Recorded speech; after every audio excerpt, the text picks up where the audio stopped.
Okay, so for those of you that are joining on the VOD, I love you. Thank you. I appreciate that just as much as watching it live. The plan is to stream Mondays and Fridays at 1 p.m. So if you ever want to catch a stream live, those are the usual dates for that and usual times for that moving forward.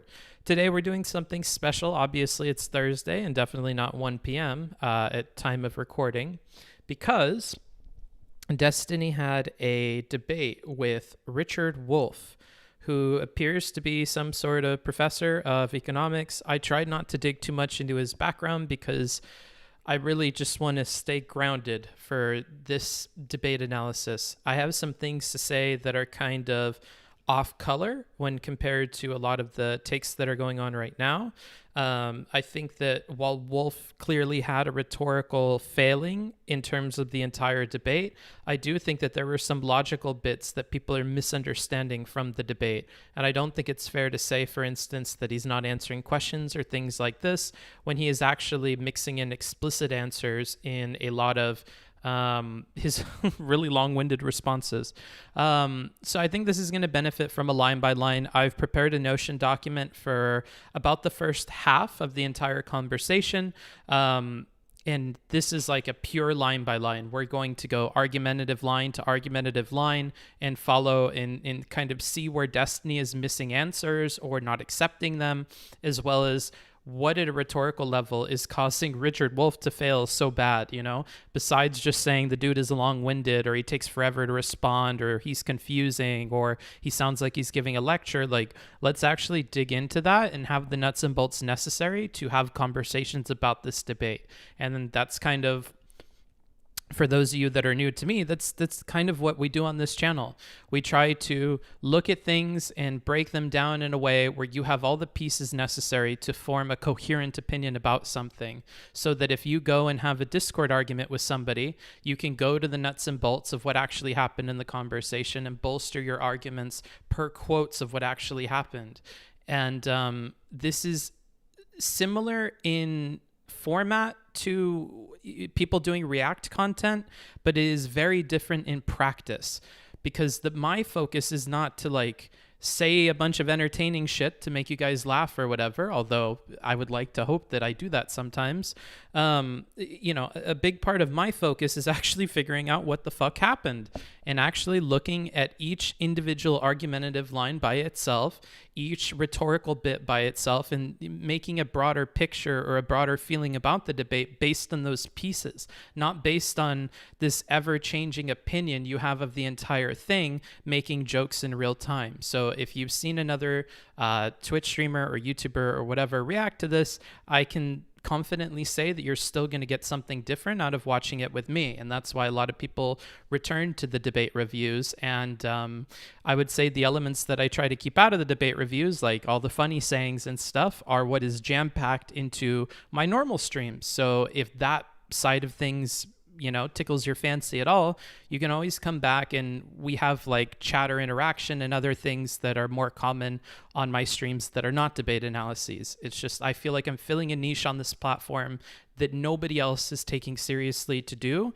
and I want to continue doing that for as long as it's feasible for me to. I've been doing this for over a year, about a year and a half now almost, and I would like to think I get better and better every time. But if you feel that there's something that I mess up or something I don't get right, for sure let me know. Now, enough of this long-winded intro. I'm going to throw on some music, make sure a few other technical things in the background are correct, and then we'll go ahead and jump into it. For those of you that are returning to the channel, the plan for this is to do chat interaction at either 30-minute or 1-hour intervals, the way that we've done on a few other ones. So look forward to that. I'll be back in a sec, and enjoy the music by Jacob Sampson, the DJ of the channel.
Nah, we're all done with the final countdown. Hello. Okay. Let me know if it's echoey. I hear that it's echoey. We're in a new place. Today we are in Playas de Tijuana in Mexico. Okay, so for anybody curious about a setting, there you go. That's where we're hanging today. I just moved into it yesterday. The place that I had before where I was across the street from the beach, unfortunately, I didn't extend my stay there before somebody booked it for like a week after I was meant to move out.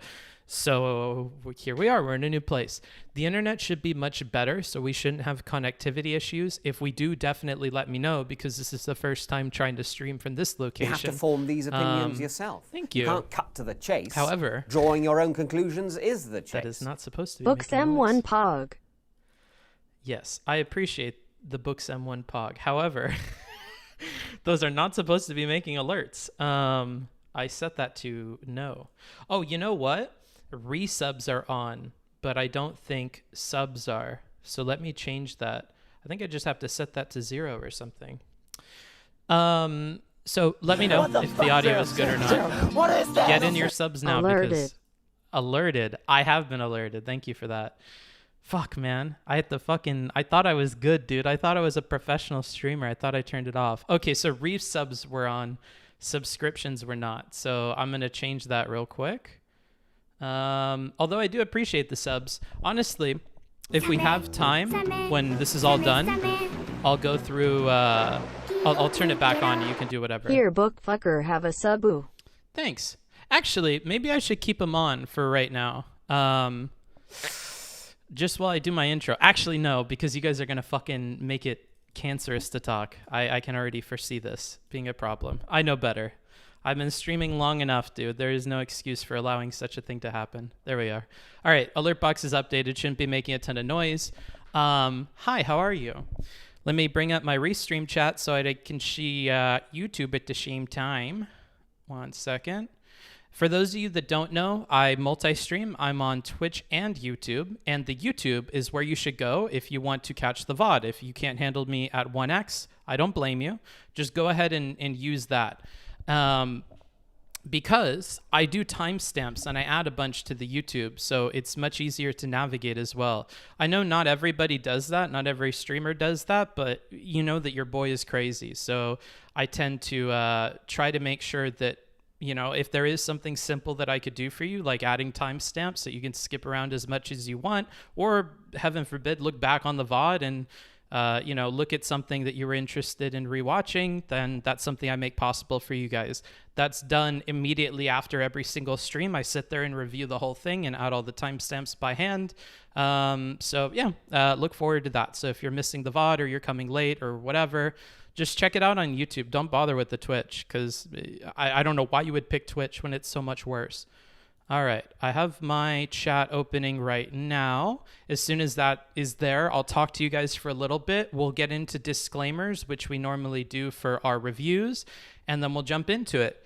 Obviously, I've been keeping track of the dialogue around this on the Discord. If you do !Discord, there's been quite a bit of talk in the off-topic channel about this particular debate.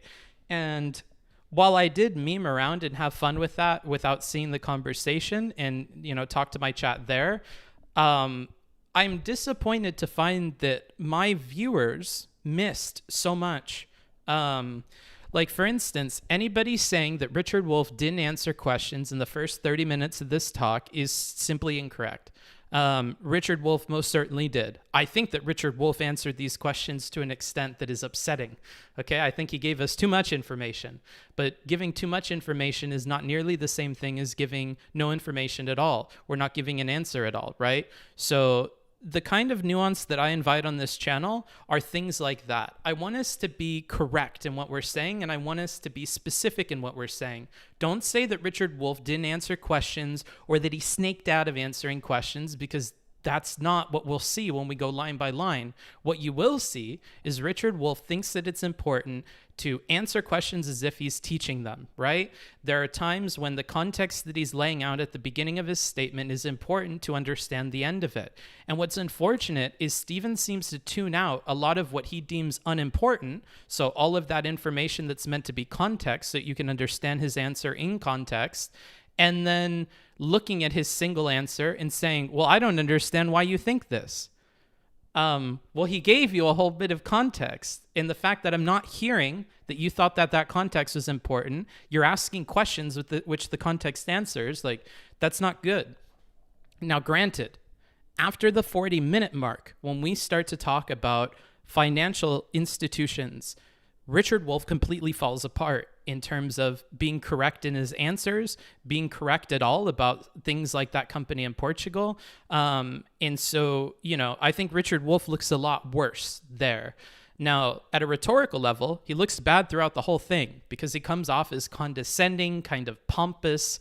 He comes right out of the gate with aggression at Stephen. He's interrupting. He's very long-winded. He has a gazillion rhetorical flaws that makes him fail. But I do recall times in the past, before the age of book smarts, when Stephen was also rhetorically ineffective and impalatable to people, right? And at those times, you guys begged me to look past the rhetoric and to look underneath at the logic of what he was saying, to look at the explicit answers that he was giving in questions, and to separate that from things like rape analogies or things like personal insults or things like demeaning comments, right? So what I'm going to do here is a bit of going back to that, remembering that though rhetorically Richard Wolff is failing a lot in the very beginning of this conversation, the logic is there, the answers are there. He is explicit in answering these questions, and that's just one main narrative that I want to kind of fight against here. All right. I'm back. Hello. I'm looking at the chat. I think it's the job of the moderator to not let one of the debate participants give lectured responses to questions. Did you pay attention to who the moderator was? Oh, no. I don't expect a lot out of the serfs, to be quite frank with you. In every debate review I've done of the serfs, the last one in particular where he was talking with Lycan, he is either strictly operating in bad faith in some of these discussions, or he has low intelligence. It's one or the other. That's kind of what we came down to. And I'm the guy that's good faith and tries to be charitable. But after 4 hours of a review, these are the only two answers that I could possibly give to how poorly he performs in some of his conversations, right? So that's where I'm at with the serfs, unfortunately. I don't, I don't really want to comment further on the serfs because, frankly, he was irrelevant to the conversation here. He's not known for his moderation skills. He certainly didn't demonstrate any moderation skills here. And, frankly, he's uninvolved with the conversations for anything but the Q&A. So I think we'll kind of not talk about him. If there's a scam train, thank you so much, but I have the alerts off, so you guys are, this is a not even a meme scam train. This is going to be a real scam train here because you're not even getting anything. But yeah, so that's where I am with the serfs, unfortunately. If you're curious about why I have such a strong opinion on that, again, go to the YouTube. There are timestamp VODs. Look for the review of the serfs and have a gander at it. I'm not saying that that Lycan did super duper well in that conversation, but the serfs was certainly bad faith or showed a lack of intelligence that was awe-inspiring. So anywho, give us a choo-choo at least. Choo-choo. Okay, do you want me to give you the e-girl voice too? I'll try not to, because I know that today we might have more viewers than we normally do, and the VOD might as well. So I'll try to be on my best behavior, but no 3/5 compromise jokes or anything like that either. I promise. I'll try to avoid all of this. I'll try to be rhetoric smarts for this stream. Who is this shit streamer? That's a good ass question, dude. I have no idea. Would it have been more effective for Destiny to take each of Wolff's 3 types of socialism and critique each one? Hell no. Okay. We'll have this chat. I'm going to put a 20-minute timer on my phone, and then I'll stop talking with the chat just to let people roll in. And if anybody comes in and they're like, why the fuck doesn't he have the debate on? Go ahead and answer for me, okay? Hey, Google, Set a timer for 20 minutes. Sure, 20 minutes, starting now. Okay, so 20 minutes with the chat. So to answer that question, absolutely not. The issue, I would say, with Stephen in the very beginning regarding those 3 strains of socialism is that he chose to focus on strain number 1, despite the fact that wasn't the strain that Richard Wolff believed in, despite the fact it didn't answer the 5 questions in his opening, which he stated at the time. That was a major failure, in my opinion, to focus on strain 1. So should he have focused on all the strains? No. In my opinion, he should have focused on strains 2 and 3 or strictly strain 3. I think strictly strain 3 is the best because that's the one that Wolff explicitly says that he believes in.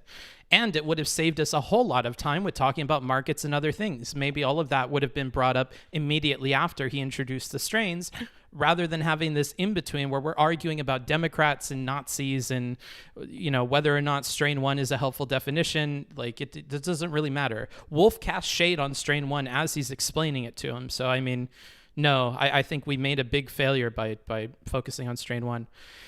I'll try to be rhetoric smarts. Calls the serves low intelligence. Pepe laugh. Well, you can't be perfect. It might be my leftist bias, but I felt Destiny did very poorly in this debate, although Wolff was big bad. I don't know. Well, hopefully I can balance out your opinion a little bit by doing the line by line, unless of course I support it, then, you do you, King. If you have 3 definitions, evidence for one is not evidence for the others. Sure. So in that case, we want to focus on whatever one that he believes in? I don't know. YouTube chat, I don't even know why I'm reading you guys. Wouldn't that have given Wolff room to jump between definitions? No! What do you mean? And if he would, you could say that I want to strictly focus this conversation on strain 3 since that seems to be the one that you believe in. I don't think Wolff would jump between them. Destiny said he wants to focus on markets because he doesn't think lefties know anything about them. He can do that, but explicitly in the very beginning, he says that I want to focus on my 5 questions and how your version of socialism has answers to those 5 questions. It would seem to me then that he really came into the debate wanting to focus on the 5 questions, not markets. Markets was something he chose to focus on at the end in his review of his own conversation afterwards, because Wolff fell apart when they talked about markets in the last half. That seems to me to be a very responsive way to remember the debate. It does not seem to be in line with what he actually went into the debate talking about or focusing on, or what was even prepped in his intro. So keep that in mind. I'm pretty sure he just meant that looking back on the debate, moving forward, he would like to talk about markets with lefties because that guarantees him a victory. Booksmarts, every time Destiny focused on a strain, Wolff would pivot to a different strain. You're wrong, but we'll see that when we go through this. I don't know why Stephen was arguing over definitions that wasn't even Wolff's. Maybe he misunderstood Wolff. I don't doubt that he did misunderstand Wolff at several points. The problem is if you tune Wolff out thinking that the context doesn't relate to what he's saying, that he's gish-galloping or he's just saying random bullshit, then you kind of tune out what was necessary context to understand his answers. Wolff isn't just long-winded to be long-winded, as some of the memes would imply. A lot of what he's saying is actually contextually important to understanding his answer. And while that sucks, and while my advice to him would be to give your explicit answer first, then get in as much context as you can before he interrupts, I would say that the context is still important to understand him, and to tune out during that is unfortunately a failure of Stephen's. On Discord, you teased me when I said I wondered if Stephen was somehow causing these discussions to fail. Could you elaborate? We'll get into it. But yeah, the example that I just gave, focusing on strain 1, despite the fact that Wolff doesn't seem to agree with strain 1. Strain 1 seems to be a definition vacuous enough to not really matter. That was, for instance, a failure that really derailed us in the very beginning of the conversation. Thank you for the tier 2 subscription, The Omega. I appreciate that. Should I listen to book farts while I DM? Probs not, but I will always. Anyways, that kind of makes you a bad DM, does it not? Book, what kind of optics is petulantly telling a professor they don't understand what they teach? Well, quite frankly, the professor was saying things that seemed to be incorrect at the end of the debate. I don't mind Stephen saying that at the end if he has evidence to back it up. And furthermore, because the professor is so long-winded, he kind of fails to address things more so at the end than he does in the beginning, especially when we're interrupting each other and going back and forth at a much quicker pace. That's really when the professor starts to fall apart, is when there are legitimate criticisms of what he's talking about in a way that I don't feel were as legitimate in the beginning. So, for instance, hand-waving all of China's, social policies and communist policies that enabled them to get to a point where they were attractive to foreign investment, I feel like is something that was unwarranted from Stephen, in my personal opinion. But I feel like at the end, it does seem to be very important that Wolff is saying things about like that company, for instance, that seem to be incorrect, right? Like if Wolff is saying that there is this like 8-to-1 separation of a pay gap between the person at the top and the lowest paid people, but Stephen's making a point that that is divided per each of these different little parts of the company, and that you can take all the high earners and put them somewhere else in their own little branch, and then all of a sudden, oh, it's all 8-to-1 because it's all individually 8-to-1. Like, that does seem to be very problematic, and it kind of deflates Wolff's entire argument. So things like that, I feel like are much, they're much more pointed, and I think they do a lot more for Stephen than what he did at the very beginning. Jola mentioned that what Destiny wants doesn't necessarily exist in the manner in which he wants it to. Like, capitalism is dynamic. It's not a monolith per se. Different societies utilize and interact with it in different manners. Yeah, and to build on that, yeah, you're saying socialism is the same. It's not a binary. It's not on socialism, off socialism. Yes. And this is a point that I feel like Wolff makes clear, though Stephen's not interested in it because it's wrapped up, again, rhetorical problem, it's wrapped up in a bunch of gobbledygook about history, this, that, and the other thing. So he tunes it out. But yeah, I would agree. It's very important, and it is a nuanced conversation. It can be very frustrating when you're a debate person and you want logic, step by step, and you're dealing with somebody who is so educated in a topic that they feel the need to invite nuance and invite a kind of vagueness into everything. And to people on the outside, that might look like he's trying to dodge out of things, but quite frankly, he's trying to summarize years and years of work and education. I see in Richard Wolff the same kind of person that is like the professors, of course, because he's a professor that I worked with when I was doing graduate papers, right? Professors are very careful in their responses to questions, sometimes to the point of being cryptic, because there are not simple answers to what appear to be simple questions. If you ask me for a definition of socialism, I don't want to just give you strain 3 because that's what I believe in. I think it's helpful to give you 2 other strains which we can fit in what we're seeing today. Strain 1 seems to represent soc dems and those kinds of movements that Americans might be familiar with. Strain 2 seems to relate to communist economies like the USSR that we would also be familiar with. And strain 3 seems to be something entirely unique that is the culmination of years of work. And now Wolff believes in strain 3. He believes in revolutionizing the individual experience of workers and spreading that universal suffrage that the Marxists talked about into the workplace and into the daily lives of people. I feel like that made sense to me. But it's rough. Yeah, there are going to be lots of spoilers. So if you haven't watched the debate, I'm spoiling it right now. Thank you for all the subs, by the way. I see people like Bobby Stone. I appreciate it. You are going to go over the real big brain Robert 7 document too? No. In my opinion, I think from my perspective, Robert is canceled, and I have no interest in covering his stuff. I may have if he had done a better job, but it seems like he took 3 months to come up with some fever dream of a document that doesn't add anything new that I've heard of. So no, not really. I think, unfortunately, Bob probably needs help with writing documents and things like that. And I'm not sure if it's personal issues in his life that is leading him to kind of obsess and go crazy over these documents that nobody's going to read. But in any case, he probably needs other people in his life to kind of ballast him and balance him and, lead to more favorable outcomes, because it seems like he locked himself in a cave and came up with some crazy person document that didn't really make a ton of sense. You can maybe talk about the financial markets / capital raising markets that are critical to capitalism and how they wouldn't occur under any of Wolff's parts 2 and 3. Yeah, you could. Now that he wants to talk about markets all the time, he definitely could. That's a strat for next time. Let me see if there's any other ats at me. I'm going to scroll way down here.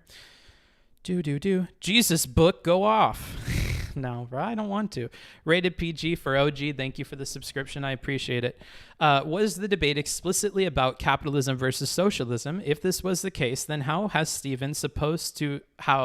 You're writing incorrectly here. I don't know how to read this.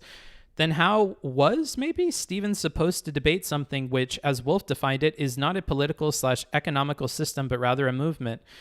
I mean, he kind of describes it that way, but he also says it's a tradition. It's interesting to me that you focus on movement when I think the thing I focus more on is a tradition. It is something with a rich history. And that's not gobbledygook. That makes sense with the way that he explains it. Like, it may be that, you know, I've been kind of doom-pilled on Destiny, having done line-by-line reviews. So now I take what he says with a grain of salt, and I try to really give a lot of charitability to his interlocutor. Not just because I think Stephen's using debate tactics or something stupid like that. It's more so that I understand that Stephen performs very, very well, exceptionally well, even compared to his peers like Vosh or other people in debates. He is extraordinary at debates. And so it's very easy, if you're just listening at a surface level, to come away thinking that Destiny was much stronger than perhaps he would be if you actually looked at things line by line, or if you tried to give charitability to the other side. Giving charitability to Wolff, I have to say that I understand what he's saying about the tradition of socialism. It makes sense to me that you would want different strains and that these things represent a tradition more so than they do this, you know, political system thing. And the more and more you try to push things into a system, the more you're going to have to get specific with it. Which system are you talking about? The system used in Portugal in blah, blah, blah year? The system used in this country during this year? The systems proposed by XYZ party in this year? Everything has to be geographically, culturally, politically, and temporally locked. You have to look very specifically if you want to talk about systems, because they're going to vary country to country, year to year, and political party to political party. So unfortunately, I think the discussion that he wants to have, he's not going to be able to have with somebody who's educated on the topic, because somebody educated on the topic would want to be so specific about it that it would be frustrating to watch and, frankly, frustrating to participate in a debate about.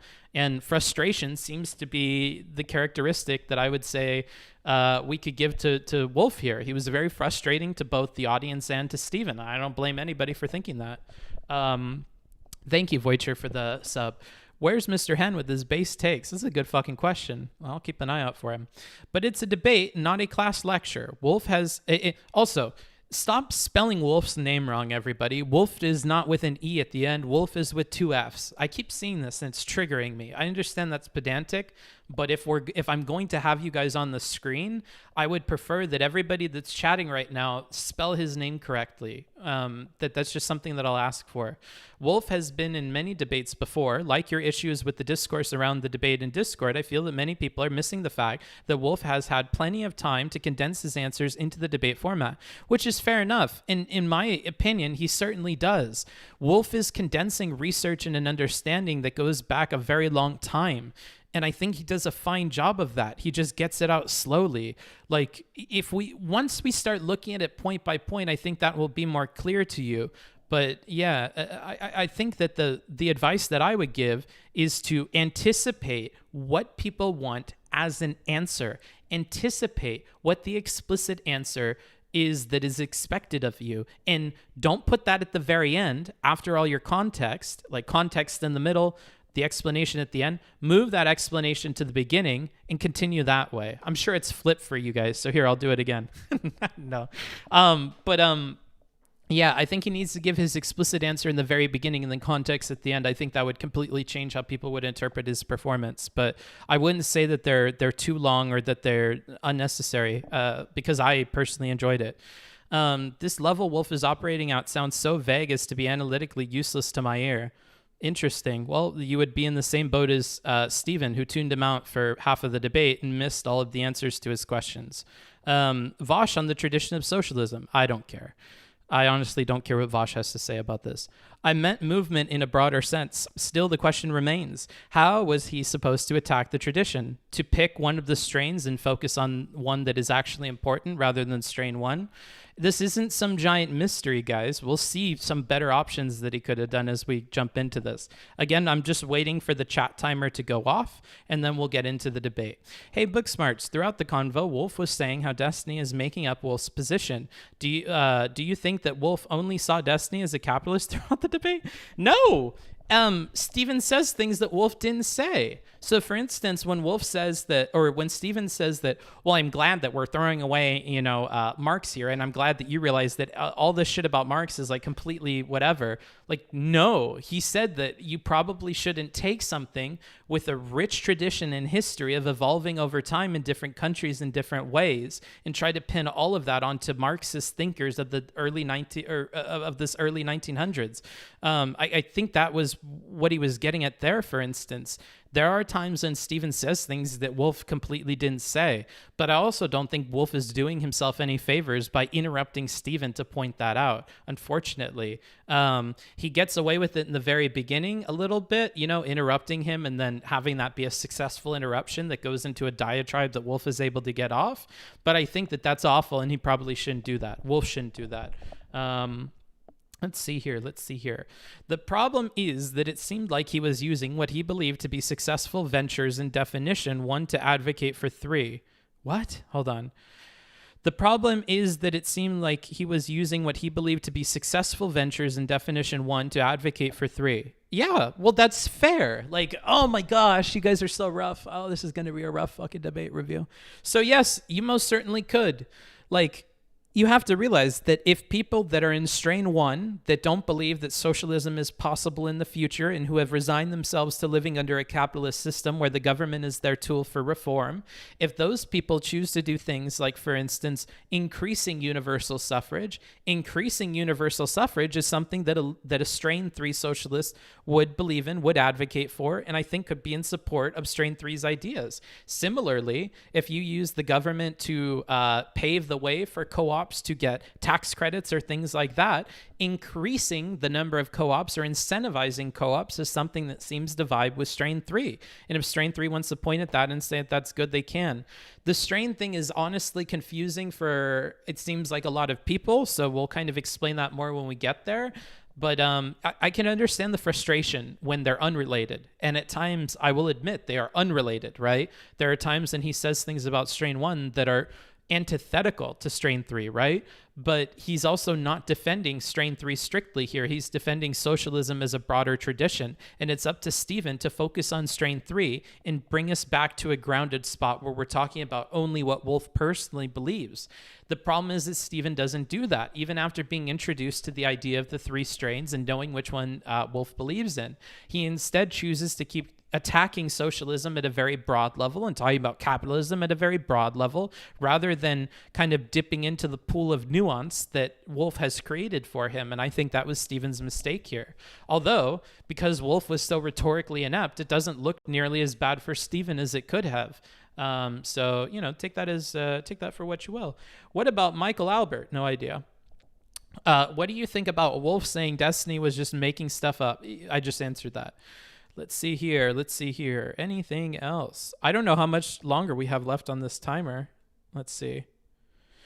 2 minutes remaining on the timer. So let me finish. Yeah, that was not good. The let me finish shit's not good. Don't you think the onus is on Wolff to move the topic of discussion of the system of socialism that he actually believes in? No, because if the debate is about socialism, it's not necessarily about specifically what kind of socialism Richard Wolff would Thanos snap into existence. These are two very, very different questions. And frankly, if Stephen doesn't want to talk specifically about what Richard Wolff said he personally believes in, wants to pretend like he didn't hear it for half of the conversation, I don't put the onus on Wolff to do that, frankly. I'm looking forward to the actual review. I'll admit this debate had me really frustrated and possibly treating Wolff unfair. I'm very tired of these talks with Stephen failing at step 1. Yeah. I don't know why he would even say a definition he wouldn't even believe. Oh my God, you guys are so... Okay, I'm going to have to let... Woosa. Let's be nice, Booksmarts. Remember, there's a lot of people not from your community here today. To respond to you, Gramps, I don't know why he would even say a definition if he wouldn't even... because he's explaining that if you say socialism, there are many different kinds. There's the kind that he believes in. There's the kind communists believe in. There's the kind that we see sock dems believe in. These are 3 kinds that we could talk about. Any one of those, feel free. And Steven went, 2 and 3 look like they would answer my questions in my intro, but, 1 seems kind of sketchy to me. Let's talk about 1 instead of anything related to what I said in my intro. And then we go off the rails. So, no, I don't think that's bad for Wolff to say that there are these 3 things, because the 3 things correspond to what different people in the audience view as socialism. I think that's important. I think that's useful. And granted, rhetorically, fucks them up, right? Confuses us, completely throws off the debate just as much as Stephen picking the one that had no relationship to the conversation at hand, right? I think it was weird how Wolff said the definitions are what they are not. Yeah, that was a complete failure. And that we define dogs by saying that they're not cats. Yeah, that was not good. Why didn't you stream this debate review tomorrow? Because, let's get into it. The reason why I didn't stream this tomorrow is because I don't know, attention degrades exponentially over time. So I figured we'll just cover this today. For those of you that don't know, I will shill a little bit here. If you want to donate, I kept donations on. I appreciate donations. Those really help out. If you want to support me on Patreon or sub or any of that stuff, that's super helpful. This is like my full-time job now. I spend a lot of time thinking and prepping and filling notebooks with notes on semi-irrelevant internet people all the time. So, this is my job now, and I'd appreciate if you can support me in continuing to do this. Nobody on Twitch is really handling reviews in this way, so it would be nice to feel like I'm not crazy and people actually want it. Furthermore, I have a schedule now, like a real streamer. Mondays and Fridays at 1 p.m. for the foreseeable future, I will stream. So if you want to catch me again covering something that's a bit unrelated, or have a conversation with me about disagreements that you're bound to have about this review, then feel free to tune in tomorrow at 1 p.m. Pacific time, and I'd be happy to talk about it. Beyond that, it's worth noting that, again, the sub alerts are going to be off. The dono alerts will be on. And you can catch me on YouTube or Twitch. If you're missing this or catching it late, check out the YouTube. It will be timestamped by the end of tonight. All right. Let's get into it. Let's switch scenes here. I'm looking forward to this. This should be very, very fun. Okay. Let's... we have some fucking... whatchamacallit? Some spoilers there. I don't like that one bit at all. So I need you guys to tell me if you can read this. Here, let me F11 that so you can see it. Can you guys read this okay, or is it too small? I'm going to look in the chat for this one answer.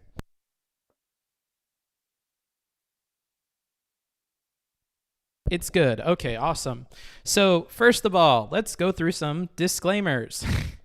Okay, so for this debate, more than any of the recent ones, I feel the need to point out our usual disclaimers. I am operating on multiple viewings, okay? I've been able to see this much more than once. I benefited from pausing, okay? I can pause at any point. I can rewind. I can check things that I think I missed. These are opportunities and abilities that our debaters do not have, right? So it's important to remember that. When I'm doing this, this isn't to say that these people should have operated perfectly. It's not to say that they even should have operated perfectly. It's to give them advice and to give them a line-by-line review that could help them in future performances, right? I think Wolff needs more advice than Steven here, but Steven always is looking to improve, so I hope he gets something out of it as well. We will benefit from a line-by-line analysis because, again, even React dandies watching this, just like funneling popcorn into their mouth and responding to things, at a very animalistic level or whatever, those people are not going line by line. Those people are not typing out the arguments and scrolling through their notes and reviewing it hours before that they have the debate or they do their review or their React Dandy thing, right? This may appear that it's the same as those kinds of content, but it's important to remember the prep that went into this, right? As is going to be demonstrated by this document, which basically goes through the entire first 45 minutes, line by line, all of the arguments with comments and notes from me, right? So this is what you have to look forward to. It's going to also include when we transition softly between people, which is when you're not going to, when you just see the name here, like how it goes Destiny Wolff, as well as when we have very, very quick paced back and forths. So when we have these, this is going to be Destiny talking, and then anything that's in caps is Wolff giving, responses in real time and them going back and forth. This is also going to mark when interruptions work or don't work. So here we have interruption by Destiny at 21:30. And the reason why it's separated here is because it tonally changes the entire focus of the conversation. Other ones here, anytime we see interrupt and then Wolff, this is when we had a successful interruption. When you see here that there was an interrupt and a fail by Destiny, this means that he tried to interrupt or intervene and he wasn't able to, and Wolff got to continue talking. So things like that I've marked in here. If you want access to this Notion document, the way that you get access to it is by subscribing on Patreon. All of the patrons will have access to this Notion document at the end of the stream. I'll go ahead and post it on there. So if you're curious as to what the benefit is to being on Patreon, things like that. The patrons will also have access to these physical notes that I have in front of me here. So if any of that tickles your fancy, feel free to subscribe on the Patreon. Furthermore, it is much harder to do this and see these things in real time. I've said this already, but it bears repeating that these debaters, I don't expect them to be able to catch things like this. Now, it may come off that way when I'm giving advice for them to do that, or when I'm like, I can't believe they didn't do this, right? There's going to be an entertainment aspect to this, but just know, I, in my heart of hearts, understand that they could not have done this because they needed the line by line, right? And we're just giving them advice on patterns of behavior that they can change in the future. For this debate in particular, this hurts Wolff. So I think Wolff got hurt by not being able to have people look at his stuff line by line, as is evidenced by the opinions you guys have about Wolff coming out of a real-time viewing of the debate. We will point out moments when Destiny and the audience at large miss Wolff's points, but this doesn't mean that Wolff was successful. My hugest thing is that rhetoric matters, optics matters, how people wind up perceiving you matters, and it matters independently of the validity of your arguments, right? You can have the nicest cupcake with the nicest batter. This is the analogy that I use. But if you put frosting on the top that smells like dog shit and is a putrid color, people are not going to buy your cupcakes. And it's not that they're not buying your cupcakes because the cupcake itself is disgusting, or even that the cream tastes bad. It's they never got it in their mouth because it looked and smelled unpalatable to them, right? And this is for sure the case with Wolff, where he comes off very pompous, he comes off very uppity, and he comes right out of the gate with an attitude against Stephen that is probably unwarranted, right? So a lot of this hurts Wolff, though he's going to look better when we do this line by line. A line by line in my style reveals things that are not immediately apparent to debaters at the time, but part of the benefit of my analysis is pointing those things out. Take these issues with a proper grain of salt, since while the debaters can learn from this, it doesn't mean it should have been easy or clear to them in the moment. Okay? And then for the YouTube people in the future, I've included a little timestamp here for you guys. All right. Let's kind of go into these. Now, I haven't updated these with everything I think is good and everything that I think is bad, so don't think that this is, an all-inclusive list, but let's just overview this real quick. Destiny kept his cool for a lot of this. I understand that he was rude and snarky at the end, but in my opinion, it was completely warranted, especially since the things that he was being snarky about are things where he is actually seeming to be correct, like when he's making criticisms about the nature of that company and how Wolff was kind of putting a spin on something that almost made it incorrect, if not for sure making it incorrect. He worked hard to complete points early. So stopping Wolff from interrupting him very early is good. I liked that. Now, it does kind of tonally kind of conflict with what he asked for, which is that they do a back and forth and not do monologues. But I like that. I think he handled like interruptions and stuff pretty well, especially later on. And even when he let Wolff interrupt him, he appealed to the audience in a way that I really enjoy. It's something we see Vosh do. It's something, hell, we saw Mel do. Being aware of how interruptions can be used to make you look better, depending on how you position yourself and what you say in response to those, is super duper valuable. And he does that here when he's like, oh yeah, don't let me interrupt your lecture, professor, shit like that. Those are very, very good lines for him, and they demonstrate that he is starting to tune into how the audience is going to perceive things and how he can leave breadcrumbs for that. Not to say he didn't always do that before, but it's something I see a lot more of in this debate, and I appreciate. Furthermore, I want you to know that I am no stranger to the fact that Destiny is saying that 2021 is his like year of rhetoric, where he's focusing on rhetoric, and how that probably ties to the conversations that we had together. I really appreciate that he's doing that. Believe me, I see it. I understand that. And even if I criticize him here, just know that at the end of the day, I'm really proud of him for choosing to take that aspect of his debates more seriously and to actively work on fixing that and improving it. And I appreciate that, you know, and it's not lost on me that that's something that he's working on and he's gotten a lot better at. He did a better job than usual at keeping the tone of his slights and quips to a level at or below his interlocutor, which kind of gets back to, you know, finding benefit in these interruptions. Now, what was bad? He took a narrow and often inflexible approach to questions, answers, and definitions. Everybody has expectations in terms of what they want in an answer to a question. However, what I see in Debate Bro people, whether it's Dario or Demon Mama or Steven, is that we often have an inflexible approach to those. If an answer doesn't fit neatly into the, you know, 3 responses we were expecting from that person, we get upset. We think they're using filler. We think they're snaking out of things. Rather than taking a step back and looking at how you could use that answer to move the conversation forward, you throw your hands up and say, that wasn't an answer to my question. You're not answering my question. And I think that oftentimes the people that get into a habit of doing that miss opportunities to keep the conversation moving forward and miss opportunities where they could be flexible and work with those definitions and maybe have a conversation they didn't anticipate to, you know, have. Or maybe this person had ideas or beliefs that don't conform to what you expected from them. And when you add into that a bias against lefties, for example, that Stephen clearly has, I think that this can often taint his conversations with those people and leads him to be more rude about answers than he probably ought to be. Rather than continuing on interesting or progressive topics, he opted to focus on areas that stalled the conversation. We see this in the very beginning with the 3 strains of socialism and choosing to focus on strain number 1.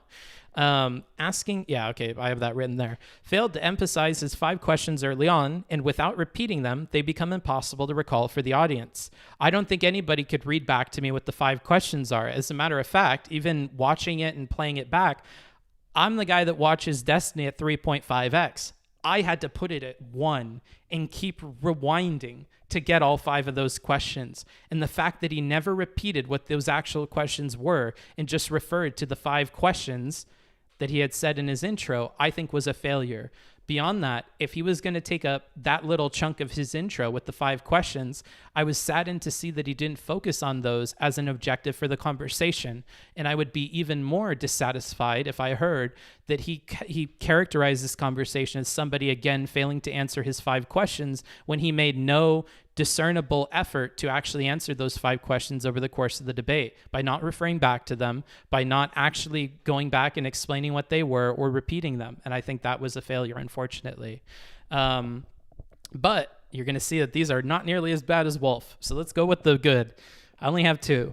Invites the nuance to be expected of a professor, even if it comes at a rhetorical cost. As somebody who used to work with professors a lot, used to work with educated people a lot, I personally have like a liking for that kind of thing. I may be biased here, but I appreciate nuance. I appreciate when you give me an answer that I didn't expect because it's coming from a knowledge base the size of which I cannot comprehend. I like that. Because what I see as the value in professors or in educated people is they have spent years and years researching something to the extent that there's no way I could match it. There's no way I could put in a similar amount of time. I simply can't on every topic. And I think the answers that they come up with and what they choose to distill from that is super valuable, whether I agree with it or disagree with it. And so I liked seeing that here. Unfortunately, it works to his detriment because he's also long-winded and talks very slowly. So you mix that with the tone of being super aggressive and kind of shitty to Destiny, and we have an unpalatable cake, okay? We have an unpalatable cupcake here. Exposed others to his deeper thinking on capitalism, socialism, and their relation to the workers of the world. This is something that I really liked.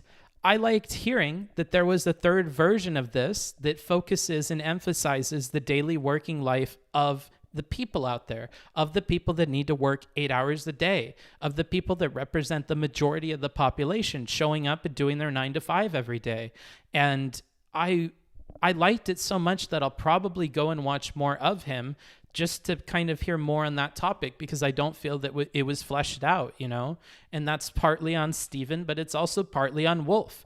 I don't agree that the onus was on Wolff to focus on strain 3 throughout the entire debate, as a chatter had mentioned earlier in the first 20 minutes.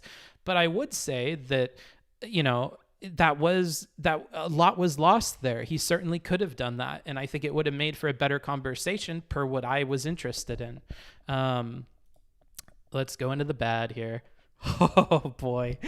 He was long-winded to the point of making it difficult for both his interlocutor and the audience to see his point in answers. Case in point, how you guys were responding at the very beginning of this review.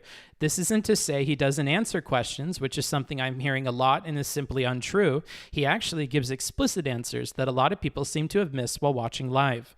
He came out swinging at Destiny and turned the debate hostile, which didn't work to his advantage right out of the gate.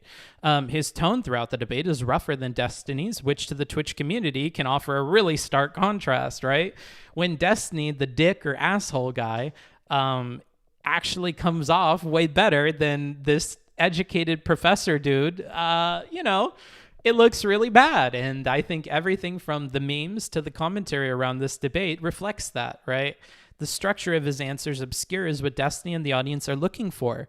So while I will say that the debate bros need to work on not expecting explicit answers like in the form that they exactly want it, I will say that you are not helping when you realize that the person sitting in front of you is looking for such answers. It doesn't help to say things like, I know you wish socialism was one definition, but it's not one definition, even if that's inconvenient to your argument. Like, yeah, but you can work harder, right? This is a two-way street, and you could choose to focus on single definitions that'll be more helpful to the conversation than constantly zooming out for thousands of years, and including everything from feudalism to early slave trade markets, right? Like, that was unnecessary. You don't need to do that. The moment that you realize that the person sitting across from you is looking for those explicit kind of like two-head answers, give the two-head answers. Don't give five-head explanations, because they're simply not landing, and that was clear from the get-go. The structure of his answers obscures... Yeah, okay, I read that. Seems more focused on giving lectures and explanations of his ideas and histories more so than engaging with Stephen's questions and statements. Not to equate leftists to Nazis. Okay, I'm going to put that right out there before I say this. But this is something you see a lot with Nazi people, right? Nazi people don't necessarily always want to win every single argument. What Nazi people want to do is say things that then the people in the audience will Google or they will look into. They want to use phrases and catch, in all these things like old history documents or old researchers that thought very, very particular strange ideas. And they want to put breadcrumbs out there for people to pick up and then research more later. That is like a huge objective of like fascistic or, authoritarian people, right? They really want that. Conspiracy theory people do the same thing, right? And I think that is partly what he's doing here. He wants to give enough teasers about information and about contradicting narratives or contradictory narratives that people will go and look on their own, and they may go and look at his lectures in specific to understand better what he's talking about. And he only needs it to be like a little bit, he needs to get some curiosity out of people, and then they'll go and watch all of his stuff. That seemed to me to be what his objective was here, because he certainly failed at the debate. This comes off bad tonally to the audience, as it seems that he treats Destiny as undereducated or spends too much time on these explanations. I think that goes without saying. Anywho, that is the intros. Now we're going to actually get into the debate here. I will put this on the other screen here, and I will set a timer on my phone. I'm going to ask you guys right now, do you want me to check in every 30 minutes or every hour? Type it, 30 or 1. And I'm going to just pick based on the ratio of what I'm seeing. Do you want 30 or do you want 1? Okay. Ooh, the 30s are coming at it. Ooh, 1's close behind. Somebody said 20 because they're not listening, like Destiny in this conversation. Ooh, we're having quite a bit of a split here. Somebody said 45. They're not listening. Does not surprise me. They're on the YouTube. Stop the vote. No, bro. We're like the Democrats. We're going to keep this shit open to the very end, and then we're going to back up the fucking mail trucks, and we're going to count it all, dude. All right. I think 30 is going to win it, and I think we're, oh, man. 30 is so rough. I really want to do an hour. Fuck it, dude. We'll do 30 minutes. I'll fucking entertain you guys. All right. Let's move this into here. Okay. Exit these. Exit that. Wait for Chrome to load because it's real slow, like YouTube chat.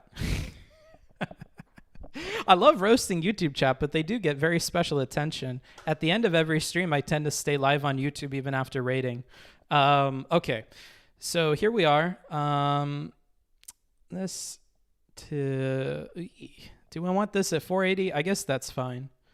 Let that buffer a little bit, and then I will start the timer as soon as I hit play. So I promise we'll be okay. Actually, I'm going to take this chat and put it... No, I'll leave it there. I don't need to lag out my computer any more than I already am. And I'll take my Notion document and put it in front of me here. Okay, wonderful, wonderful, wonderful. This is taking forever and a half to load. My poor Google Chrome, it doesn't know what to do. Man, it's rough. Okay. Let's see here. Why are people winking at me and stuff on Discord? Don't message me on Discord if I'm live. FYI, you trigger me every time that you do that. Whether you're a tutoring client or a streamer person, don't fucking message me while I'm live, dude. You're pissing me off. Okay, timer. We'll set that to 30 minutes like you guys said. And we are beginning. Okay, in the 3 minutes I have, I cannot speak as fast as you just did, so I won't even try. I'll try to make a couple of basic points. Every economic system in the history of the world. Oh, fuck, wait, hold on. We're going way too fast for people that are going to watch in real time, so we'll put it at normal speed. Displays the following pattern. It is born, it evolves over time, and then it dies and passes away, giving way to another one. And part of that process has always been the conviction of the people in each economic system that sooner or later they can, they should, and they will do better, overcome some of the problems and difficulties they're facing, 1.25 and organize at a least. system that better meets human needs. The process is sometimes relatively smooth, other times it's rocky. That varies with the conditions and particularly with the level of resistance from those who don't want to see the system change and shift. Capitalism, in my judgment, has been born, most would agree, has evolved over the last 3 centuries or so, and is now at that last stage. The only question now is exactly how and when the passing occurs. Likewise, in my judgment, the yearning for something better has built up in capitalism to a pretty intense level now. Whether you look at the debts of students, whether you look at the mind-bending inequality that this system generates over and over again, unless and until it is revolted against by masses of people who do something about the inequality, only to discover that as long as capitalism remains, the tendency to inequality resumes. I think people are also tired of the instability. Every 4 to 7 years, capitalism crashes. We've had 3 in this new century in its 20 years. Yep, right on schedule, every 4 to 7 years. Millions lose their jobs, businesses go belly up, cities and towns can't get the revenue they need to provide the services we depend on. One sign of the exhaustion of this system, a level of money creation, a level of debt creation we have never seen. Government debt, corporate debt, personal debt.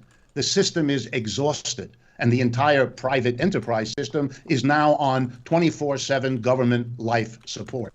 I think it's over. I think that's difficult for us all to live through, and we better learn some lessons from the British Empire, from which they have been tumbling for a century.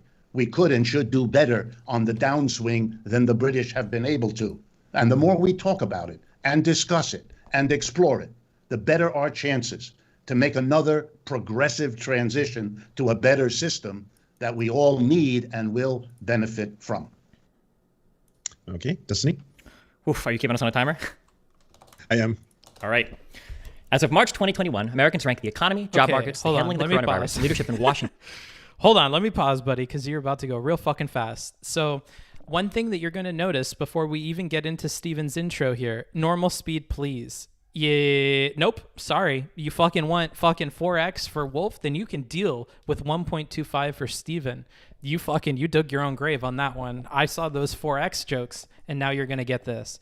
Speaking of 4G, so this coronavirus thing, whatever, he packs a lot into his opening statement, and he speaks very, very quickly. This was the most that I could boil it down to. But notice how Wolff took a similar amount of time, and yet we really only have these points that were important there.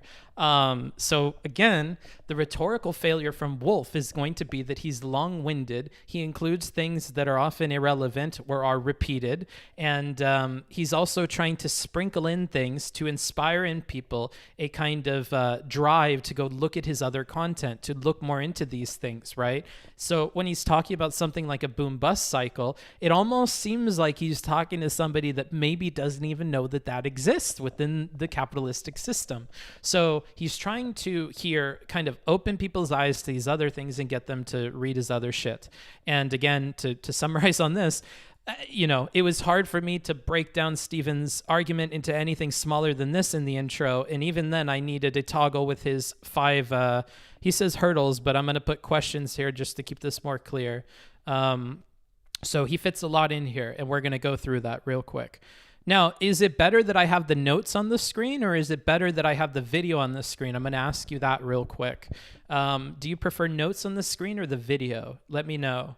And if you need me to kind of zoom into this a bit more, I can. The video, notes, because I feel like you guys can just go watch the video. Yeah, okay. So you guys don't want the video. You want the notes. Fine. We'll go ahead and take the video down. I don't want to have it full screen if that's the case, because it kind of lags out a bit more than I would like. All right, so we'll go ahead and continue then with the notes on the screen. The four most important challenges facing our country. Socialist policies would not alleviate any of these concerns. Countries have tried the socialist experiment. Time and time again, this has failed. Doctors in Cuba moonlight as taxi drivers. Countries with socialized healthcare haven't fared much better than the U.S. in their handling of the coronavirus. And any socialist regime will necessarily involve the bureaucracy of Washington even more heavily in our economy.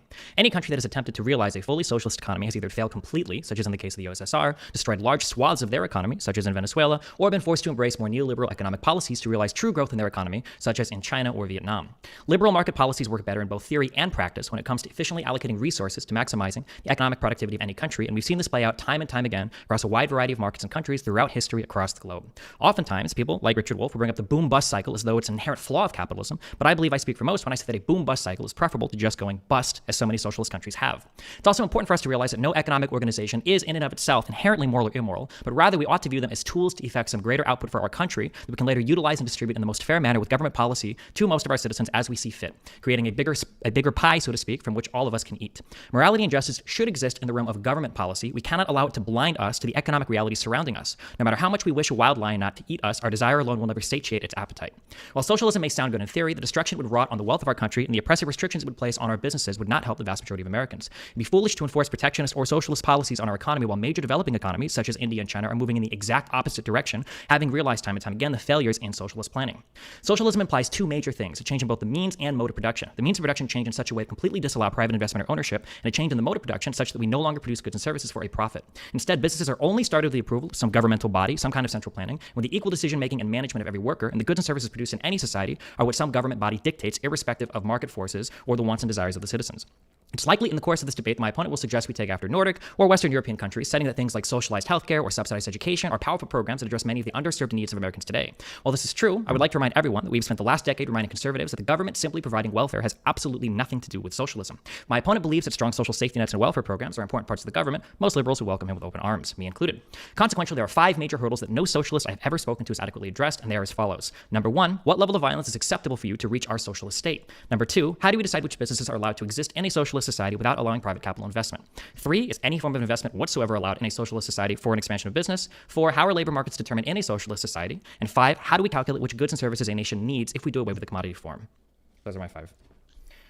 Cool. All right, so we're going to... Sorry, my headphones unplugged there.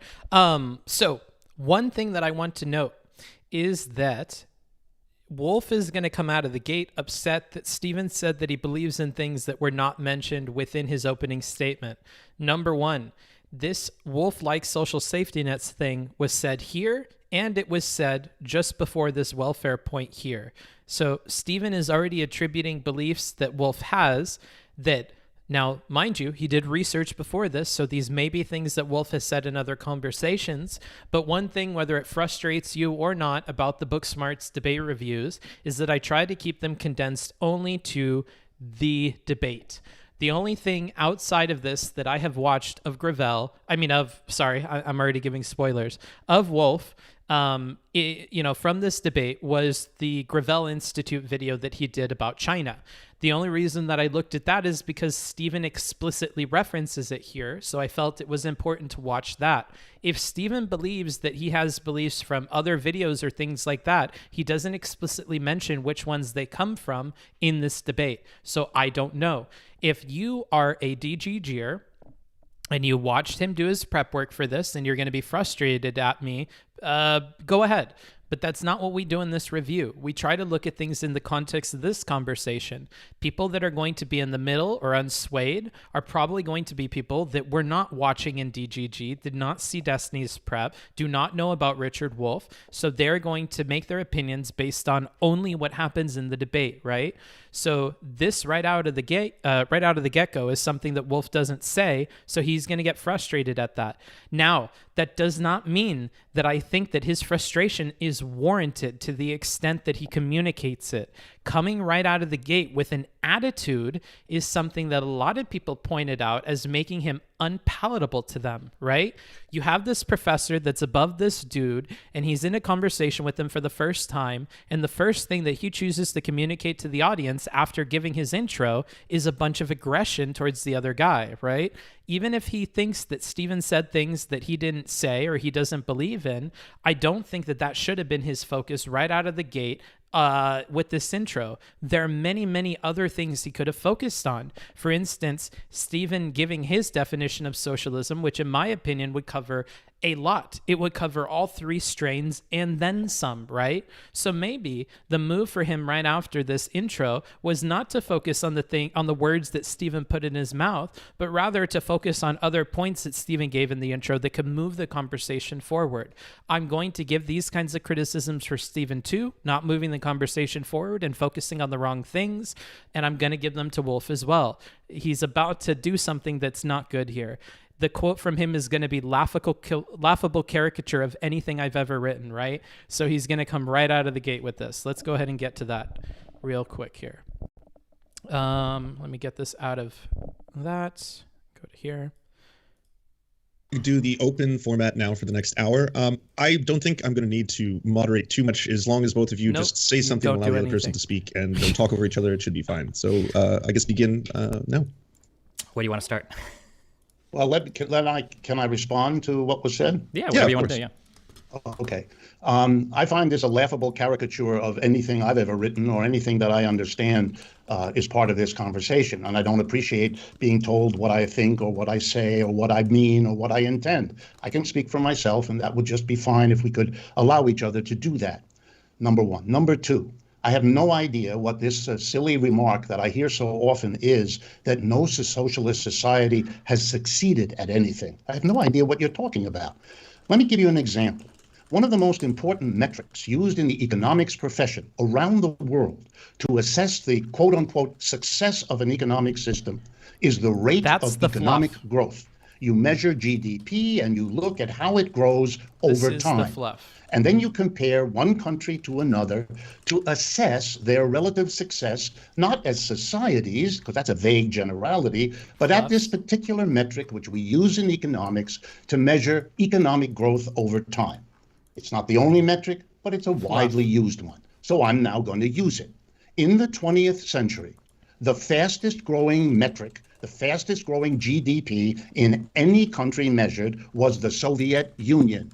And in the 21st century we're living in, the fastest growing GDP in the world has been the People's Republic of China. This is not an endorsement of one or another economic system. It's a statement of fact verified by any reliable source of information. The UN, the project in the University of California. All right, I'm pause champing. So I hope that what will kind of make clear, looking at the notes on your screen and then comparing them to what's being said, is how much of what he's saying is kind of context, nuance, kind of what I will call fluff, because unfortunately it hurts him rhetorically. These explanations about like what GDP is, things like this, they can come off as if he's treating Stephen as he's uneducated, as if he's speaking to the audience, which is something that Stephen and his audience criticizes Vosh for doing, for instance. So I think that you're taking a rhetorical gamble by spending so much time explaining these things, using that many words when you speak very, very slowly. And I think that speaking slowly is something that you want to consider as a debater to be something you need to work around or work into your strategy in much the same way that Stephen speaks very fast, and he needs to consider that in his debate strategy. If Stephen is trying to be as precise as possible and tries to speak in bullet notes, the fact that he has like 50 bullets per second or whatever that he's able to get through means that that's probably not the best strat for him, right? He needs to, make sure that he's speaking for long enough on each bullet that people can kind of have time to process and understand how one bullet point is going to relate to the next bullet point. Whereas for Wolff, we have the opposite problem. He speaks very, very slowly. And the fact that he has so much fluff and explanation with every single point that he's trying to bring up, this means that we're hanging on for a very long time to figure out what it is that he's saying, or how it's going to connect to the next thing, or how it relates at all to anything that's being asked of him, which will come up later. So this problem in pacing is something that you'll see clear as we're going through these notes and comparing what is important and what actually works into the conversation versus how much time is being spent and on what, right? I said fluff in parentheses, in quotation marks, mostly because I don't think this is fluff. I think this is explanation that in a paper would be fine to have there, and it would not be considered fluff. But like I said with Jangles, you're not writing an essay. If you prepare a debate statement or you treat a debate as if you are writing papers, it is not going to work, because the fact of the matter is that things like talk time are very important in a way that you don't need to think about them in papers. Explanations and things like this are best removed in conversation with people if you can assume that the other person knows, for instance, vaguely what GDP is, or the fact that we can compare the GDP and the growth of GDP of different countries to use as like a broad economic indicator, right? I don't think these things need to be explained, and wasting that much time explaining them means that people are going to start tuning out more and more every single time you start talking, or they're going to like write you off and assume that they know everything that you're talking about because you have no discretion in which topics and which ideas you're choosing to explain. So when later we start talking about things that seem unique to Wolff's perspective and Wolff's beliefs about socialism, capitalism, markets, and the world, people have been trained to tune him out on these explanations, presuming that there is no context there, which is helpful, or no explanations that they need because they simply can take for granted that they understand everything he's going to say and that he's simply going to ramble about some shit that they already know, right? So he trains the audience to do this in the very, very beginning, and it doesn't work out for him, setting aside what we talked about earlier with setting the tone so negatively right out of the gate, right? So that's something to note here. I'll let this play out, and I promise I'll try to interrupt as little as I can, but every time I interrupt, we're running down time until I get to talk to you guys. So, it works both ways. California, Berkeley, and others who keep track of this. So this has to be understood, because in much of the world, economic growth is a shared objective and goal that these two societies have excelled at achieving, number one. Number two, when it comes to socialism, it would be useful if we all understood what the word means rather than playing around with caricatures. For example, the notion that socialism is all about what the government does has been contested throughout the history of socialism. And that idea is less dominant within the... I have to jump in here. So one of the claims that Stephen makes at the end of the debate and in his kind of review of the entire debate is that Wolff is just like every other socialist who seems to think that socialism is when the government does things. That's not correct. Not only is that not correct, Wolff explicitly says that that's not what he believes, right? So that's important to know. That's important to note because he's also going to combine that in the same point and say that modern thinking is not that anymore. That a lot of the modern thinkers have branched off from this and think of it in different ways. Hence, the three strains that we will talk about later that view the government in its relationship to socialist policies very different. How does the government play into things, right? So he says this right in the very beginning. His first statement after the intros, right? So just bear this in mind. I don't want to see this anymore. Stop saying this, because he says the exact opposite in his first statement. Okay, so like, let's not say that. Let's say his three strains were confusing. Let's say he should have focused more on the strain he believes in. Let's say strain 1 is vacuous. Let's say those things, but let's not say that Wolff believes that socialism is about what the government does and the socialism is when the government does things, because that's frankly incorrect. And he makes that clear from the very, very beginning. Okay. Anywho, let's go ahead and keep moving here. Socialist tradition now than it ever was over the last 150 years. For example, today, one of the most important issues for socialists has to do not with government regulation, not with government owning and operating businesses, not with these bugaboos of bureaucracy and all the rest of it, but has to do with an objective of transforming the organization of production. All right, I'm cheating because I'm reading the chat right now. You said he has said that before. What did I tell you about context for this conversation? Chat, I need you to self-regulate people that are not paying attention to the things that I'm saying, okay? Remember, I said that's something I want to kind of, form in my chat. Not an echo chamber, but a bunch of police. I need a Gestapo, all right? I need people to jump on the people saying things like, yeah, but in this Gravel video from fucking 2012, he said that, the government, socialism is basically when the government says that, yeah. Shut the fuck up. I said that for these reviews, we are going to look at what the people say in the conversation, because the odds are somebody does not have an encyclopedic knowledge of all of his performances on a billion different other shows. We're looking at contextually within this conversation, what does he say and what is revealed and what is not. In one of my first conversations with Destiny, which actually got a lot of people to think that I had valuable criticism, I talked about how, for instance, his beef with Hassan is not something everybody's going to know when they go into something. Furthermore, they're not going to know all the specifics about that beef. So when somebody says something that upsets you for very, very specific reasons because of something they said in a one-liner in a debate that you had, 2 years ago or something like that, it's not reasonable that the audience or people that are on the fence about you know about that at all. So let's not play a game where we pretend like that's the case. Let's focus on the debate. Let's focus on what's said in the debate, and let's move forward with a review that's looking from that angle. That's what I do here. So if you're upset because he said something different in another conversation, or on Twitter he tweeted this, or whatever, we can say the same thing for Steven. Can we not? Can we not find clips of him saying things that are bad, or saying this or saying that, or changing his mind over time? This isn't a game that I want to play, because it requires perfect information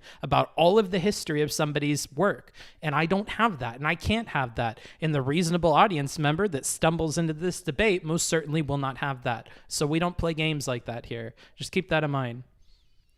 In a factory, in an office, in a store, not to have a small group of people, the owner, the board of directors, the tiny little minority at the top that is a dictatorial power inside an enterprise, making all the key decisions that the employees have to live with, even though the minority making those decisions is not accountable to those employees.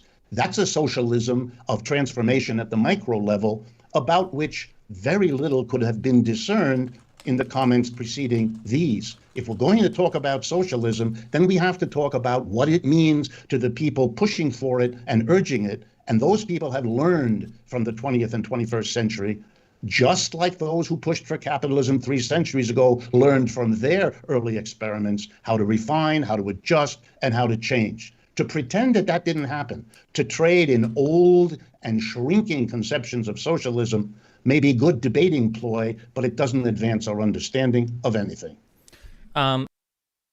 Quick comment. So Wolff has some rhetorical quips that he likes to throw in on statements. Like, well, I know it's not I'm so tempted to do a Bernie voice. Can I do a Bernie voice? Is that rude? Can I just do my Bernie voice for this? Because I feel like in my head, he's got like a Bernie voice. I don't know if that's because he's a socialist or what. But, you know, when he's saying shit like, we can't stick to the old ideas, okay? This isn't Marxism. This isn't, you know, whatever. Like, I can't hear my own voice. I don't have monitoring in the headphones, so I can't even make it sound good. But when he's saying things like this, and then he moves into saying things like, I know it might not be convenient for you in this debate to, you know, have multiple definitions or to talk about this. When he's saying that kind of shit, he's giving these little quips at Destiny, and I don't think they work for him because tonally, these all add up to making him look like an asshole, right? And I get where he's going with it, and it is how debates work on Twitch, but it doesn't really work out for him, especially when like he's cooking those in, and Steven's not going to have the opportunity to respond to them all the time because he's allowed to just ramble and ramble and ramble. So this is a habit that he gets into that I think is really negative for him. And if he really wants people to perceive him as a professor, to kind of bank on that ethos as he does later when he's clearly wrong about things, I think that it would serve him better to not have those kinds of quips in there because I really don't think they help him optically. They may help other debate bro people, but other debate bro people are uneducated dipshits that have nothing else to rely upon other than their quips and their quick humor, right? So they're banking 100% on what few things are good about them, and those few things include being quick-witted. But you most certainly are not quick, and you most certainly are not witty, sir. So you need to focus on your education, on your professional background, and you need to move per the pace of like what you're, you know, putting out there in the conversation, not to be giving these quips like that. I don't think that works out well for you. Okay, if you want to be easier to have a more of a back and forth rather than the super long monologues each, so we can respond to each other more, if you're okay with that. And there's a quip, just for a couple of things that you said. So I'm trying not to miss. I just talk slower than you. Oh yeah, no, it's fine. It's fine. My understanding is that in the 20th century there was a faster growing economy than the USSR, and it was Japan. Japan still exists today, and the USSR does not. I understand that the USSR did show a huge amount of growth, but I think it's odd to use that as an example when socialists often point to the evils of imperialism, and when you point out the fact that everybody was heavily industrializing around that time as well. I don't think it's fair to say that the USSR simply grew on the merits of socialism when there were so many other things happening at the time, and when it was outgrown by another economy that was. But those are the facts. I mean, you can play whatever games you want. The fact of the matter is that the Soviet Union's performance in the 20th century completely outshines that of Japan. There's no comparison. In 1917, when the Soviet Union begins, it is the poorest country in Europe by far. It then goes through 70 years. So this is going to be the first, and we're going to start setting a pattern here of Wolff interrupting Steven and getting away with it. And that's why I have included in the notes these periods and markers for when interruptions are happening versus natural like movements in the conversation, natural kind of transitions between the speakers. So here, this kind of like attacking this when Steven had admitted here that the USSR had huge growth, like he admitted that the USSR had huge growth. He said that actually Japan was faster. The question here should have been about the numbers here. When in the 20th century are we looking?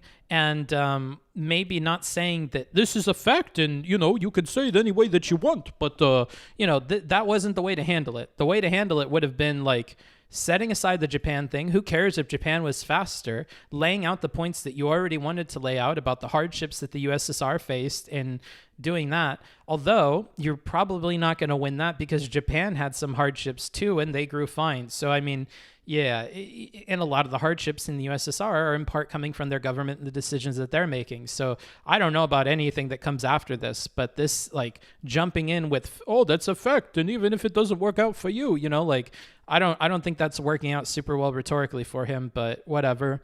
Steven's going to learn right here that Wolff is going to be able to interrupt, get a million more points off and whatever. And then down here, he is going to he's going to like deny Wolff the interruption after he learned that Wolff is going to interrupt. And if he successfully interrupts, he's going to get a gazillion points off that don't really move things forward. So when Destiny gives his next statement, he's going to stop Wolff from interrupting, right? And that's why, is because Wolff interrupts here, and he's very, very successful at it. And Steven knows that it's going to hurt him if he lets Wolff keep doing that. So that's just like a peek forward, not to spoil you, but this is what we're doing with the review. Of a lost World War I, of a civil war, of an agricultural collectivization, and of World War II, which did more damage in Russia than in any other country. Notwithstanding that it was the poorest country at the beginning of this horrific story, it ends up in 1965 being the #1 competitor of the United States for global hegemony. That's only because of its #1 status in economic growth that it achieved the overcoming of all those horrific losses.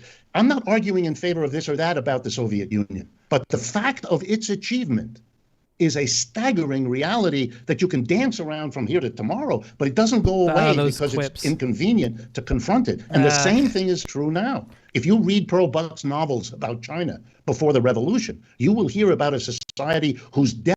Okay, so this is not good.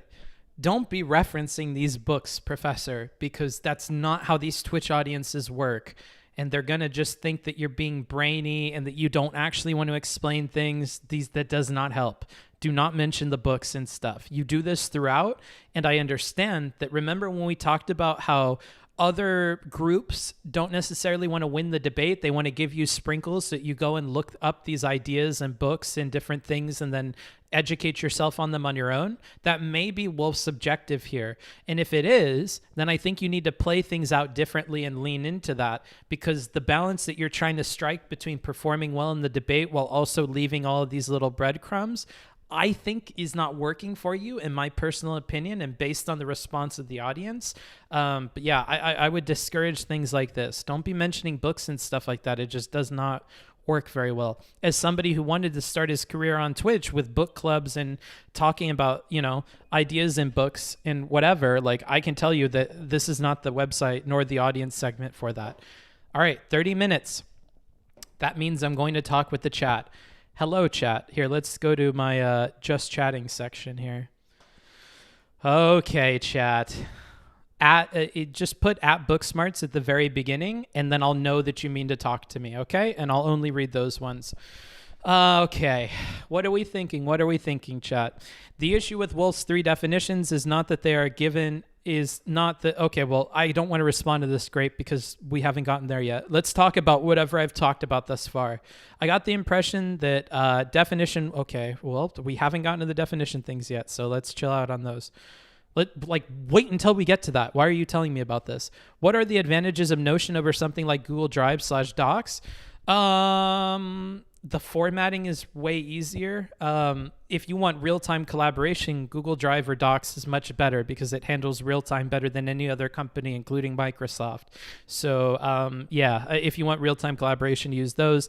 Notion, I like it because it feels like how I write notes in real life.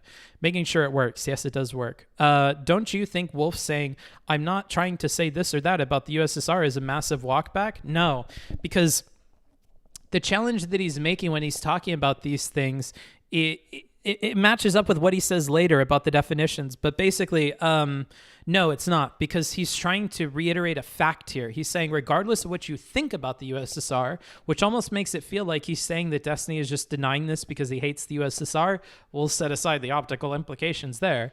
But basically, if he's trying to reiterate a point or clarify a point that this is a fact, think what you will of the USSR. I'm not necessarily a huge fan of the way that they did things in a holistic way either. But, he's just trying to point out the fact. I think it's fine to say I'm not trying to say this or that about the USSR, because all he's trying to say is that their growth was way more. He's just trying to establish that. And the fact that Steven is already pushing back on that one fact triggered the fuck out of Wolff. And that's why he's saying that, right? He's trying to put that in there to kind of get Steven to eat the fact and to just accept the fact first before we even get into the USSR system or anything about how it operated, right? I'm going to set a 10-minute timer. Hey, Google, set a timer for 10 minutes. Sure. Because we're going to have to, do that. I have some graphs on the GDP growth and can explain the backstory if you want them. No, I don't. You are doing a great job, basically nailing all my points. Pogfish supremacist. Oh my God. But But I thought Pepe wins. Why did you slip into a Jackala accent for Wolff? I don't have any feedback on my voice the way I have in the Focusrite, so I can't hear how I'm doing. I don't get how USSR is relevant if socialism isn't the government doing things. Oh man, you're killing me. Oh, you're triggering me already. Like, you're misunderstanding the first point that he made, where he's saying that I don't like people saying that socialism is just when the government does things. It's more than that, and you're looking at more specific things, which we get into later. But like, yeah, your whole comment is fucking Pepega, dude. I can't handle it. Seems like he's using any definition. Okay, you're fucking bad faith, dude. How many books have you fucked? Then this year, maybe like 8. Is it okay when we call you book fucker? Yeah, it's fine. What should have started the intro? I would have gone on with something that Stephen had said. Like, if I'm looking at this, I would have talked about how let's see, let me read through this. More efficient system, organized resource. You could have started with the boom bust thing. You could have started with the immoral thing, which he cooked in, right? With trying to say, like, think what you will of the system or think what you will of the USSR, but you guys aren't connecting the dots there. So maybe that's not a good point to focus on. I don't want to spend too much time on that one, but I'm going to keep going. But yeah, I would focus on something from Destiny's intro. Perhaps the 5 questions, which he said no socialist answered. Honestly, that's probably the best answer. I would have focused on the 5 questions, personally. Do you think it's reasonable to have a different impression from a debate when listening to it a second time? Yes, that's totally fine. That's totally fine.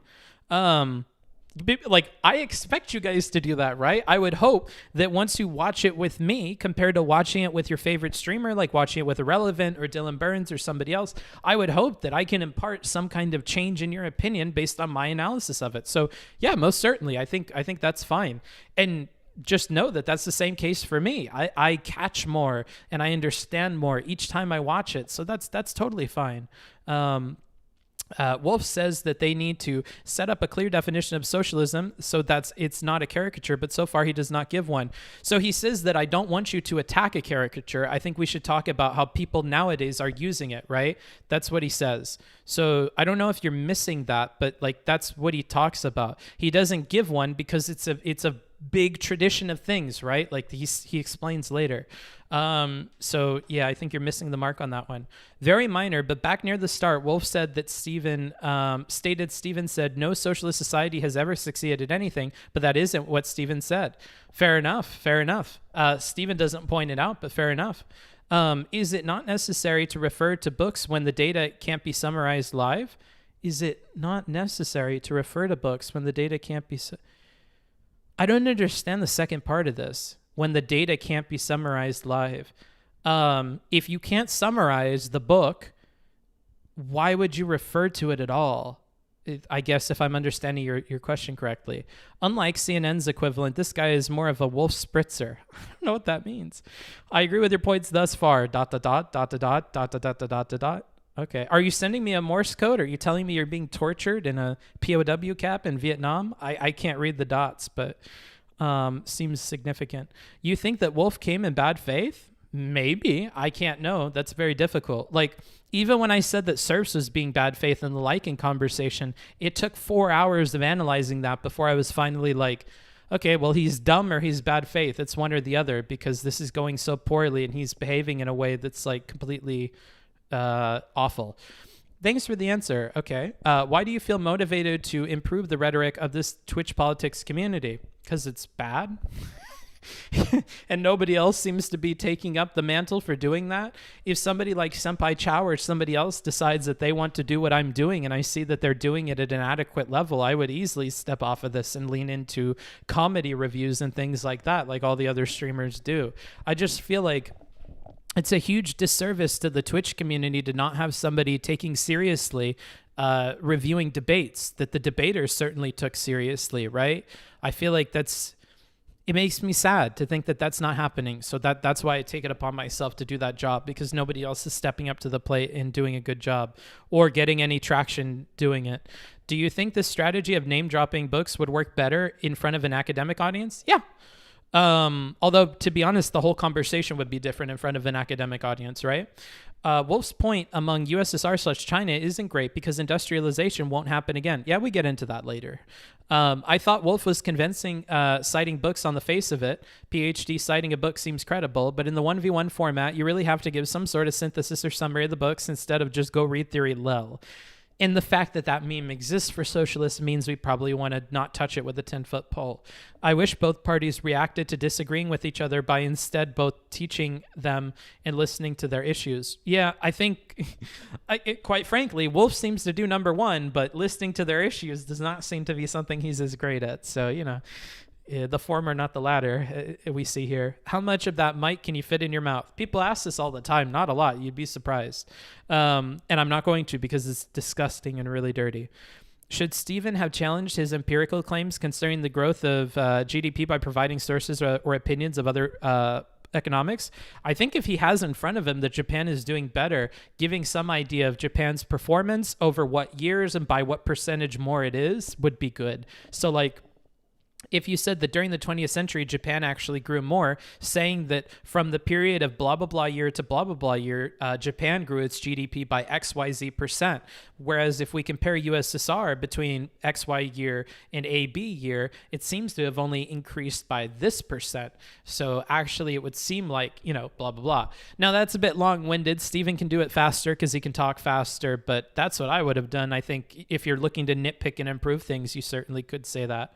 You don't like Wolff's quips. Is it the same if Destiny were to do the same, or does it not look good that someone educated and a teacher is using quips? I think it's specifically that he's educated and the teacher, because when you're doing that and you're also having this very I know more than you and I teach this shit and whatever, like he does later, all of that's coming together to be a nasty, nasty bit of frosting that you're putting on the top of that cupcake. So yeah, I think specifically with the way he plays out the rest of the conversation and who he is, it's not good. Give me a rhetorical analysis of Wolff doubling down on SU. I don't know what SU stands for. So in terms of fact checking, was Japan or USSR faster? I'm not interested in fact checking. We don't do that. If he doesn't give me the facts, I can't look at it, right? Stephen probably should have included figures there. Do you think Destiny saying my opponent will in his intro was bad faith? Yes. But only a little bit. It's a debate tactic, and it's a bit bad faith, sure, because you're putting words in the mouth of the other person, but I don't think it's that big of a deal, quite frankly. Because I think it's a usual thing in an intro to be like a lawyer. The defense will argue that my client did X, Y, and Z. It's like that. I think it's a fairly normal thing. Why did you slip from Bernie into a I hate you. I don't know what Dracula is. I can't even think of the voice in my head. Do you think Destiny's argument about Japan was strong? Yes, because it would seem that Wolff is factually incorrect. In much the same way that I think the argument about the Portuguese company later is very, very strong, because it would seem that the dude is factually incorrect. When you can point out that a researcher or somebody who is banking all of their ethos on being educated on a topic and on being the source that you should go to for information on a topic is incorrect about that information, that is poisoning the well in a way that I think can hurt Wolff quite a bit. So yeah, I think it's powerful personally. Wasn't Destiny's argument that the growth was there, but it would be weird to attribute it just to socialism? Sort of. We're going to get more into that in just a second. How far are you in the debate? Well, you're going to learn when I switch back over, aren't you? Do you think that Destiny wanted to talk about the practicality of socialism and Wolff wanted to talk more about the idea of socialism? I don't know if it's that simple. Bragging about the economic successes out of peasantry by finally industrializing like others already did feels like a college student bragging about tripling their $1,000 to a millionaire who doubled their wealth. Fair enough, dude. Fair enough. The moderation, debate topic, lack of structure was a huge disadvantage for Destiny as his opponent isn't a seasoned debater. And whose fault is that? I keep casting shade at the serfs, but it's really because we had a recent really negative debate review that's left a sour taste in my mouth about the fella. And so just know I am definitely biased against the serf. I am biased in favor of Stephen. Just realize those two biases. I can't understate them enough. Sorry. The thing with these segments is I'm only able to get through so many of you. The chat is like going so fast. Keep in mind that the first people to @Booksmarts and have their questions are the most likely to be answered, frankly. So the second I switch over to that segment, try to get your questions in at the right time to kind of get those done, because unfortunately I cannot keep up with the ones that roll in at the end of that 10 minutes. So let's go ahead and switch back over. How are we going to do that? Switch back over here. Where is my just chatting? I don't know. Wait, did I delete the scene? Oh, I'm in the just chatting scene. Professional streamer, by the way. Anywho, I'm going to make this full screen over here, and I'll have the video on my screen. There'll probably be a better way of handling this one way or the other. He's throwing. Yeah, I'm throwing, dude. Depth of poverty literally blows your mind. And here they are about to surpass the United States before the end of this decade. And that was accomplished by a communist revolution and a government that... Oh, fuck, before I forget.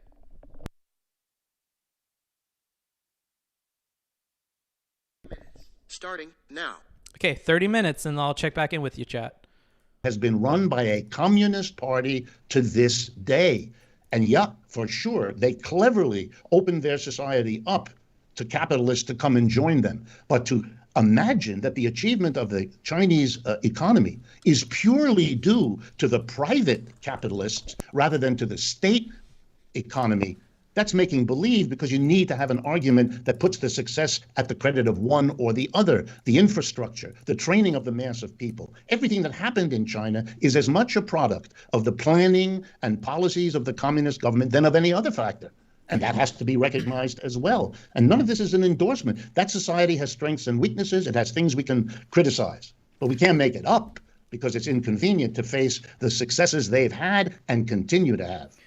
Okay, so I'm not saying that the USSR did not grow a lot. Obviously, the USSR grew massively. Your claim is not that the USSR grew. That's not what we're arguing about. Now, unfortunately, Stephen has to repeat that. Remember that Stephen had already said that here. Stephen admitted off the bat that they had huge growth, and then he was interrupted before he could complete his point that he's actually going to be able to complete here. And Wolff interjected to state that was a fact, but I think that was not good for him to do. But anywho, let's continue with Destiny's statement. About. It's whether or not the USSR grew at the rate that it did due to socialism. A country that was heavily involved in multiple famines, a country that heavily went from little industrialization to a lot of industrialization, and a country that engaged in a lot of imperialistic practices is a country that grew massively in the 20th century. To say that all of their growth, or even the majority of their growth, was due to the organization of their economy and not due to factors that were independent of that organization, to say otherwise that they wouldn't have grown, maybe at an even faster rate had they been a capitalist economy, there would have to be some evidence provided for that. And I don't believe that that's ever been adequately demonstrated. On the contrary, I believe some people have argued that Russia could have potentially grown, the USSR could have potentially grown even faster had it abandoned some of its more outdated forms of trying to manage their economy. When we bring up China, China has grown a lot under certain socialist policies for sure. When we look at China, especially in the 80s and 90s, China began opening itself up to massive growth when it comes to foreign investment. China is the #2 country in the world that allows for foreign direct investment. And the coalescing of all of China's state-owned, the SOEs, the state-owned enterprises, into a select few industries, and then the massive opening of foreign investment into that country to give other people more control over privately owned businesses has been what has caused the massive explosion that we've seen of China in terms of pulling people out of global poverty, as you mentioned in the video that you did for the Gravel Institute. You attribute that to socialist policies, but the thing that really pulled China into the 21st century in terms of economic success was the opening itself up to foreign direct investment, was the opening itself up to other economies being able to interact with them more, which are all neoliberal trade policies. These aren't people-owned businesses. These aren't businesses that are ran by the workers. These are, I mean, if anything, China is a government that runs the business itself. It's a state capitalist economy more so than any type of socialist or communist economy. To say that a single party regime is having the workers themselves making decisions over how any individual business is running, I don't think it's fair to say. I guess real quick, just finishing. So Stephen has learned not to let this dude interrupt him all the time. So here Wolff is going to try to interrupt with China understanding being flawed, and he's going to fail. Your understanding of China is really badly flawed. Can I finish this last? And, to make a rhetorical note, because I know you DGGers really want to see me comment on him working on his rhetoric and working on how he's coming off and working on his tone. I love it. I love it. So if you guys remember, in the conversation that Vosh had with Mel, Vosh was being an asshole. What we in the industry would call an asshole, okay? His tone was that of an asshole. He talked over her. He didn't let her answer questions. He put words in her mouth, yada, yada, yada, okay? So he's totally beating on Mel, rhetorically, verbally. And Mel goes on the back foot. Mel starts to take this tone of being attacked, right? To kind of match it, right? And Mel points out that this isn't very good faith from Vosh, all these other things. Mel basically does the best that she can being in that situation. I don't like Mel, okay? I'll put that out there in case you don't know me very well. You know, she was on, she still is technically on the no-no list. I don't cover her stuff. But, kind of similar to what's happening there stylistically, we have the same here. If Destiny is going to be interrupted and he wants to challenge that interruption, he's able to get fuck, I'm like Dan, dude, I can't talk. He has the best of both worlds here. He is able to challenge the interruption and succeed, while at the same time being able to do it in a tone that makes him look like he is being wrongfully stepped over by this professor guy. That this is the second time now that he's interrupting Steven in the middle of his statement, yet Steven lets the dude go on and on and on until there's a natural pause and then jump in. But the fact that he's trying to jump on top of him and Steven takes this sort of tone, I think works out really, really well for him. You may think he looks like a beta cuck or whatever, but I don't think you're the person that this is meant for. And I think for most of the audience, this actually works well for Steven.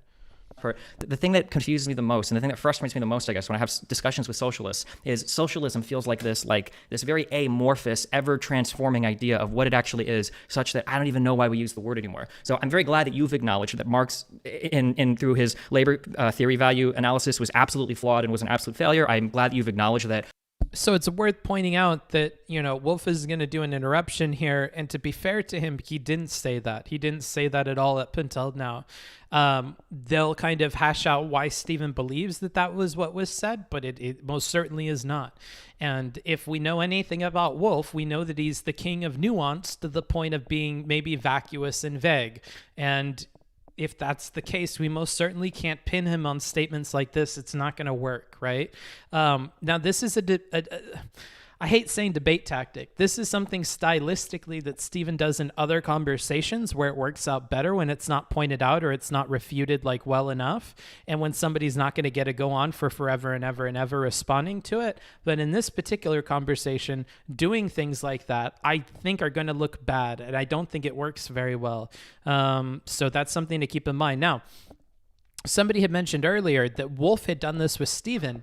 But if Steven doesn't point it out, there's not much of a cost to it in the same way that there is, you know, using it against Wolff, because you used it against Wolff and he points it out or tries to interrupt or says that you're purposefully like misunderstanding him. It's almost like he's building a case for why he should be treating you this way, for why he should be treating you with like bad faith gloves on, right? So I would be careful with this. And to be fair to Steven, he tries to be more careful with this from this point onwards.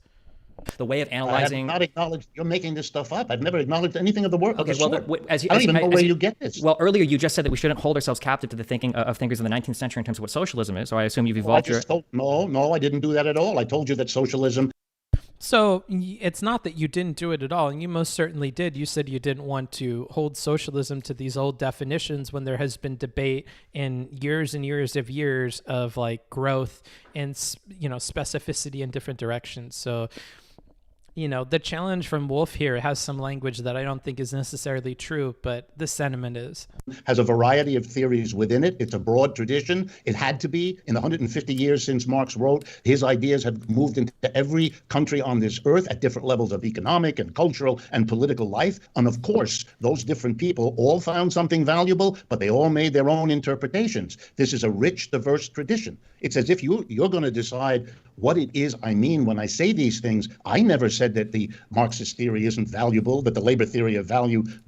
Also, to be fair to Steven here, like, that's how debates work, sir. Like, You're going to say things, and I have to get from what you're saying more than what you're actually saying. And if I get that wrong, then feel free to point it out. But that's how human conversation works, Professor. You're going to say things, and people are going to take it to be one way or the other. They're going to take even more than just the words at their face value. Again, this is not an essay, Professor. This is not you writing a report. This is not you giving a lecture. You're in a debate and a conversation with other people, so you need to treat it as such. Yeah, people are going to get more than what you're saying out of what you're saying. That's the whole thing with optics and rhetoric, is that people interpret things and they have emotions tied to things and they make assumptions on things based on whatever you actually say. It's always more than just what you're saying. And if you keep fighting against that, as you do throughout this conversation, you're going to get increasingly frustrated about that. And I think that you waste time, energy, and frankly, like, at a rhetorical expense, you are doing these things. I don't think it's helping you a lot. Doesn't apply. If you read any of the books and articles I've pumped out in my life, you know that the exact opposite is the case. When you say something, wait a minute, I want to correct something about China because you keep repeating it. Okay. You know why private enterprise and private capital flows into China in the And this dejected okay, I know that some people might think it makes Stephen look weak or whatever, but remember that Stephen, the same way that we're giving weight to the professor's kind of ethos as a professor and as somebody who has been a studied man and all this stuff, Stephen has a history of being the loud, obnoxious, kind of aggressive dude. And so for him to take these kinds of, you know, passive little statements and whatever, in my opinion, these are all adding up to help him, and they're adding up to make the professor and his actions look worse in the same way it did in that Mel and Vosh conversation. So I like this at a rhetorical level, but I get that you guys as viewers of his may not. I personally think it works out well for him. 80s and 90s, because China had transformed itself from a place where nobody wanted to invest to a place like now where everybody does. Capitalist enterprises went there because they had a well-educated, disciplined labor force at very low wages, because they had built an extraordinary infrastructure, because you had a growing level of income for people to buy things. That's why General Motors produces and sells more cars in China than it does in the United States. The reason private capital went there was because they had, before the arrival, created the institutions. Every other part of the so-called third world, Asia, Africa, Latin America, who had received since the Second World War massive amounts of foreign aid, were desperately trying to do what the Chinese were doing, namely, develop their countries so that foreign private investment would come. China didn't get any foreign aid because they were communists and the United States didn't give them any. But they did a better job than all the countries who did get it in order to get to the point of economic development where it became interesting for capitalists in Japan and Europe to go there. You need to pretend, for reasons I do not understand, that all of the achievements I've just described didn't happen, that somehow they don't deserve the credit. Look, in the world of economics, maybe perhaps you're not familiar. We got a 2-for-1 on some rhetorical slights here. So this pretending these didn't happen for whatever reason, who knows what the reason could be. Come on, Professor. We know what you're doing here. And frankly, like, you're not coming off well, especially when you're combining it with that little quip that you did right after. This is why people felt like the professor came off tonally as very, very aggressive right out of the gate. It's not just that he has all these quips. It is significant to bear in mind that all of these quips and these like remarks that he's doing are in contrast to Stephen. They're all contrasted by the tone that I was talking about in stepping off of interruptions and things like that, or successfully getting, the stop on an interruption with a tone that is more submissive, right? That tone clashing with the professor's tone here, I think had a huge optical influence on the audience right out of the gate. And it left a sour taste in their mouth about the professor, because again, we are like barely 20 minutes into this video. So he is setting the tone here, and it's not good for him. So even when Stephen acting later very aggressively, it's not hurting him. It's not hurting him to act aggressively later, because he was so patient and so calm in the very beginning and got interrupted all the time and got spoken over and all of that. So he kind of built up this rhetorical credit that he cashes in at the end. we kind of feel okay that Stephen acted rambunctious at the end because it almost feels deserved given how the professor treated him at the beginning of the conversation. Comments like, I'm not sure if you even understand economics or whatever, like these are starting to paint the picture that the professor thinks very lowly of Stephen. And if you're an audience member that feels like you're on board with Stephen's arguments and what he's saying here, then of course you're going to feel like you were also personally attacked by that kind of comment.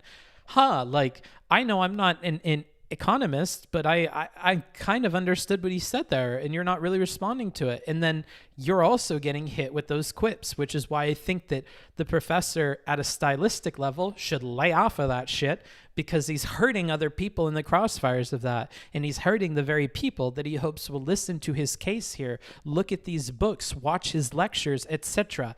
So like, you know, I think he needs to be more careful about that.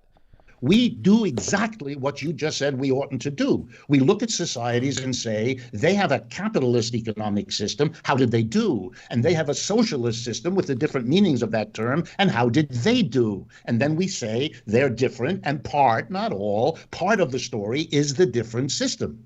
And if I say to you that the socialist tradition has multiple interpretations, let me assure you that the capitalist tradition does as well. The leaders of Saudi Arabia right now call themselves capitalists. Can I ask you, when you say socialist, what do you mean when you say socialist then? I'm trying to understand what this means. So I've put a separation here because this is changing tonally the whole way that the conversation goes after this interruption from Destiny. So we're going to kind of really focus in on the definitions from this point on. I think that's fair. I think this is a conversation where it is important to flesh that out. Now, you may think that the onus was on the professor to have done that earlier. Fair, whatever. Stephen took the incentive here or whatever. He kind of jumped ahead of it and did that. And I think that's good. So let's focus on the definitions here. Let's see if we could hash those out. Can you give me like a cohesive, coherent? Right. That's good. No, let me answer. There are a variety. I'll give you 3 basic strains right now. They don't exhaust it, but they enable us to have a conversation. One strain. You leave enterprises in the hands of private capitalists, but you recognize that capitalist system is so flawed, for example, in terms of inequality, in terms of business cycle instability, that you give a role to the government of massive intervention, rules, regulations, laws. You know, let me give you some examples. In France, it's the law that once you begin working after graduating from high school. So here's another thing. Given that you're long-winded, Dr. Wolff, I think that it's best that you try to avoid the example thing with literally every single thing that you said.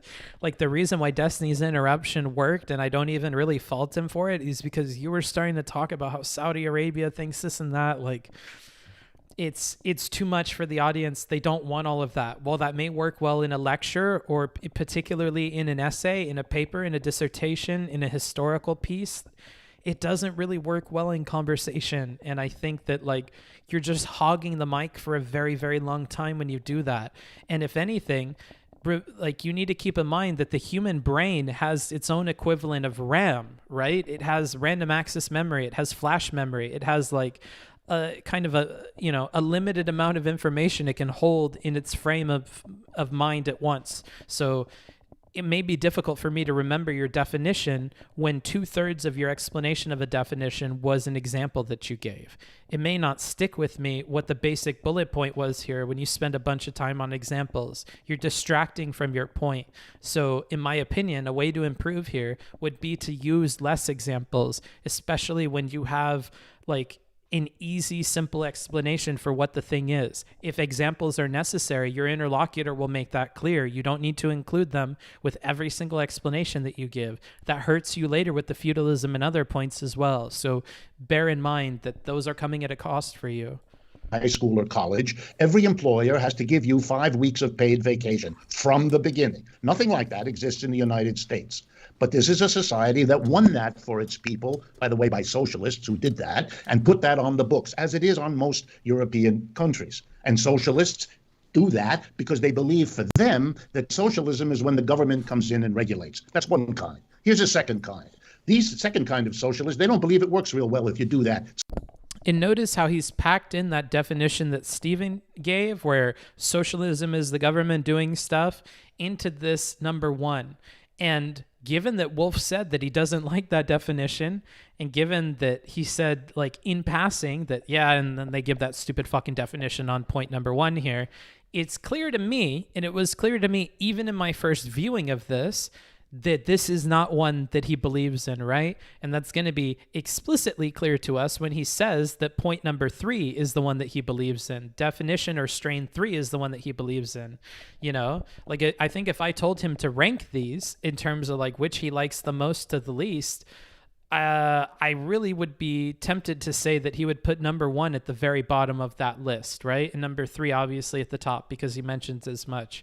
So it doesn't seem like he's necessarily down for this, though he sees that it is in most of Europe, France, other countries like that. He sees a lot of it, but it's not necessarily the one that is his pet definition. It's not enough. So they want to take a different step. They want the government to come in and actually own and operate enterprises, not merely regulate them with rules and laws. Then there's a third kind, which I stressed a few moments ago, which is not about the government. Doesn't care all that much whether the government runs an enterprise or the private does. They can figure out, whichever one works better. Let's be real practical. But for them, what socialism means is the transformation of the everyday life of working people. No longer do you go to work with other people telling you what to do, where to sit, what machine to use, what raw material to work on. And at the end of the day, you go home and you've got nothing more to say about what you poured your brains and muscles into. No, no, no. For these socialists, like me, the crucial thing is to reorganize the workplace, to bring real democracy, can you believe it, to the place where we work. In a country that claims to be democratic, we don't have democracy in the workplace. We have a tiny group of people telling the majority what to do, fully unaccountable to that majority. You know, if we really believed in democracy, this kind of socialism argues, we would recognize that that's where adults spend most of their adult life, at work. And if you really believe in democracy, it should have been installed in the workplace. But capitalism doesn't permit that. The folks at the top want to keep the power, to keep their inordinate wealth, even at the expense of no democracy and of a growth record inferior to what Russia did in the 20th century and what China is doing now. So I have a little comment here. Let's see what the comment is. I'm not able to... Let's see. This ignores Stephen's comments about capitalism leading to faster USSR growth. It totally does. Okay. So when he's saying this here, that like, you know, people are, I'm not going to do the voice. People are not doing this. Like, even though we look at countries like the USSR and China and we see that these were like the fastest growing places, like, you know, it would seem that if we wanted to grow the fastest, we might even pick this, you know? But this is ignoring the comment that Stephen made earlier that some people even think that maybe Russia could have grown faster or the USSR could have grown faster had they just been capitalists in the first place, right? I think that's, let's see, that's over here somewhere. I'm missing it. Here it is. Yeah. So it may have grown faster. The USSR may have grown faster if it was, you know, run as a capitalist economy. So yeah, I think he misses that here, and it shows that he's not necessarily listening to every point of Stephen's in much the same way that Stephen is not listening to every one of his points, which will be demonstrated later on. And that's an enormous price to pay. Okay, so if you want to talk about the 2 and 3 definitions of socialism, that would be interesting to me, but I only heard 2 definitions of socialism here. Number 1 is just capitalism. I don't know when this like redefining happened of taking capitalism plus government intervention and calling it... Wait, let me finish, right? I don't know why this was the case. Look, that denial, I don't even have it written in here, but I will add it. That denial is just so good. And you guys may not like him to be on that kind of like more timid tone, but man, does it work, especially if you mean to cut the professor off. I think it looks much better. And I had watched a little bit of his like post-debate talk where he's like, you know, basically debriefing the audience on how he thought it went. And he was worried that he couldn't do these interruptions to the extent that he wanted to. And he was worried how it would come off optically. Frankly, I think you did a really good job with where you landed on doing that. I really do. And I think that you should continue doing that further when you're in conversations with these bigger people and you're afraid of making the interruptions. I think you play that out here like really, really well. Later, when you do interruptions, it comes off worse. But here, it was really, really good. So I'm going to add that in real quick.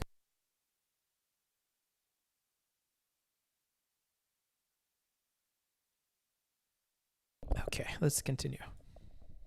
That state intervention into private markets to have some form of regulation or some form of socialized healthcare or giving workers 5 weeks off became socialism. It's clearly not socialism. It's so not socialism that I think Marx himself even said that the state would be heavily required in maintaining capitalism, more so than I guess even Marx was able to foresee, because he predicted a revolution of the proletariat in his lifetime. The idea that the state intervening and providing some sort of social welfare or safety net is that's just strictly a capitalist system with some government intervention. If we want to talk about the concept of the government owning and operating enterprises, or number 3, the idea is that the workers themselves have some like worker managed thing, I would be interested in discussing either of those two options, as I believe all 5 questions I laid out initially apply to them. But I'm instead going to end my statement by asking you about the one that I completely disagree with, you don't agree with, and does not apply to my 5 questions at all. Let's get to that. But for number 1, I wholly reject that as a form of capital, as a form of socialism. If you believe it is, I'd be curious if you can tell me what is the difference between the first thing you laid out and any capitalist that acknowledges. So the problem, Stephen, is that you know he's super long-winded, and if you hand the mic to him, he's going to use it for a very, very, very long time, even if it seems like a very simple question to answer. So now this may be a hindsight thing, but it seems like you're aware of this in the moment.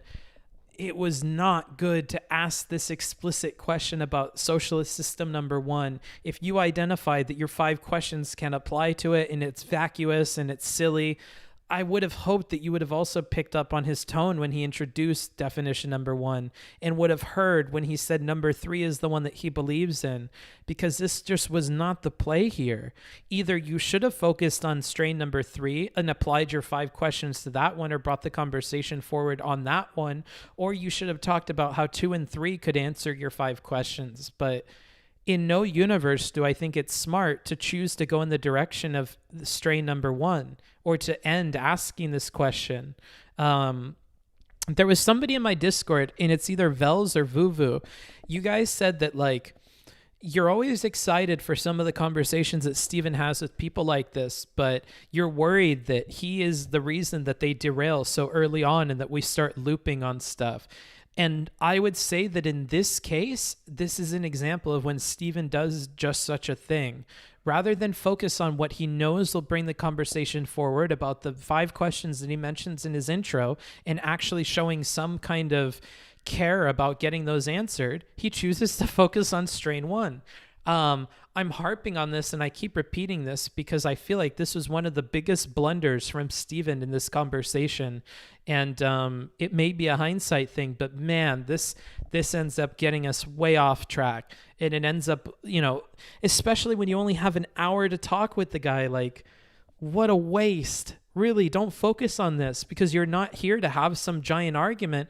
You said that you came here to get the 5 questions answered by somebody who's educated on this stuff. So why you would choose to not talk about the strain that he actually believes in, why you would choose to not talk about a strain that could possibly answer your 5 questions is beyond me. I feel like this may have just been an instinctual thing that Stephen threw off and just like, yeah, I would be like super curious. Fuck, like this fucks us because then we get into a whole thing about this one that's not even what he believes in. It gives him more time to explain the 3 things. Like, oh man, this really sucks. Acknowledges that some level of government intervention is necessary in keeping the economy going. I'd be glad to explain it to you. The history of socialism gets going in the middle of the 19th century.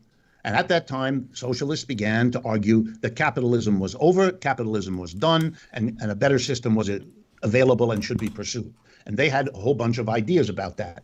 They were a relatively small group. If you know the history of Marx and Marxism, it begins relatively small.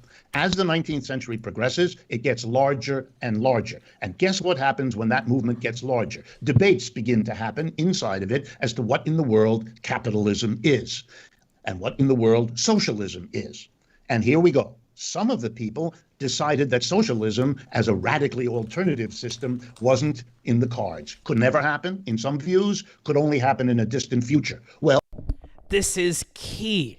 And I know it's key because I did a line by line of this entire debate and listened to it a few times. This is the key that the audience members miss out on. The reason that he has to explain this, the reason that he gives this history is to explain the branching of different ideas, different thoughts on socialism. those people that did not believe that socialism was possible, whether in their lifetime or in the foreseeable future, decided to resign themselves to living under a capitalist system and instead chose how they could like make things better, given that they have to live in that capitalist system.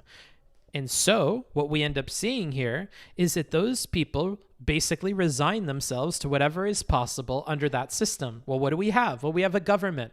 So we're going to try to go for universal suffrage, and we're going to use the government as a tool for regulations and policies that we think benefit all these people or get us as close as we could possibly get to this thing, while not deluding ourselves into thinking it's possible that we ever achieve it in its purest form.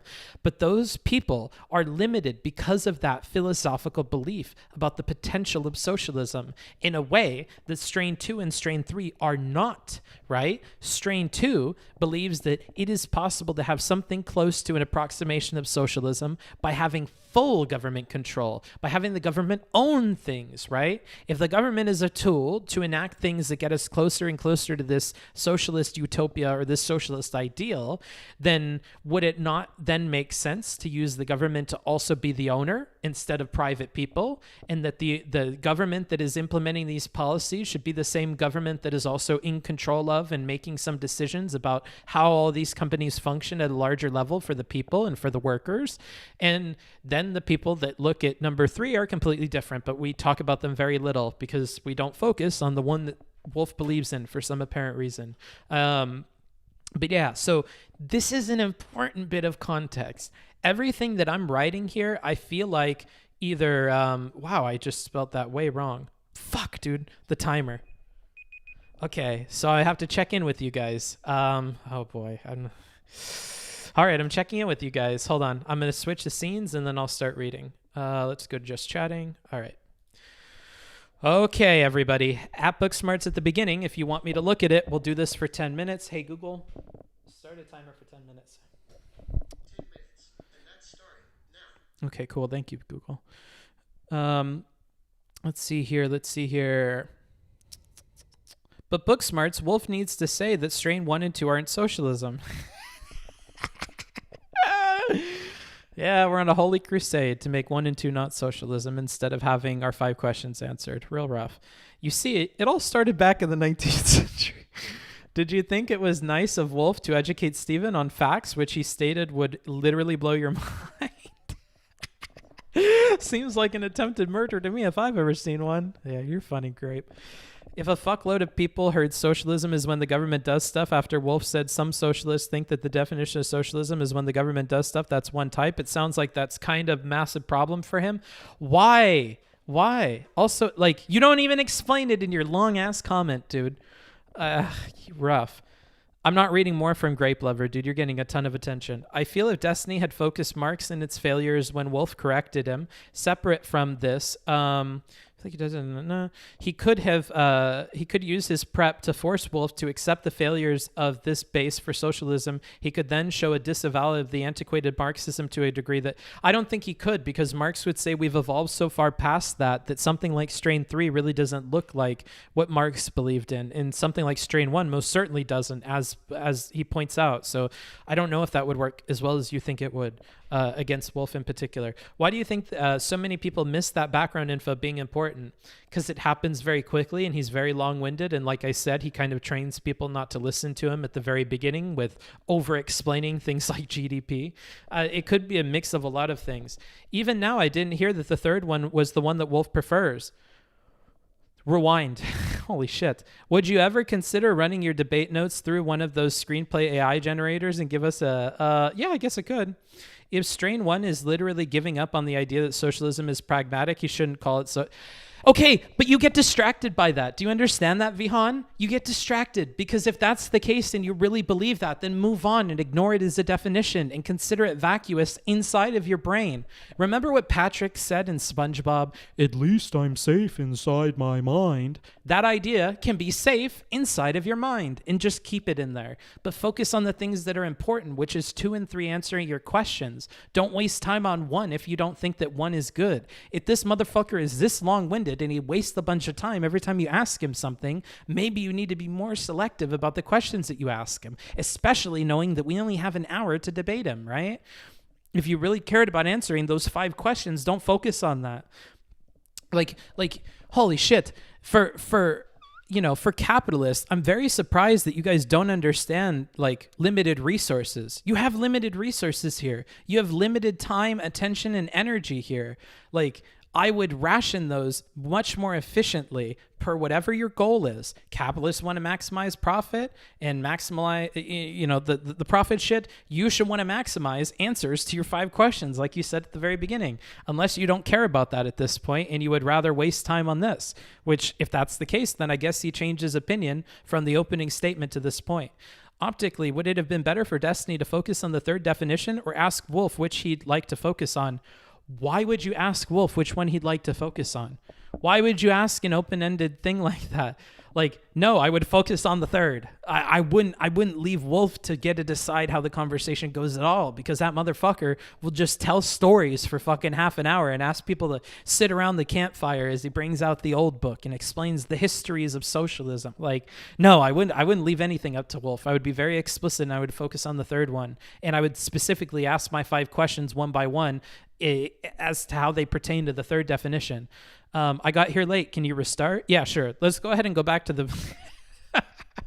I'm so confused by this argument. It's like someone saying they'd rather play baseball than soccer, but just change a few rules. It's still baseball. Why would it... I don't understand anything that you're saying here. Keep up the good work, but thanks, bro.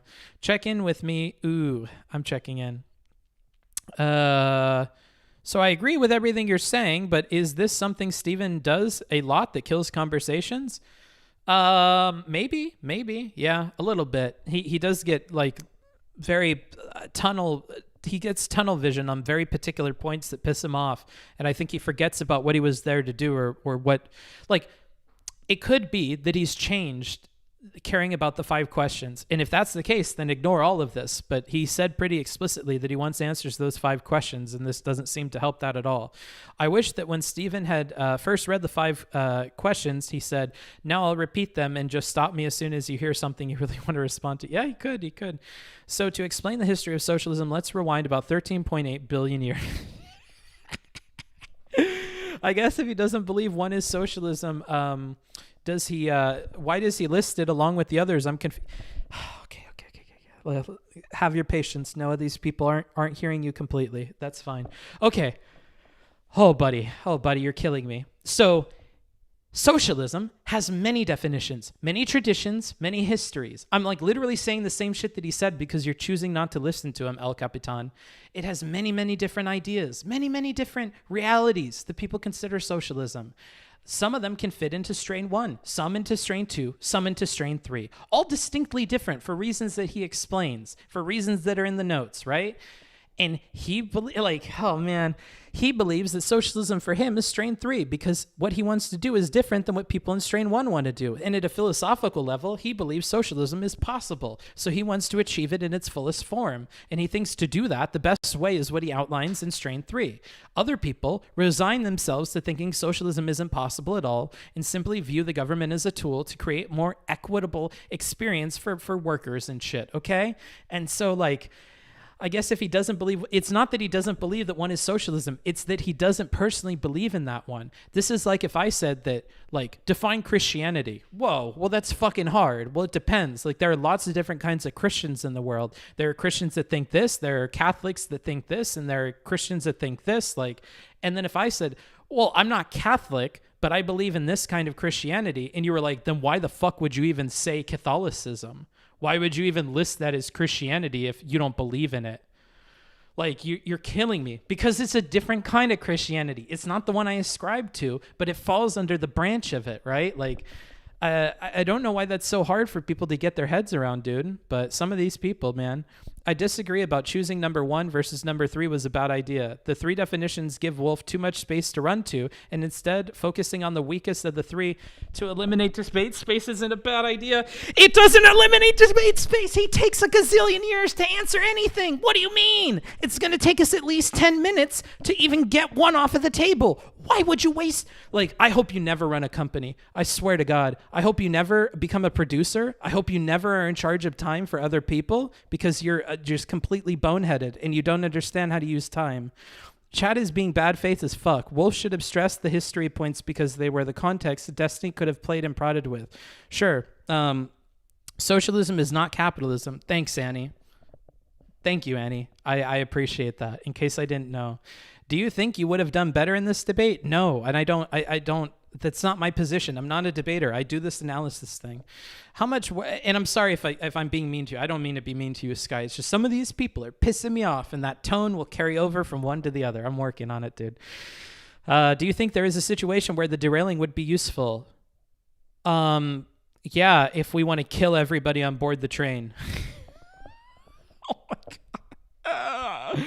Okay, Booksmarts, but hypothetically, is there like a universe where Steven is like correct for derailing the train? Like, is there like a situation where like completely going off topic and like totally not answering the point of the debate was like be a good thing? Like, oh my God, you're fucking killing me, brother. I'm scrolling past all you people, bro. I'm jumping up to the new comments. Fuck all the old people. I think I need more context. Can you start with your high school admission? I appreciate what you do, buddy. Thanks. Thank you. Thanks. Holy shit. But when you say socialism is not possible, he says socialism, one, exists. So is it possible he uses this to defend himself?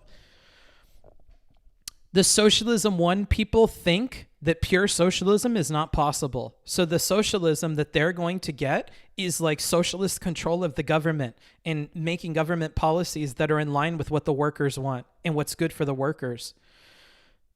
Like, I don't know how to explain this any other way, guys. Like, my only answer to you about this can be to explain it the way that he explained it. This feels a lot like when people didn't understand what Vosh said about his philosophy takes. Like, you can be upset that he's defining it that way. You can disagree with his philosophy, but you can't keep asking these questions because, like, the only way I can answer is to give you the definition again, right? Like, it's so frustrating to me to be in a position where, like, I can't answer your question in any other way than giving the definition because you're not using the definition correctly in your question. I don't know what to do. I'm going to start skipping past those because I don't know how to help you if you can't meet me halfway with like trying to understand what he means by that, right? Do you agree that Wolff did more for it? Like, it almost feels like you just want to be challenging to be challenging, but I'm like this short of saying that for the commenters asking these things. Do you agree that Wolff did more for capitalism than socialism with his PlayStation answer? Maybe, dude, maybe. I mean, it was better than his other answers. It is definitely something the Destiny needs to work on. He will go down any rabbit hole. Yep. Chat roast level is getting toasty. I'm trying to keep it back, dude. I'm trying to fucking put my foot on the brake a little bit. Your face is literally red right now. I wonder if you guys come in here just to torture me. Every time I cover Destiny stuff, dude, it's always these people come out of the woodwork. This is a huge blow to his ethos there. I'm wondering at the moment if this guy knows what he's talking about. Who? I already forget because I'm rage blind, dude. I'm blinded by rage. These people have triggered me. Could you explain why the 5 questions matter if the moderators don't keep this shit on topic? Pretend that the moderator doesn't exist because he doesn't for this whole conversation, really. Let's pretend that the moderator doesn't exist. That's how I would answer your question. I don't want to keep roasting Lance. I'm trying to be nice, but he's irrelevant in this conversation. Let's not talk about him. Okay. I went almost 2 full minutes over the timer for some reason. So I'm not looking forward to the next one, dude. I'm not looking forward to the next one. Holy shit. You guys are killing me. You guys are killing me. Chad is winning the debate, dude. Chad is winning the debate here. Anywho, let's get back into what we were doing, dude. 30 more minutes. Yeah, 30 more minutes.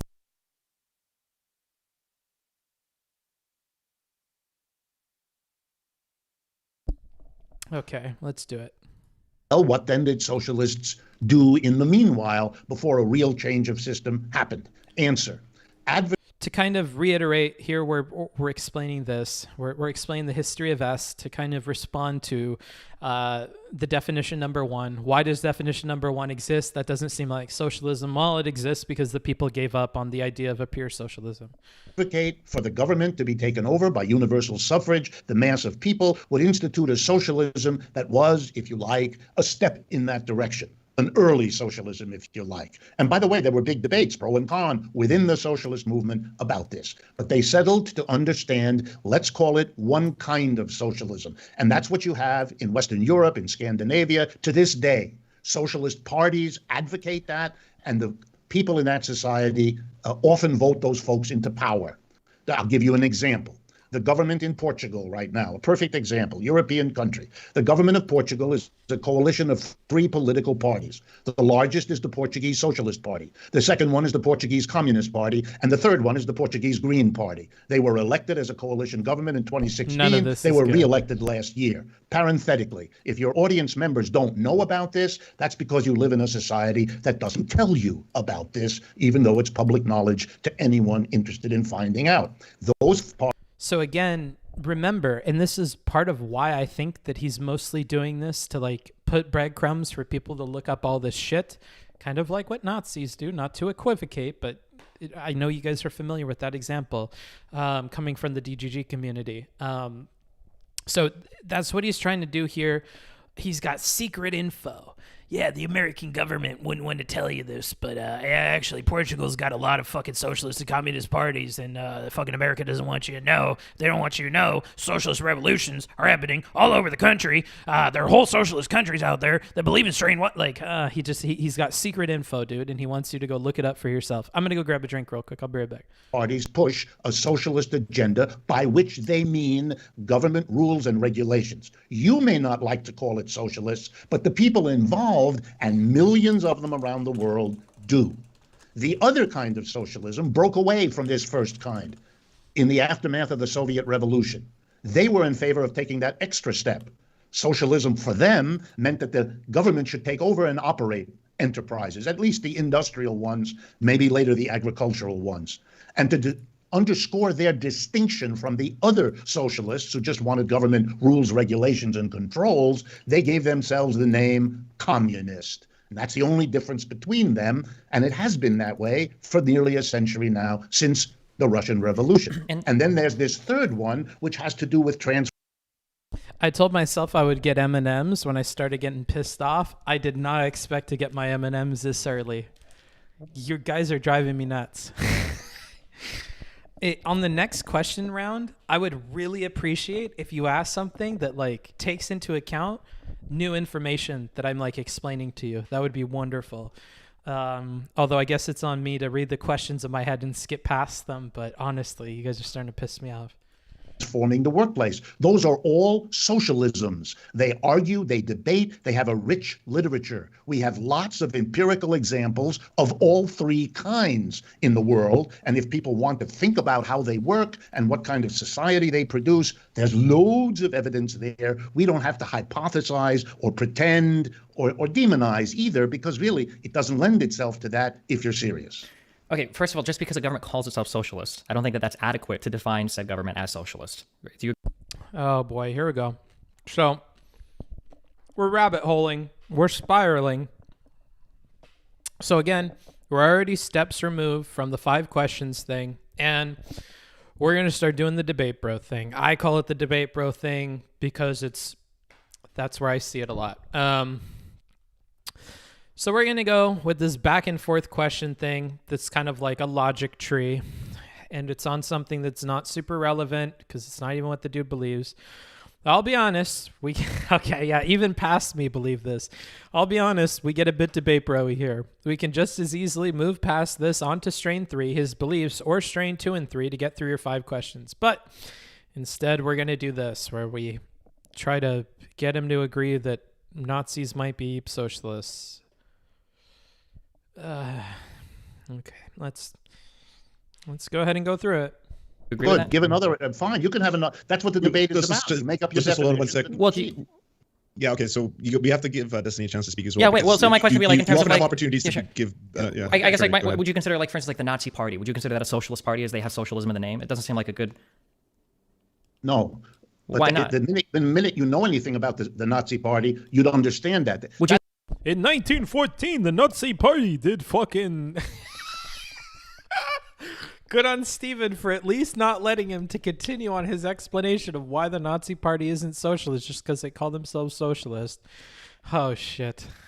You say that Portugal lives. Is Portugal a socialist economy, or do they have markets? Do they have private investment? Markets have nothing to do with socialism. Okay, can you tell me what is your definition of capitalism then? I just, because when I ask you what is socialism to you, I'm like, I understand that you can talk a lot and you can tell me what other people have considered socialism to be, but under your current definitions, for instance, No, the I gave you Democratic. my Hold on, definition. no, you haven't given me your definition. You've So, why do I think that Steven wasn't listening very closely when he gave the 3 strains? Because Steven doesn't know which of those strains the professor believes in. And he's saying things like, you haven't given me your definition, when the professor already has. Let me go ahead and check what my notes are here. This comment is not taking into account his thoughts on socialism, really, though this will become more clear in a bit. Oh, yeah, it does right here. He must have pissed off. He must. Sorry, I'm fucking Freudian slip. He must have missed Wolff say he believes in strain 3 twice. Yeah. So, no, you haven't given me your definition. Yeah, so he missed it. Yeah. And then he assigns a definition to him regardless. So, like, this whole little part is just, I don't know what's going on here. told me what other thinkers and what other countries in the past. Your definition is not what Portugal does, or it's not what the Portuguese socialist or communist parties. You're giving me what other people or other thinkers have thought what socialism is. Because under your current definition, number one, the Democrat, like assigning it to be his current definition sets aside the fact that he gave 3 definitions, but we'll put that aside. You're assigning number 1 to him as his definition when it seemed that tonally he didn't really believe in number 1. He says that number 1 people are like the people that have given up on the idea, kind of. He said explicitly that number 3 was his definition. So this whole little bit here is just incredibly rough for me. And it was rough in viewing number 1. I don't know how people missed this. For me, having noticed this issue in my first viewing, this really sounds like nails on a chalkboard. It was rough seeing Steven continue having not noticed this issue. And I know that, remember, and I gave disclaimers at the beginning, in the moment it could be very, very hard. In the moment things like this happen. But what bothers me more is that other people didn't notice this. And I'm glad that it can be more clear in the line by line that the professor explicitly gave his definition as strain number 3, and we're assigning a completely different definition to him. And I think that this might be because right here onward, he's tunnel visioned into the debate bro logic tree thing. And so he's not thinking super straight. And I think that might be why this is happening. But I'm sure that in however many more minutes I have left to talk, you guys are going to tell me why I'm incorrect about that and why Steven is totally okay for whatever reason. But anywho, that's me being bad faith about you. Let's go ahead and continue. Democratic Party in the United States would be considered a socialist party because they're in favor of heavy government intervention in terms of climate change or healthcare. And I don't know if you would you agree that the Democratic Party in the United States of America is a socialist party, or if they rebranded themselves? Okay, so it's clear then that the naming mechanism alone isn't enough for you, because the Nazi Party obviously called themselves socialists. I don't think many people, me included, would consider themselves socialist. And it's obvious that there must be some outside definition that you were alluding to. This is just so rough, given that he gave you an explicit definition already. This is the way that Steven talks with other people when he feels like they're not giving him answers. And there are a lot of times where he's correct about this, but he's just like using this cookie cutter way of talking on somebody that already gave him this answer. So to me, this was a really gnarly moment for Steven at like a logical level. Rhetorically, he passes because you guys didn't notice this at all. So rhetorically, you're in the clear. Good job. It's just that logically, this really, really bothers me. And if you hear anybody that is on Wolff's side that mentions this point, just know that they're not fucking crazy.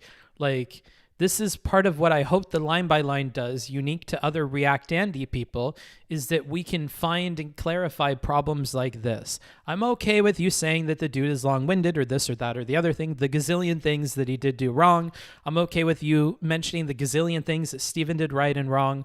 But I really don't want to hear shit that's not true, or I don't want you to argue against people that are in the right. So just know that Wolff gave him a definition here and he completely missed it. And then he did this whole thing, which I don't think sounds or looks very good when we go line by line.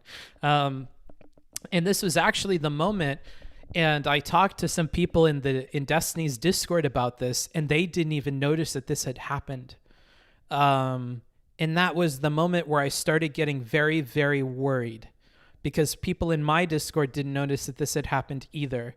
And I started to get worried that this review was going to be difficult, because there are things that are very clear in the line by line that I'm going to be forced to point out, because it's very evident when we do it this way, that were not apparently at the time of the debate.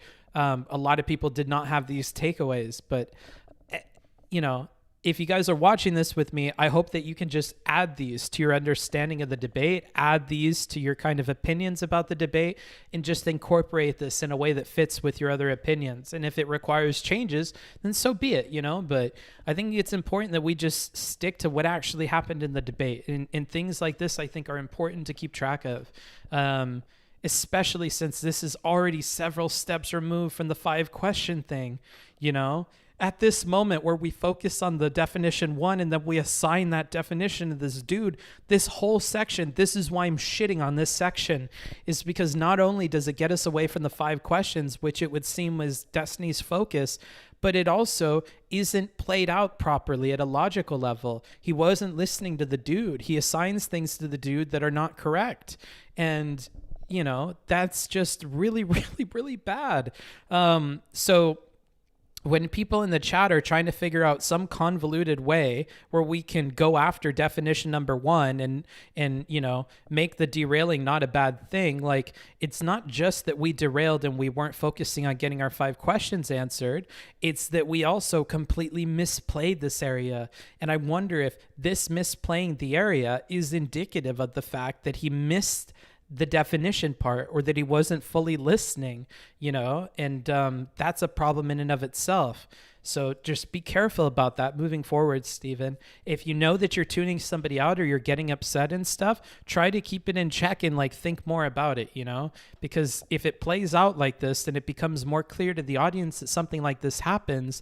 It's almost like when people start to notice that Vosh is lying, it's like an insidious little problem that might slip underneath people if they're not listening for it. But at a line by line level, it becomes really apparent. So just be careful with that, because then it can compound and look worse and worse the way it is here. That when you call something socialist, so I'm just trying to figure out what can you tell me, what is capitalism to you? What does it mean when an economy or a society is a capitalist economy? What does that mean to you? So now we're going on to capitalism. We got very little done with strain number 1. We didn't get anything done with the definition thing about stating they are a thing versus whatever. We've completely moved off of it. We're now going to focus on capitalism and markets for the rest of this section. All of that part about this number 1 thing was for naught. The only good thing that came out of that was a focus on how markets a capitalist economy does not make, right? That markets exist in other kinds of economies, and that markets are not, the existence of a market does not make something capitalist. And that's what we're going to get into next. Let me answer. I gave you 3 definitions of socialism. I told you they weren't the only 3. This is a debate that's been going on inside socialism, and it's perfectly reasonable for me to give you those 3. It might be nice for you if there was one you could cling to, but that's not the way it is. The tradition is too big, too broad, too global for there to be one definition, as there is in most interesting things in the world, and certainly in many large organizations and large traditions. I did give you my own. My own is focused. He did. Now he's going to define it again. This didn't need to happen if we would have caught it on the first one. On the transformation of the workplace. It's more interested in the micro transformation than in the the macro ones, and particularly skeptical about the power of the government as having had some bad consequences. I want to learn from these early efforts to build socialism so that the future revolts against capitalism will have a better outcome than the ones that we've already had. What is they capitalism? Thanks, Rage Pope. Hi, everybody from Rage Pope. I'm sure you guys are talking about some 5-head econ shit. So today, we're doing a very... Okay, be careful, Rage Pope. The people that are in the chat right now are not necessarily... they're kind of combative. So just, settle in a little bit. Chat might be heated. I'm not sure. I check in every 30 minutes with the chat for 10 minutes. That's the way we're running it today. We're doing a review, obviously, of the most recent Destiny talk, line by line, argument by argument. We actually just passed one of the most significant kind of blunders from Steven. So if you're interested in those kinds of things, you can rewind the VOD and do that, or you can go watch on YouTube, which I would personally recommend. I think YouTube is a better platform to watch things on. But either way, good to have you guys. Thank you for the raid. I appreciate it. Let's continue with this. I should be talking with you guys in the next maybe 10, 20 minutes. So I'll talk to you more then. Let me finish. They achieved many things we want to hold on to, and they made some mistakes we want to avoid. And that's exactly what it means to learn from the past. Now let me address the question of capitalism. Here's what capitalism is not distinguished by, and therefore... Now people meme on him for shit like this. All right, you said all this stuff. Now I'm going to talk about the actual question. So to answer your question, after giving a whole diatribe on something else, but... My advice to him to fix this is not necessarily to not give the diatribes. It's to change the order in which these things happen. Maybe you should answer the question before you refute points, because if people have to sit through your entire refutation and they don't like you, it would certainly seem that you're dodging out of questions. And people have a limited attention span, and they are not going to remember all the shit that you said by the end. So let's try to focus on what is important and not go a step further than that. Let's continue on. What is capitalism? Therefore, it's not useful as a definition. Markets. Slavery has markets. It's a different economic system. Feudalism. Okay, let's see what the comment is here.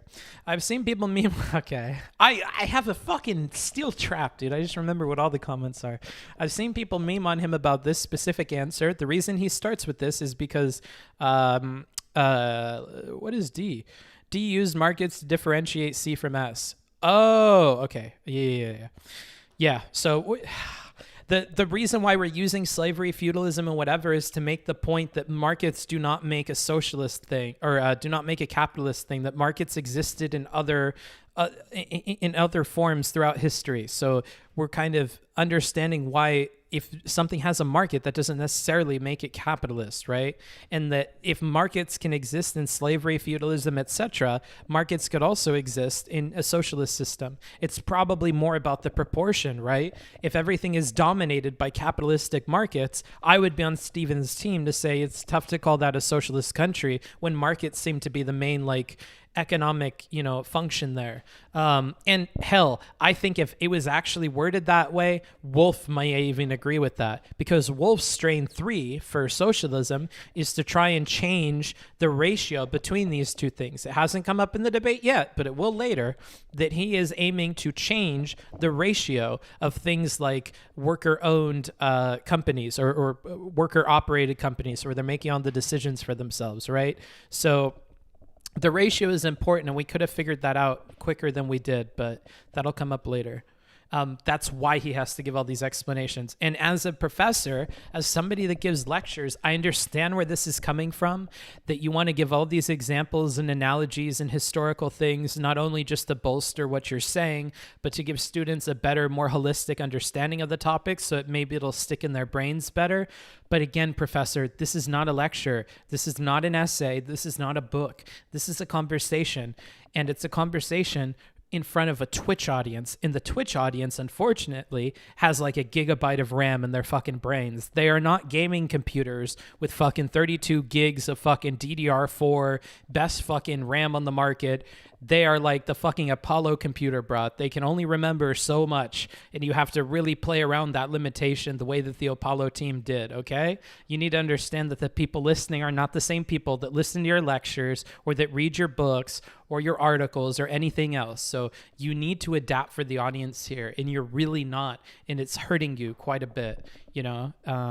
So that would be my advice for Dr. Wolff.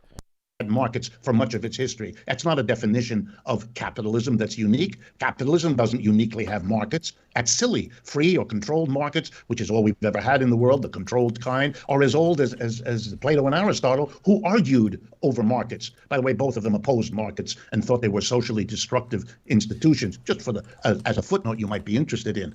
But capitalism is unique in one way. It's not a system that's unique in its markets. It's not a system that's unique in its quote-unquote free enterprises. Those are as old as Methuselah. But here is what's unique. Earlier systems, for example, slavery, organized the production of goods and services around a dichotomy, a slave and a master. The master owned all the equipment, all the means of production, and including the worker himself and herself. He owned them. And that was a very unusual way of organizing things, but it existed for a long time. Did it have markets? Often. Did it sometimes exist without markets? You bet. Then there's feudalism, radically different. No master, no slave. Nobody's anybody else's property. But you know how that works? You have a small group of lords at the top and a mass of serfs at the bottom. And the way the system works is that the serfs swear loyalty to the lord, and the lord in return to the serf. And the whole thing is sanctified in Europe by the Catholic Church. Okay, let me finish. Then comes capitalism. It's not a master and a slave. So unfortunately, Destiny tries interrupting right at the moment that he gets to answering the question. So that didn't play out well, but he had no indication that was the case. All right. Oh no, we've got a whole fucking paragraph to read. I can personally understand the impatience, but it came literally as he was starting on capitalism. Wolff has a rhetorical failure with these long-winded explanations, likely coming from how he's used to speaking, both as a professor and an academic. Academics can be used to nuance and analogies to draw historical progression or provide contrast to their ideas. Mixed with how slow he is compared to Destiny, though, it makes it seem like he doesn't answer questions, especially if the audience doesn't remain patient and listen for their answer at the end. And beyond that, to add to this, if the audience isn't trying to understand how what he's saying now relates to the answer at the end, right? Which is a huge part. This context is actually relevant to the point that he's making. And if you miss that and you continue to miss that, I feel like you're maybe low intelligence or low patience or low attention span. But I realize that most people had a different takeaway from the conversation, so I accept that most people probably fall into that camp, unfortunately. My advice to him is to answer at the beginning, then get as much of his context/explanation as he can at the end. Again, we talked about how he starts everything out with a gazillion fucking lines of context, and then he gives his explicit answer.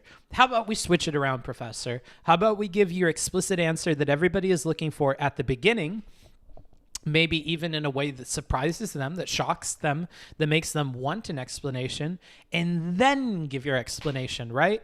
And then the explanation will actually make sense, and they know why they're listening to you, and they know what they're listening for, and they know how it plays into your answer, right? If we started out by saying that socialism or capitalism is all about the relationships between two parties, it's a relationship between the employer and the employee through the use of a contract, which is a pact that's formed between them that is sponsored by the government usually, right? And then we can say there have been parallels throughout history where this is the case, and all of them have had markets, yet markets a capitalist economy does not make, right? We had feudalism where it had this and that was sanctified by the church, right? Very similar. We had a relationship between these two hierarchical groups, and that relationship was backed by the church. And beyond that, if you want to look at something that didn't have that had that relationship again, you have slaves and the slave master, right? And you could even talk about, to continue the parallels, what ends up ensuring the relationship between the slave and the slave master. I don't know about other countries in the world or in history because I'm not educated to the same extent that you are, Professor. But if I think to the US, it would seem that in the South, there were many governmental and social institutions that were in place to help kind of make sure and ensure that slaves were slaves to masters. There were slave patrols and other things to make sure if slaves escaped, they were brought back. Everything was supported by the institutions there, right? And that was what backed the relationship between the slave and the slave master. So, you know, it's much easier to see why anything that you're saying is relevant if we already know what your answer is, because with that, we know what to listen for and why you're saying it. But not everybody is patient. Not everybody can keep all of these things in the random access memory of their head. Some people, like I've seen mentioned in chat, some people are like ADD or ADHD and they struggle with that and they just want the answer first and they may drift off. There's 101 reasons why they might not be listening or might not remember everything. And I think it's perfectly reasonable not to. You know, I think academics are definitely a different breed altogether. They're used to listening for that stuff. They're used to holding many things in their brain at once, but that's not everybody. And you really have to change that style for debates, particularly debates online or on Twitch or to Steven's audience. You're just not going to come off well doing this the way that you're doing it in the order that you're doing it in. It's not a lord and a serf. It's a completely different arrangement. It's a contract. It's an employer and an employee. They don't swear anything to one another, and neither owns the other one. But they enter into a contract in which the employer says, I'm going to give you a wage at the end of the week. You're going to give me your brains and muscles for these hours of these days, and that's a deal we're going to make, and that's how we organize production. That's the distinction of capitalism. No, that's it's what not. I mean by capitalism. No, you haven't given me a definition of capitalism at all. You've told He does, though. And let's continue, because this statement gets worse. me a bunch of things that capitalism isn't, and then you've given me a bunch of random collected facts of history, but none of these things... No, like you missed the whole point of the whole goddamn thing. They're not random collective facts of history.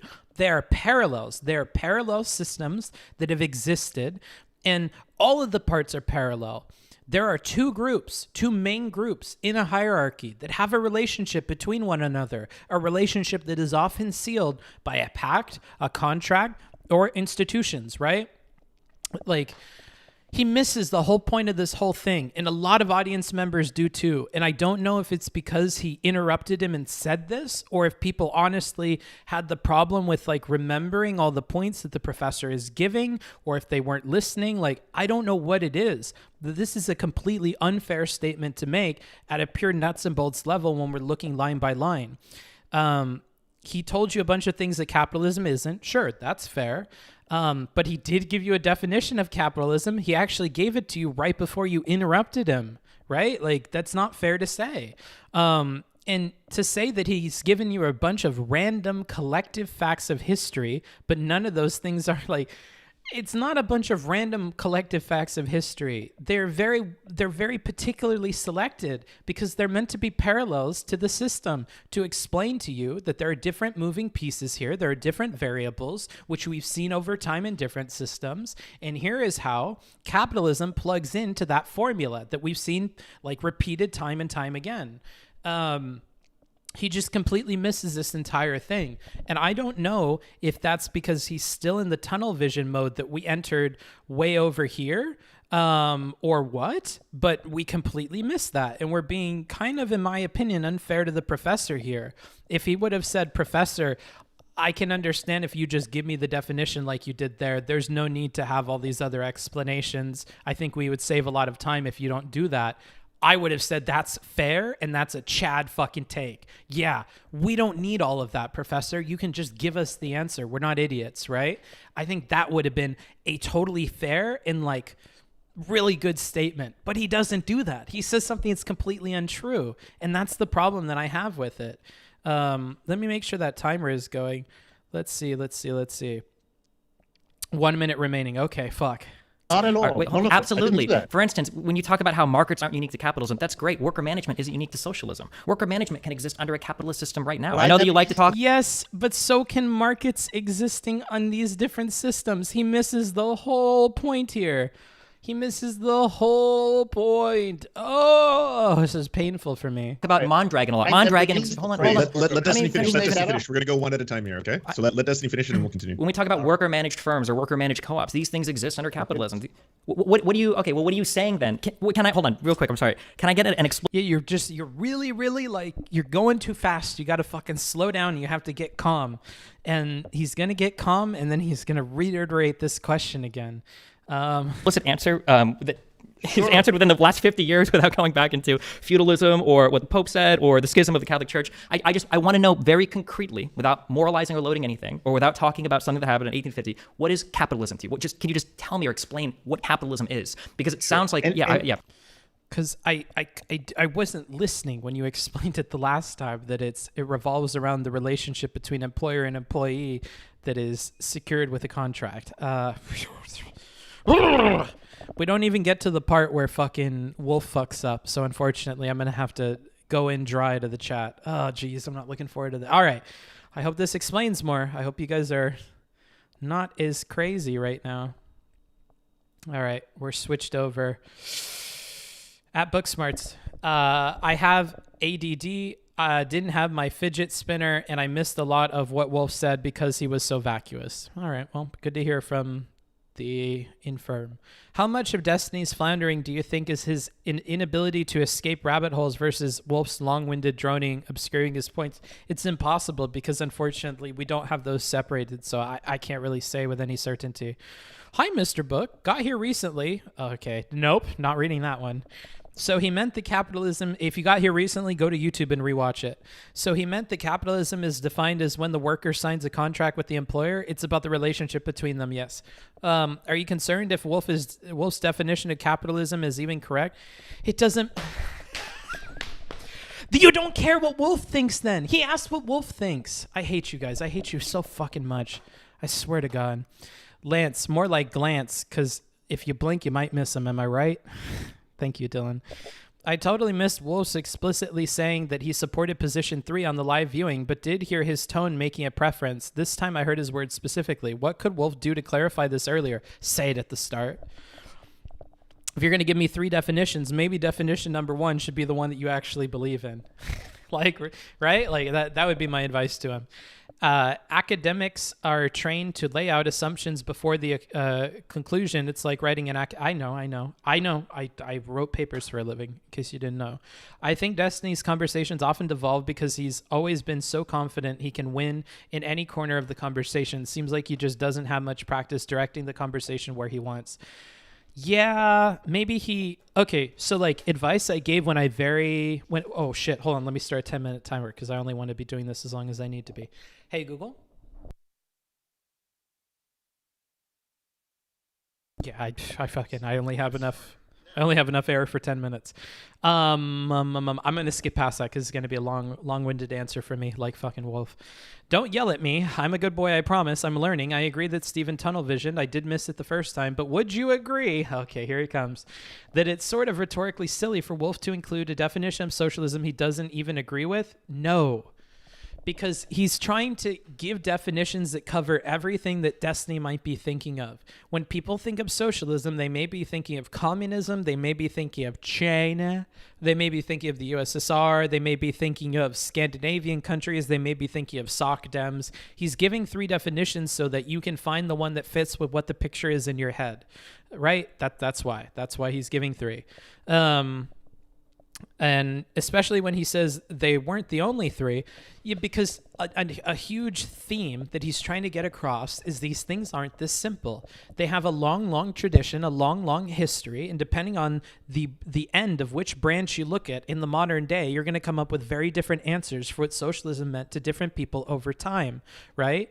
To look at the trunk of the tree and it marks and say that everything is incorrect. To look at the tip of the tree with the modern Scandinavian countries, any one of them, and say that's it, is not correct. You have to look at the whole tree and understand it holistically. That's what he does as an academic. That's why he gives you 3 main definitions, so you have 3 working definitions to classify most of the branches of the tree. Now, there are some branches that may not fit into those, and he's accounting for those by saying that, but he's really always trying to give you a full picture, which is a problem with academics. It's a problem with lecturers. It's a problem with people who have deeply read into a subject. They want to be very careful about all the nuance and all the little bits and pieces that don't fit inside of these definitions. And so it really frustrates him that Destiny is a person who really wants to force him into one single definition that he's going to have to argue against every single instance of the fucking thing existing. And he knows that that's not possible. So yeah, that's why he's trying to do 3 of them. That's why he's trying to paint the picture that's more complicated than Destiny's making it out to be. Okay. Honey, it's time for 10 more minutes with DGG. I fucking hate it, dude. I hate it. Love you, buddy. Thank you, bro. Where is Yi? Up your ass and around the corner, bro. This is Pepe's house. Get the fuck out of here, you stupid ass Yi posters. Can you explain why you're so cute? When a mommy Booksmarts and a daddy Booksmarts love each other very much. I get your points. However, here we go. Wolff at no point says that strain 1 and 2 aren't socialist. No, he doesn't. He doesn't. Oh, God, where is this going? Because you're already triggering me. He doesn't say that they're not socialists. Right. Just that they aren't his preferred brands of socialism. Yes. So far, so good. I'm worried. In the same way, corporate capitalism isn't my preferred strain, but it still is capitalist. Okay, I'm going to put my hand down. We're getting okay here. So when Destiny asks, are the Democrats socialists, and Wolff can't say they are, to me, this comes off badly. Yes. I didn't put this in there. All right, hold on. I'm going to give a big shout out to you. Big Bill's Beer Can. I love you. I love you so fucking much. You got a point that I was thinking about that I didn't even write in. I totally agree. If Stephen would have challenged him by saying, it would seem that strain 1 would be represented by the policies that the modern Democrats are putting forward in the direction that that party is heading, that would have been a POG argument that actually takes into account the strains and the definitions. Stephen's incapable of doing that because he's not really listening for anything beyond disagreement. But yes, it could come off very, very, very badly if Stephen had held him to the fire on that point, which he did not, right? So instead he focuses on, well, it's how you name it. It's how you name it, right? And well, if fucking Nazis said they're socialists, are they socialists? And he fucking goes down a rabbit hole. But yes, that could have been very, very strong. I'm going to scroll all the way to the new chats. I'm so sorry. Multiple definitions for a terms is a useful intellectual framing for descriptive claims to inform an audience, but isn't it counterproductive when making prescriptive claims in opposition to an opponent? Maybe, yes, clearly here, because it doesn't work with Stephen and it confuses everybody. So I have to answer yes. But if I was in a private argument with somebody and it wasn't being streamed to a gazillion people, I would do it. Actually, I'm thinking of a private conversation I had debating around Stephen's recent Twitter takes and about what makes something rape or what makes something sexual assault. And we talked about Loki's wager, like where the neck separates from the head, things like this. And we ended up coming with 3 different definitions of these terms. And I think that helped us because we could actually compromise once we split things into definitions and realized that the what we were talking about was more complicated than we were making it out to be. And trying to ham-fist everything into one definition or something was doing us a disservice. So there are actually times, and that's not the case. But yes, in this particular conversation, doesn't seem to have worked out very well at all. Okay. Didn't he mention how the current Democrat branch is basically his first one? Who did? I didn't catch it. Isn't this an issue for Destiny versus Wolff's definition so far? Can fit in. Hold on, you need fucking commas in here, buddy. Isn't the definition so far can fit in Destiny's definition of capitalism? So Destiny cannot argue capitalism. I don't really understand what you're asking here, Redhead Fred. Isn't the Democrat thing only applicable to the progressive? Okay, I'm not responding to things about the Democrat thing, guys. Please focus on something else. Holy shit. I'm trying to cover as much as I can in these 10-minute things. And you guys are killing me. We have 4 minutes left. Destiny's on-stream histrionics were a huge distraction from his rhetorical points. It was hard to take the debate seriously when he's sitting there cracking up. Do you think if Destiny did a better job at controlling his behavior and catching his audience up on the stream so far, he would have done better? I don't want to fault him for that because he does so much better at a lot of other stuff. I feel like I would be pedantic if I say that. So I don't want to roast him for that rage boat. I know that you might want to, but I won't. That's a boat that I certainly have faith in sailing with you, but I'm not going to jump on board because I don't think it's fair to Steven. I don't think it's a fair thing to focus on or harp on, but maybe.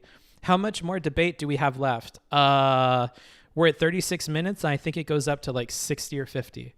Booksmarts, you are based. Gee, thanks. I hope you show up tomorrow, Friday, at 1 p.m. Pacific time to tell me the same thing, because those are the real folks. Is the ones that show up for the normal streams. What? Steven being pointlessly edgy? That would never happen. Destiny needed to separate the politics of socialism from the economics so that we could get straight to focusing on one issue related to socialism and its application to markets or the politics surrounding worker management. It would be great if they started with a definition they agreed on to actually get to the real combo, stop the semantics. Okay. Destiny's, okay, you just copy-pasted the same. I love how you just copy-paste the same shit over and over again, bro. That's real bright of you.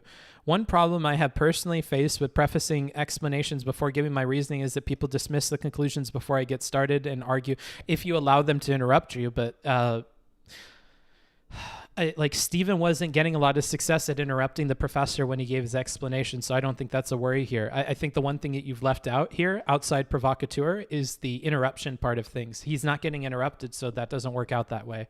Ironically, Destiny did this in the past too when talking about racism or when talking about gender. No idea. I don't know. Destiny does argue that the Democrats should be considered socialists according to the definition 1 near the end of the debate. Yeah, and it works out better, but oh man, it loses its punch, doesn't it? It could have been done much better if it was included here. I've noticed that Wolff sees socialism as being defined by its adherents, i.e. what socialists are doing their time, while Destiny seems to see socialism as something more static and abstracted away from the adherents. Of course he would, because he doesn't like it. I don't want to be mean to him, but yeah. Can you comment on A, whether you agree? No, I don't agree. B, why you think this disconnect exists on Twitch? Because people don't like socialists.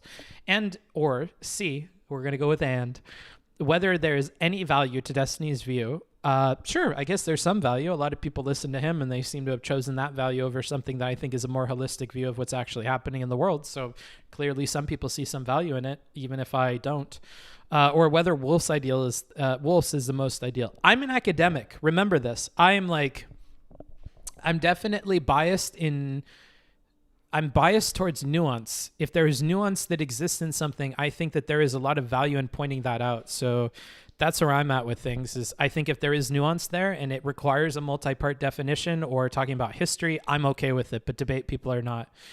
I'm not reading your fucking copy paste again, you stupid idiot. To be fair, I don't care if Penis Wolff was okay. I'm not fucking listening to you. That's actually. Can somebody? Can I get a sword to get rid of Hui J? That'd be great. That's why you use a working definition to start a conversation, then expand it to. Yeah, that's what they did here, buddy. Instead, Wolff just avoids committing to anything. You're completely wrong, Turek. You're completely wrong. He gives 3 definitions that cover different socialist things that we see that exist in the world. He says definition 3 is what I ascribe to. You're just completely incorrect. I would like to imagine in my brain as a good faith person that you simply didn't catch the beginning of the VOD. I would encourage you to go to YouTube, rewind, and watch the whole thing. Oh, time to resurface. Choo choo. Let me fucking. We've run out of oxygen. We are resurfacing. No more of this shit. Woo! I am escaping. All right, let's fucking change this back. I'm so happy to fucking be out of that fucking chat. Holy shit. I look forward to tomorrow with all my chatters in my echo chamber, dude. My echo chamber is so comfy. All right, let's make sure everything looks good here. Yes, okay, we're fine. Okay, let's go. Go ahead. Any definition of anything is a process of separating it from that which it is not. That's all any definition ever was. But we don't typically give definitions by naming every single thing that something's not. Okay, let him answer. Let him answer this. Is you differentiate it from a cat.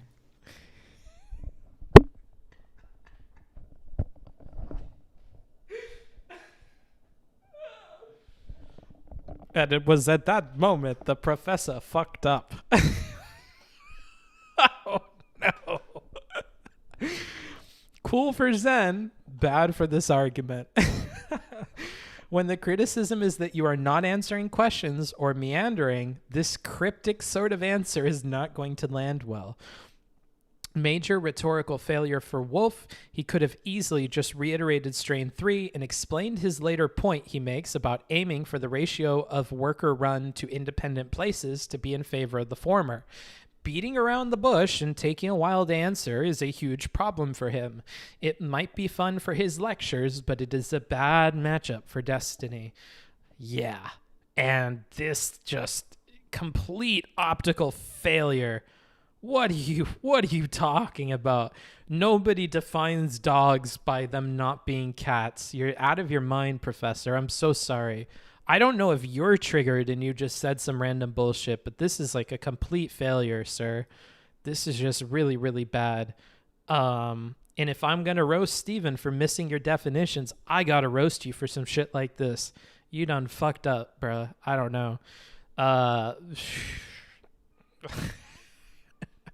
I feel like I want to sit in this a moment longer for DGG. They're like, yeah, I didn't like that Booksmarts guy, but he's right here. I guess even a broken clock is right twice a day. Yeah, he did fuck up that line. Yeah, I hate that Wolff guy. Yeah.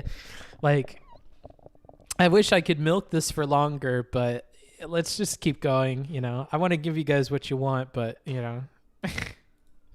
Otherwise, there's no way to do it. That's to differentiate and to give a definition of capitalism, you have to distinguish it from that which it is not. Those other systems didn't use an employer-employee relationship. That is the core distinguishing quality of capitalism. Slavery doesn't have that. Feudalism doesn't have that. And I never use the phrase worker management. Managers are not what we're talking about. Owning and operating. If you want to use a word, it's workers as their own boss. More Wolff hate here. I know it is pedantic in hindsight, but at the time, maybe he thought it was important. In any case, it's adding to this sort of optical debt he's accruing and hurting his case here. Plus, it could have led to a whole tangent on that topic, which would have been awful. If you would have triggered Steven here, and then you guys start talking about fucking worker management versus workers versus executives, which they get into later, you know, towards the end, and I don't think that works out well for the professor. Yeah, this comes off as very, very pedantic. I feel like this is another, like, you're building up some optical debt here, Professor, and it's really not helping you. And you seem very, very upset that he said this shit to you. Now, to be fair to you, Professor, I understand the frustration because, as we mentioned, he's totally not listening to you. He's ascribing definitions that you didn't say were yours. He didn't listen when you said that the third definition was yours. Though, to be fair to Steven again, because we have an Ouroboros here of problems, you gave a million lines of explanation, 3 different definitions, a passing remark that the third one was yours. Like, you made it difficult, more difficult than you needed to, for him to have figured out that that was your definition. And the result is the way that the conversation is now going. So while I get that you're frustrated here and you're kind of fumbling your lines, like, I have to be fair and say that you're fucking up here, like, pretty bad. Boss, workers as their own board of directors. If you like, you can use the colloquialism in the United States that has existed throughout our history. A worker co-op, a cooperative, one worker, one vote, all decisions, majority vote. That doesn't exist in capitalism. That exists in a different relationship among the people at the workplace. Not slavery, not feudalism, and not employer-employee, because those are different people in each of those systems. Worker co-op, that's no longer the case. That's why it's a radically different socialist system, unlike any of the others. How can you say that that's unlike any of the others when co-ops can exist today under capitalist economies? Slavery can exist and did. You're not answering my question. I don't want you to give the negative of everything I'm saying. You're saying today that this is a unique thing that exists. There's never been a problem in any society of which we have historical record for different class structures, different systems to coexist. You're asking me a question as if it were, is this possible? It's never been anything other than the norm. But you're telling me that in your society, or I could be wrong, you can correct me, but it sounds like in your society. Yeah, good little correction there from Steven that I personally appreciate. He didn't say what you're about to say. You completely assumed it, and assuming makes an ass out of you and me, although it's completely reasonable to do. Be very careful with that, because you assume some dumb shit at the beginning about Marx and stuff that he completely roasts you for. So I like that you learned, and you're trying to be much more careful, because you know he can go on a whole diatribe if you ascribe to him beliefs that are not his, especially if you say he explicitly said it when he didn't. Good little catch. I appreciate that from Stephen here. Your society, you would exclusively like firms to be in the hands of workers, which would necessarily... And he this exclusively... to use a term that, or a phrase that Stephen likes to use, is carrying a lot of weight in this statement here. Oh man, I have a long fucking thing here. That's not really what he said earlier at all when he explained strain 3. Further, it contradicts even his most recent explanation with the different systems and the mention of markets existing under multiple systems. So to explain that more, remember when we were talking about markets could have existed under slavery, under feudalism, under all of these, like markets don't make that. And plus, slavery can exist under feudalism, right? There could be a slave relationship thing going on that has a pact that's supported under a feudalistic system where there are also lords and serfs. These things can coexist at the same time. And that's what we see when he's pointing out the fact that there are co-ops that exist under capitalism at the moment, right? These things can be in different ratios, and that's totally fine. That's what we see all throughout history. The world doesn't work like a changing gearbox where it's like 0 or 100, right? Otherwise it starts grinding. Like, the world exists in different proportions, and these things change over time, not all at once. So that's what I'm talking about there. It even ignores the logic laid out in the line prior. Destiny is tuning out some very important parts of Wolff's explanations, whether intentionally or not. In my opinion, watching for the first time, this repeating issue was glaring. I gave Wolff the advice to be more brief, but Destiny may need to listen better or be more flexible in what answers he accepts, perhaps even taking time to process the statements, the way the Dr. K does, although he would never do that, so I know he won't follow that advice, even if it's helpful. Continuing to hound away on one line of questioning, looking for a very particular answer, will not be satisfying against Wolff, as has been demonstrated through this talk. Again, Wolff is drawing a clear picture, in my opinion. Destiny just seems to reject its formatting, whilst missing the message entirely and taking nothing of benefit from it, which rubs off on the audience to his advantage, right? You guys ended up siding with Destiny and thinking none of that was important, even if it totally was when you look at it line by line. So I'm shitting on Destiny here for doing this because he does it sometimes or it doesn't work out for him. But in this particular instance, it was a rhetorical win. The audience agreed. The dude was too long-winded. These explanations didn't click with them either. So him being kind of, missing parts of the picture and not doing his best job as an interlocutor is fine because the audience couldn't keep up either. However, I will say, since I have DGGers in here, Vosh does this as well. And sometimes that hurts your baby boy Destiny in conversations with Vosh, right? So this cuts both ways. It's very frustrating when you're a part of the opposing community to see this happen, right? So let's try not to do that as much as we can avoid doing it.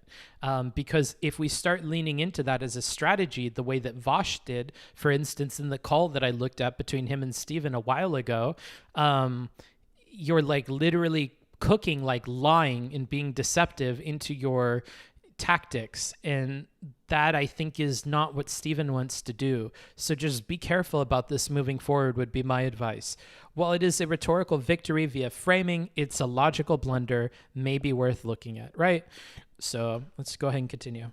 Preclude. Not at all. So I've never written that. I've never. Like firm, or I could be wrong, you can correct me, but it sounds like in your society, you would exclusively like firms to be in the hands of workers, which would necessarily preclude. Not at all. I've never written that. I've never said it. You're just attributing things to me. Okay, I'm sorry. I'm trying very hard to understand what you're saying, but the problem is your answers are very long-winded. You're not really answering my question. So one of these things is correct. Maybe two, that he is trying very hard. I believe him, because I have no way of disproving that. So I'll take you at your word that you're trying very hard. I think you could try differently and succeed better, but I've given you that advice here, so maybe you'll take it moving forward, right? Be more flexible. Don't fucking look for just this very, very specific, wavelength of answer and expect that it's going to fit in that all the time. Try to widen out and be accepting of answers that don't fit into the format you're expecting, okay? Listen for your answers a bit more. I know you're trying very hard, but I think you should try differently. You're very long-winded. Sure, I will give that to you. 110%. He is long-winded, and it's a huge problem, as is demonstrated here. And not really answering my questions. That's not true. Thus far in the debate, Wolff has answered every single one of your questions. I would argue that he gave you even more of an answer than you wanted. He was long-winded. He gave history lessons. He explained books and shit that he's getting the ideas from. If anything, he answered much more than he needed to, but he is most certainly not snaking out of answering them. He is most certainly not really answering questions like, no, this isn't true. He gives you explicit answers. He explicitly told you what his definition of socialism was from the start, and you missed it. That's on you. This hasn't happened yet. It will happen later when we get into the segment where we're talking about economics and about markets and that Mondroga Corporation or whatever the fuck the fucking name of it is. I don't have notes for that section, so we're gonna have fun with that, where the professor falls apart. But yeah, this is just a huge problem. Yeah, half right, half wrong. That's for damn sure. Think you passed me. You're totally right. Okay, let's continue here. Am I to understand then that you are in favor of a society where workers have the option to vote on and have control over the workplace, but there's also room for private investment and the government intervenes in things like healthcare or education? Is this like the type of society you're aiming for?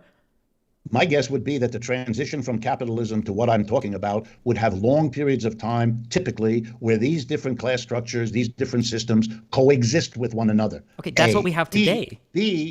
No, you don't have it in anything like the way I want it. Well, how do you want it? What's different from your vision, what we have today? A good question. Well, what we have today is predominantly capitalist with smatterings of the other. I'm interested in having predominantly socialist with smatterings of the other. And that's the difference. And without disallowing private investment or disallowing. And while I'm shitting on Dr. Wolff all the time, I'm going to give credit to Dr. Wolff here. This is how you answer questions with a debate bro person. If you ever do this again, Professor, do it like this. Give explicit, short, easy to understand answers. Don't have more than 3 pieces to it. This is perfect. Today is capitalism with smatterings of socialism, and I would like socialism with smatterings of capitalism. Great. I love that. I love that for you, King. Keep it up. That's what you should do. Not in 1941. Don't do it that way. Do it this way. This is much, much better.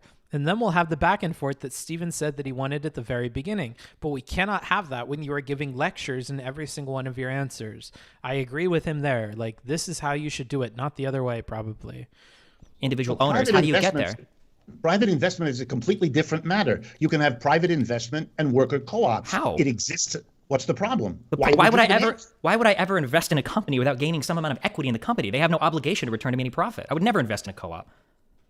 Why would you invest in you invest in businesses in the United States? Correct, because businesses. Let me finish. Hoping, for example, for something called. So that interruption was probably not good, but from here on out, I don't take any more notes. I want to let this play out. This is your guys' destiny victory, okay? You don't need my notes on it. The only reason that I prepare a line by line nowadays is basically for when I think that people would disagree with me, or I think that people have a hard time understanding where I'm coming from, or if I think that people missed something. I think that the end of this conversation, I agree with the consensus, went very poorly for the professor. So I hope it's not frustrating to you guys that I don't have notes for it, but I kind of want to let that last part play out and just riff off of it, okay? And then this review will go much quicker, and I don't need to sit here and spend more time on it, than is necessary. Because from here, it goes downhill for the professor. So in full disclosure, I reached out to Rage Pope, didn't end up talking to him. I reached out to Lucifer, and I did talk to Lucifer, who was very helpful in explaining to me how shares work, how votes work with shares, how equity works, and why, as a retail investor, you would not want to pick a co-op over these other things. If you guys want an explanation of that, you can ask for it in our next question section, which should be coming up here soon. But I don't feel the need to jump into that. Plus, all I would be is a recording of what Lucifer told me. It's not my field. I don't understand it super well. I never did economics papers. The most that I did was business papers, right? Very, very different, though you would think they're not. So I'm not smart. I'm not even good at that. When Lucifer posed to me that why would somebody ever buy shares in a co-op if they don't have any voting rights in it, and if the workers could fuck you over and don't have your incentives in mind, I told him if a company that I liked did that and they became a co-op and I wanted to see them succeed and there was an investment opportunity, I might take that investment opportunity just having equity if I have faith in the leadership and creative direction of the company. If I think of something like Pixar, maybe I would be okay with investing in Pixar even if the workers don't have my profit motive in mind when they're trying to do all their stuff. It may be that I just want to support Pixar's continued existence as a co-op, and I just want to have equity in the company. I want to be a part of its success in that small way. But I'm okay with like giving up any voting rights or anything like that to those people. I don't really have that as like as a normal investor anyways, and most things that I buy stocks for, like not to an extent where I'm actually making decisions for the company. So I personally would be okay with it, even if it's not a good financial decision. What he explained to, I'm doing it, I don't care. What he explained to me in response is that what you need to realize is if we're in a market where this XYZ company that is a co-op that you're investing in is facing against company A, B, and C, and company A, B, and C are not co-ops, and I, as a big investor, am saying, there's no way I'm ever picking a co-op, I'm investing in your competition. Governments around the world are supporting your competition. Everything is going on the side of your competition against that co-op that you're trying to support. So no matter which way you look at this, it is not a smart financial decision to invest in that company because there are other better financial opportunities, whether it's in an entirely different market or with a different competing company or whatever, that have less risk and offer a better return with a leadership that is looking out for and has the same kind of interest that you have as an investor. They want to maximize those returns, right? And so that made a lot of sense to me. That was, if I got things wrong, I got things wrong. Don't roast me for it. Not my field. I'm just recollecting what I can from that super late at night conversation where he explained this to me. So that makes sense to me. Initially, I didn't understand why Steven would say I would never invest in a co-op, but after that conversation, I totally did. I was ignorant about it. I still consider myself ignorant about that stuff. I don't know anything about it. I didn't read into it. I'm just like taking Lux at his word because that's his profession. So yeah, that's the long and short of my comments on this, and I'll go ahead and let it play out from here. A capital gain. Mm-hmm. You hope that if you buy the shares and if the company does real well, you will be able to sell the shares at some future point to another investor at a higher price. Correct. If that company's growth is the product of its worker co-op organization, you're perfectly happy if you can make an investment that grows over time. But in your world, those shares don't exist. An example. First of all, there exist where these kinds of enterprises exist in the world. So this is not a hypothetical. Then they're not worker co-ops by definition. Sure they are. A worker okay, tell me, my definition might be incorrect, so you can correct me. My understanding is that what makes something a worker co-op or what makes something employee-owned is that the means of production or whatever firm you operate at is wholly owned and operated by the workers, meaning that when profits are generated by that company, they're returned to the workers, and when decisions are made about that company, those decisions are made by the workers. If that is the definition that we're going by, there is no room for private investment there. One quick comment. So he said owned and operated. I think, if I remember correctly, I can scroll back up real quick. I believe in strain number 3, we talked about how ownership could be by the government, by people, by private people, by the workers. I don't think Wolff ever cared about that. Let me jump to that. Yeah. So he didn't care if the government or private people owned the things. He cared about the operations being under control by these people, by the workers. So, so to use your economic-y terms, I think he doesn't mind if people actually buy equity in the company, that they have some kind of stake of ownership of the company. It's more so that they can have that equity. It's just they'll have no voting rights. You know, I think that's what he meant there. So I don't know if that's necessarily the case. That's the only comment that I think I can make here. But that's the wrong definition and not the one that operates in the world. Give me your definition. The definition of a worker co-op is that the workers make the key decisions. They are their own board of directors. They may make the decision democratically to raise capital for their business by selling shares. Of course they could do that. Those shares would not allow the people who own them to do the steps that they can in capitalism. They would not, for example, be able to dictate who's the board of directors because the workers themselves are their own board of directors. But there's no problem with private investment. There never was. And my question is, why? No, I don't need an example. No example. We have this definition. Okay, I just want to hone in on this definition. Okay, my question is why would any individual ever invest in a company that doesn't have a fiduciary responsibility to their investors? So, for instance, in your world, if I were to buy 20% of a co-op, their workers tomorrow could say, you know what? We're all bored. We don't want to do this anymore. We're going to move on. We're shutting the business down. And now I've just completely lost out on my investment because they have no responsibility to me because I have non-controlling shares. So the only shares you're selling are non-controlling. Why would any private investment ever come in knowing that that co-op never has an obligation to make a profit or return a dividend to the investors? There's many companies listed on the stock exchange right now that pay no dividends to their investors. Here in the United States, it's a normal part of our No, absolutely not. They might not pay what are you talking about? I'm talking about Capital Markets 101. They might not pay a dividend, but then you're badly misinformed. I'm not bad. He's earned it, dude. He gets to be rhetorically mean here. I think he earned it. Dude. And here we go. He's going to be more mean at the end. And I know that people were like, oh man, Booksmarts is going to fucking roast Destiny at the end, bro. He's not going to like how he's acting right now. Because I watched like my Discord, which you can get by doing !Discord, and his Discord talking about it. And it's like, damn, you guys are 0 for 2 with thinking about how I'm going to respond to this, because I think he's completely warranted. He was timid in all of his interruptions and problems at the beginning. He's inviting phraseology like, I could be wrong. I don't like the tone. I don't like the way he does that, but that's pedantic. I like that he says that, you know. Compared to how he normally is, 10 out of 10, dude. He does fine for everything up to this point, and we're getting into the back and forth that he wanted at the very beginning, and it seems like the professor may be incorrect about things in this section. So I think this is totally warranted, particularly in hindsight. I'm totally fine with him acting the way that he acts in this last part. Promise you, the foundation of the stock market in the United States is a returning of capital to the people that are the ones doing the investment in companies. Now, it might be the case, as you correctly point out. Absolutely. It might be the case. Really. You're unaware. Most of the most dynamic companies in this country are selling stock to people to whom they have no. You are lost, my friend. No, you are unaware. I love it, dude. I love it. And that's the other thing, is the professor is mean right back to him. Hello, can I grab the top of this, please? Thank you. Hello. Thank you. I'll let you guys watch it in full screen.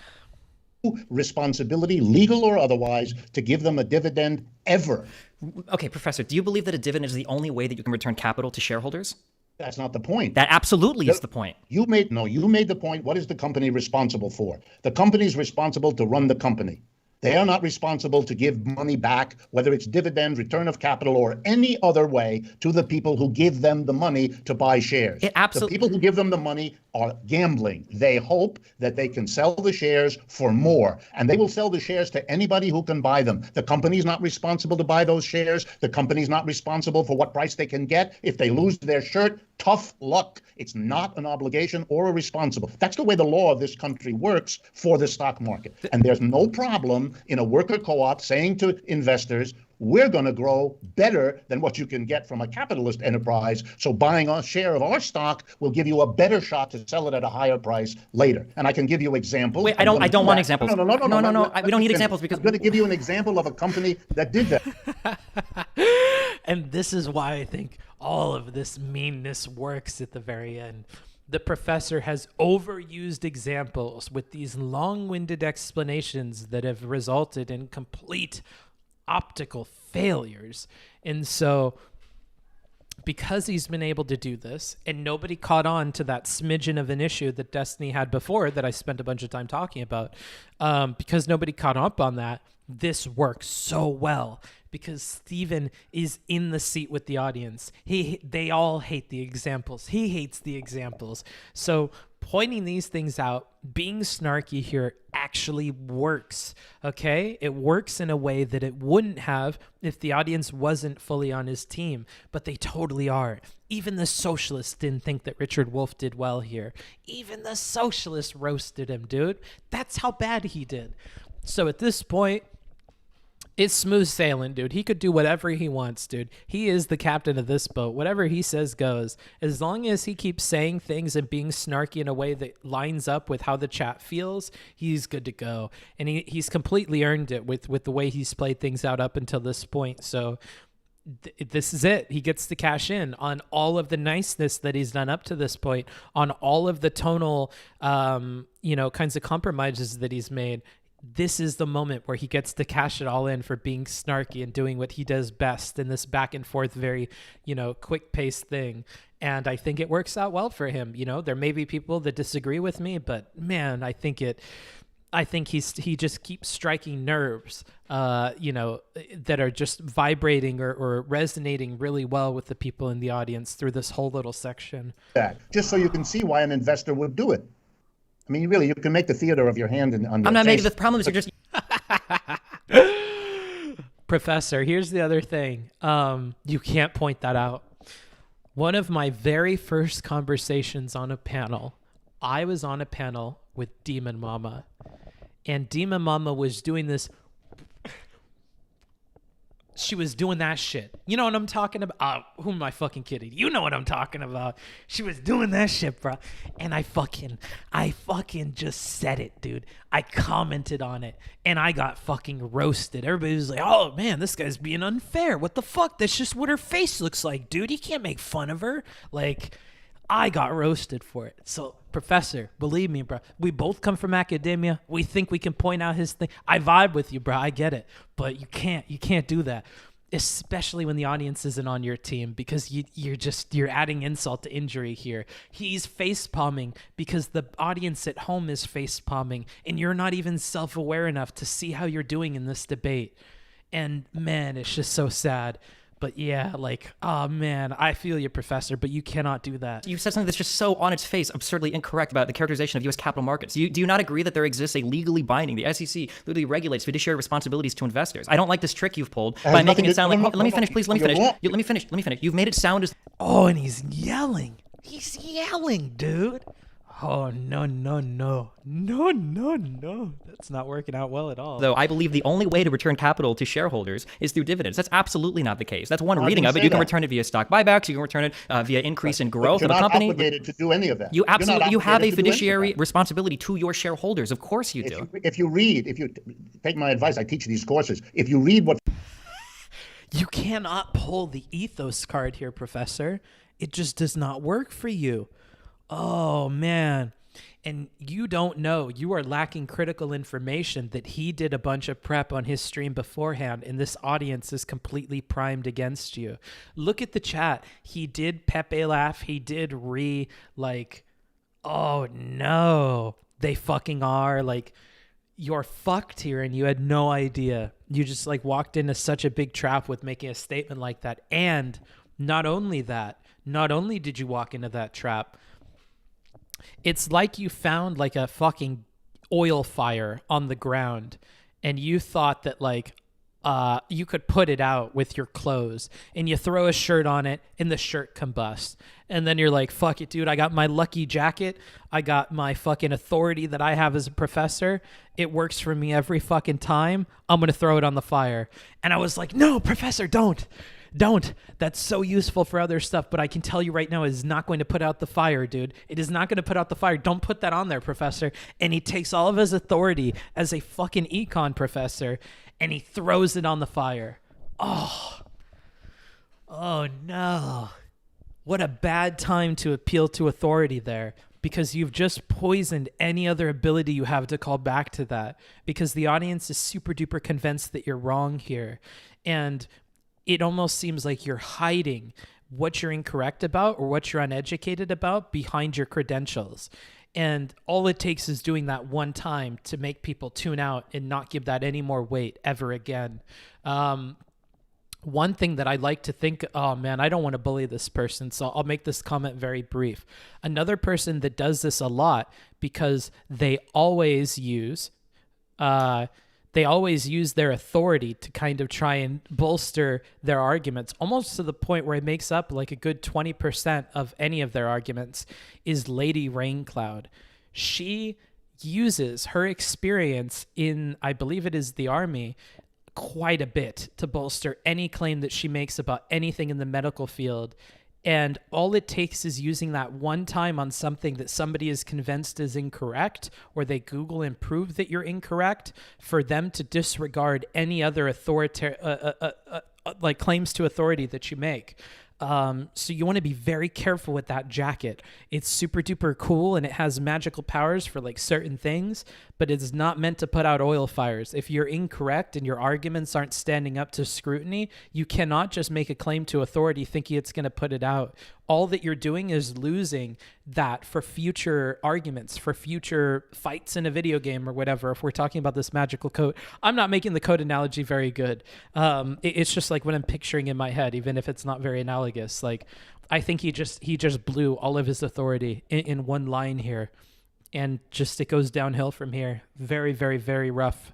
Fiduciary responsibility means it's an abstract generalization. It can be easily demonstrated in thousands of legal cases. I turned off my timer. I don't know how long ago. I'm loving this, like, beat by beat bit. Okay, we're going to switch over. I'm going to do questions from the audience. And I'm going to do 20 minutes on the questions this time, because I think we're basically done with the review. I mostly cared about getting off those first points, so we're going to switch over here. Okay, let me grab my restream, put it here. Okay. Let's see. Giving multiple definitions for a term is a useful intellectual framing when you're delivering descriptive claims to inform an audience, but isn't it counterproductive when making prescriptive claims in opposition to it? I've already talked about this, bro. You need to rewind the VOD. I literally responded to like a very similar question. Your criticism of this debate is 100% fair. I'm happy to hear that, dude. Even if Destiny had understood everything, do you think Wolff could have recovered from the early aggression? Maybe not, because he kept writing into it, you know? And then he fucks up this whole last part, and I think it sealed him in the dirt. Excited to see more in-depth reviews like this one. Oh, okay, then subscribe on YouTube and stuff. YouTube, the VODs, they're all time-stamped. I love pushing the YouTube. Watch me on YouTube. All the VODs are time-stamped. I put out edited versions of things that happen on the stream, like the Naruto panel that I did. If you didn't know, I did a panel show. It was really, really fun. And if you're a DGGer, you might know Humongous. You might know Bullet, right? MX Bullet or whatever. We had such a fun Naruto panel with those debate people from the DGG community. And man, that was so fun. I really recommend you go watch it. It's not like the politics panels. Everybody on the panel said that they came away from it thinking that they had a really fun time and they enjoyed it. And I just don't think the same could be said for other panels on the website. I don't mean to cast shade at those people. I do that a lot, and I'm trying to get better at that. But people don't come away from other panels on the website collectively all thinking that they had a fun time or it was enjoyable or that they would do it again. And every single person on my panel felt that way. And I really worked to make sure that regardless of how we carried that out, that it was fun and it was fair and people had a good time, and the audience and the panelists alike felt that way. And Not to toot my own horn too much, but like, I really feel like that was what we were going for. We accomplished it. So I'm like super duper happy about the panel. Can you give me advice on how to please my books better? You don't have to worry about pleasing the books. That's what makes them better than a woman. I'm turning off rhetoric mode, bro. We're done. Have you checked your DMs, or should I send it a second message? I'm not checking my DMs. You missed the part where I said you guys DMing me. I'm just ignoring you, and I might block you. Watch Denim's review of this part of the debate. Destiny is just wrong. I don't really watch Denim's. Let's see here. Do you get the impression that Wolff didn't really do opposition/platform research? It felt like he didn't adapt hardly at all to the expectations of the audience on Twitch. I would doubt if he did any. Yeah, I would doubt it. I think maybe he would have seen things like people don't like Destiny and they think he's a debate bro and he's unfair and he's bad faith and yada yada, which would seem to match with his tone at the very beginning and throughout the debate. But clearly that prep didn't help him if he did any at all. The fact that Destiny feels like the only moral behavior for a company is to guarantee a maximum return for shareholders doesn't mean it's, I don't know about any of that.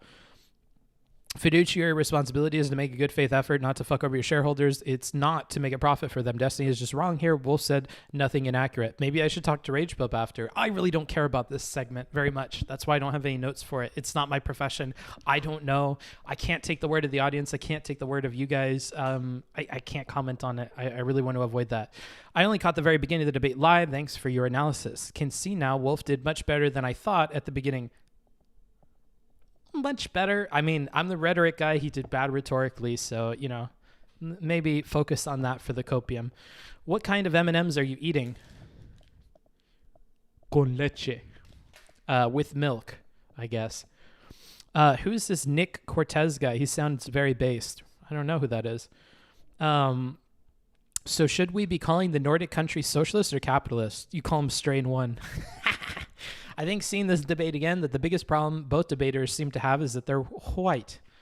That's interesting, Rage Boat, because a bunch of people are saying they have economic concerns, and you wasted your one to me to tell me that. I agree with you. It's really sad Destiny missed what Wolff was saying in the beginning, but I think he really caught Wolff out on the latter half. Big true, big true, big true. Thanks for isolating some of Wolff's arguments. When I listened, I really had trouble following him. Yeah, I don't blame you, dude. I needed fucking notes to understand it too. And had the impression he wasn't listening and was just kind of rambling. That's rough, but yeah. I love your name, Flowers for Algernon. I love that book. I read that when I was in middle school, and that made me cry so bad. It was such an interesting concept. Hey, first video I've seen of you. This has been helpful. Rock on, dude. I hope to catch you more often. You can subscribe. You're in the YouTube chat. All right, I'm gonna scroll more here. Booksmarts, will you talk to Destiny about this? Yeah. I DM'd him and he said he'd be down, so I'd be down. Do you think Destiny's early rhetorical blunders poisoned his later successes in the eyes of moderates listening? No, because even the socialists disagreed with Wolff, so I would imagine the people in the middle got fucked. Even if the people in the middle caught this stuff, like what kind of audience segment would that be? They'd have to be taking notes the way I do. Even taking notes, which I used to think when I started on Twitch was like level like 5 out of like 100. Even taking notes, people don't do it when they're watching YouTube videos or streams. So like, I don't know, dude, you'd have to take notes really to catch that, or be really good faith towards that dude. And I just don't think either is happening. Do you think that Destiny's more technical econ verbiage may have alienated some listeners? Yeah, but not the ones in his audience, which I think he cares about, the ones that were there for the prep. Let's see here. And if they did, and they kept watching him afterwards, he explains all that. When the professor made the comparison with cats and dogs, do you think the professor should have went with a more blurry comparison, like what categorizes water and juice? Yes. Yeah. Anything but cats and dogs. That was a very silly thing to say. Okay, Booksmart, soon you will see that Wolff is correct, and Lycan and Bastiat in the chat told Destiny to pivot, which he did. Interesting. I don't know. Booksmarts, I'm confused. Destiny's statement isn't correct. I don't fucking know, dude. Did you miss the part where I said I have no idea? I'm just repeating what Lux told me? If anything, go roast Lux, bro. That's not on me. You're killing the messenger, bro. Fuck you. You're like the fucking Spartans, dude. You're barbaric. It seemed like Destiny was only asking questions but not providing many definitions for his belief framework. Would it? Yeah, basically, he's only on the offensive, bro. He's like the Huns. He's just there to break down and ruin other people's culture. Man, I'm making a lot of fucking yikers jokes today. Destiny seemed less confident about the Japan USSR point than the capital markets point, but I wasn't convinced by either. And I would probably, yeah, but Sleazy J, you've been having a lot of fucking weird takes, so I don't know how to process that, dude. I think I get what you were saying about all this, but it would really help if you provided a little more context. Can you start by a brief exposition of your childhood? I don't know if my childhood would help. It's got a lot of tradition and cultures and history to it. So where I'll go ahead and start by explaining is the United States in 1774 actually started. Oh shit! I'm skipping past your fucking paragraphs. No, I mean I sent you DMs several days. Oh, I don't fucking know, dude. I don't know. Why are you bugging me? This is not about the stream that I'm doing. You know how rude this is? Good stream. Sun is rising. Good night. Good night, dude. We're all done, basically. Denims and Destiny talk today. It was a train cash ending with him insinuating that people watch her primarily because of her looks. That's not good. I'm scrolling down to the most recent things, dude. I'm not reading all this. We're going to need a 3-strain breakdown of your childhood, dude. Okay, bro. Oh, no. Insinuating is putting it lightly. Oh no. Should I review that one? No, I can't, dude. I was mean to him in this one, dude. I can't do more mean Destiny reviews, bro. I'm a bridge builder, dude. I can't go fucking setting shit on fire. It's not good. It's not what I do. I feel like I needed to take a big break after the Bob 7 thing, dude. Seeing Bob 7 still use those clips and shit, dude. It's sweat-stiny. I'm like, ugh. Oh no. I think seeing this debate again, the biggest problem is that both debaters seem to, okay, these white comment, fucking rage, Boop, you fucking copy pasta piece of shit, bro. You just keep pasting the same shit. Great takes as always, my dude. Thanks, Allison. It seems common that the actual debate questions get lost in these things. Yeah, if only we had a moderator. Oh, no. I don't want to shit on that guy too much anymore. I did at the very beginning. If you want to see that, you can. You could review it, but I feel like you would come out on Destiny's side. I don't want to say those things about denims. That sounds really mean. I can't believe you think I'm like misogynistic and stuff, Els. That really hurts my feelings. Man, it's fucked up. Strain 1, okay, I'm not reading that. Are people 5 IQ when they change their mind after watching a debate for a second time? No, I said this at the beginning. I think you should change your mind. It's pretty safe, actually. She really tried to be mean very hard. Interesting. Well, didn't he like roast her and start a bunch of drama with her? Like, don't they have historical beef? Like, I don't know. Booksmarts, you're people smart. Rhetoric is about how language relates to people. Yeah, I guess. Booksmart's Destiny stepped on a rhetorical landmine, but it was boring outside of the yelling nonsense. Not worth it, in my opinion. All right, skeptical. I'll fucking believe you, bro.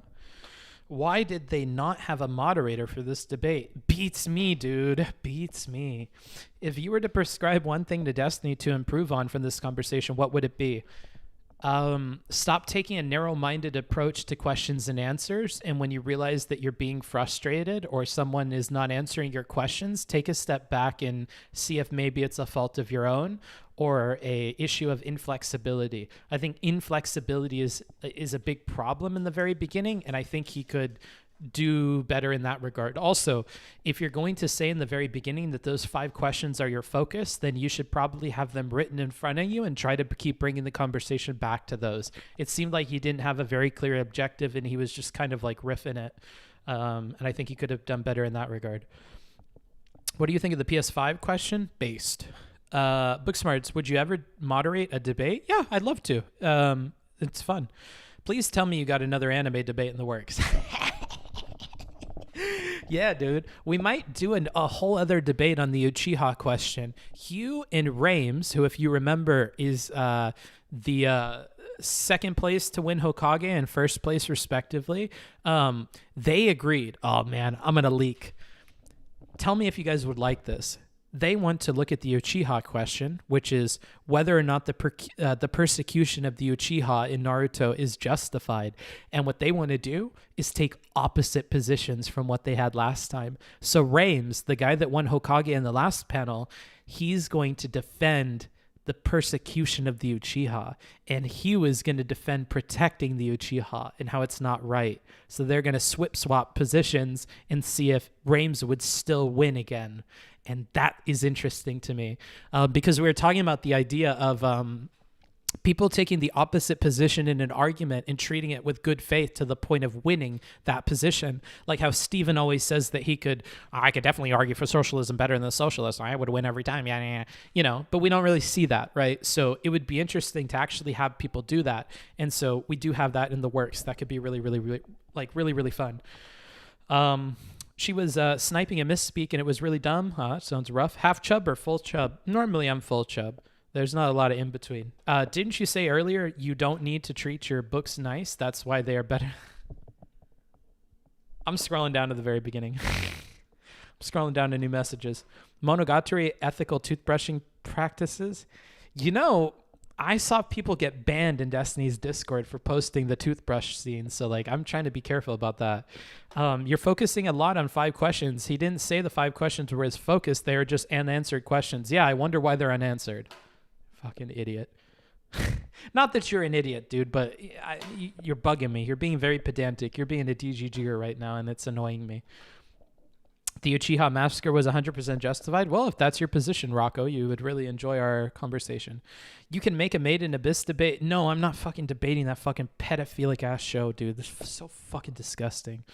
Is this your new place? Yeah, for now, for a month.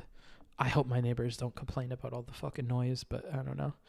I don't think you're a misogynist. She was just insulting him and be bad faith until he snapped and kicked her out of Discord. Eek. Well, like I said, they have history. The best part of this debate review was discovering you can write comments in Notion. You didn't know that? Oh, man, it makes a world of difference, dude. You don't have to, add notes or toggles. I would imagine if you didn't know that you had to do comments, does that mean that you just put toggles everywhere where you want to, hide a note about something? Take Renell at me back with how you solved the comment problem if you didn't know that the comment feature existed, or did you just not do it? I'm kind of curious to know. Why not do an Evangelion panel? That would be fun. I'd be down. Please read my whole comment. You could make him. No, I'm not reading it. Or reviewing the Q&A? Yeah, we could. Oh shit! Wait, did the alarm go off? And I just I snoozed it. I love talking to chat, dude. You always do a good job analyzing these debates. You basically echoed what I said on Twitter and Discord earlier, so pretty poggies. Okay, cool. You're 5-head. Ever consider doing an optics/debate review on someone like Jordan Peterson? Yeah, but he's very, very boring to me. Can you make a video on how to take notes? I already did. Check the YouTube. One Piece panel or Riot? I don't like One Piece, so you can fuck off with your fucking stupid ass One Piece show. The One Piece is friendship. Even the SCC, who Destiny cites many times, have refused to extend. Guys, I'm very tempted to add a blacklisted word, and the blacklist should be fiduciary. I don't even think you spelt fiduciary right, which doesn't spell well for your argument there. But yeah, I don't want to hear about the fiduciary shit, dude. I really don't care.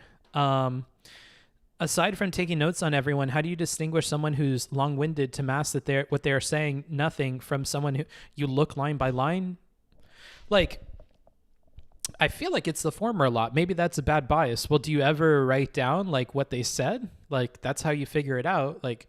Man, this person's saying a lot of words. I'm starting to think they're being bad faith with these words. Hey, Booksmarts, how do I know if this dude's just talking to talk and not answer the question, or actually answering the question?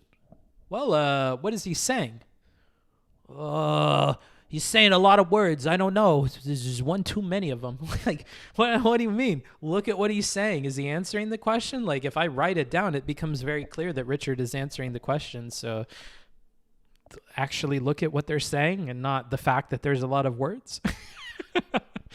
Yeah, basically, I would toggles or have 80 bullet points under each note. Oh, no, that's awful, dude. Interesting. Well, there you go. I'm happy I taught you about the comments thing because it's high-key important for my workflow, at least. Booksmarts, I didn't misspell it, and it's not an argument. Interesting. I don't know, bro. just shows you how much I know about the topic. About 10 minutes behind on YouTube stream. How annoyed do you get with the pedantic nature of chat's questions when they get specific on the topics? A lot, because they missed the point, dude. They missed the point.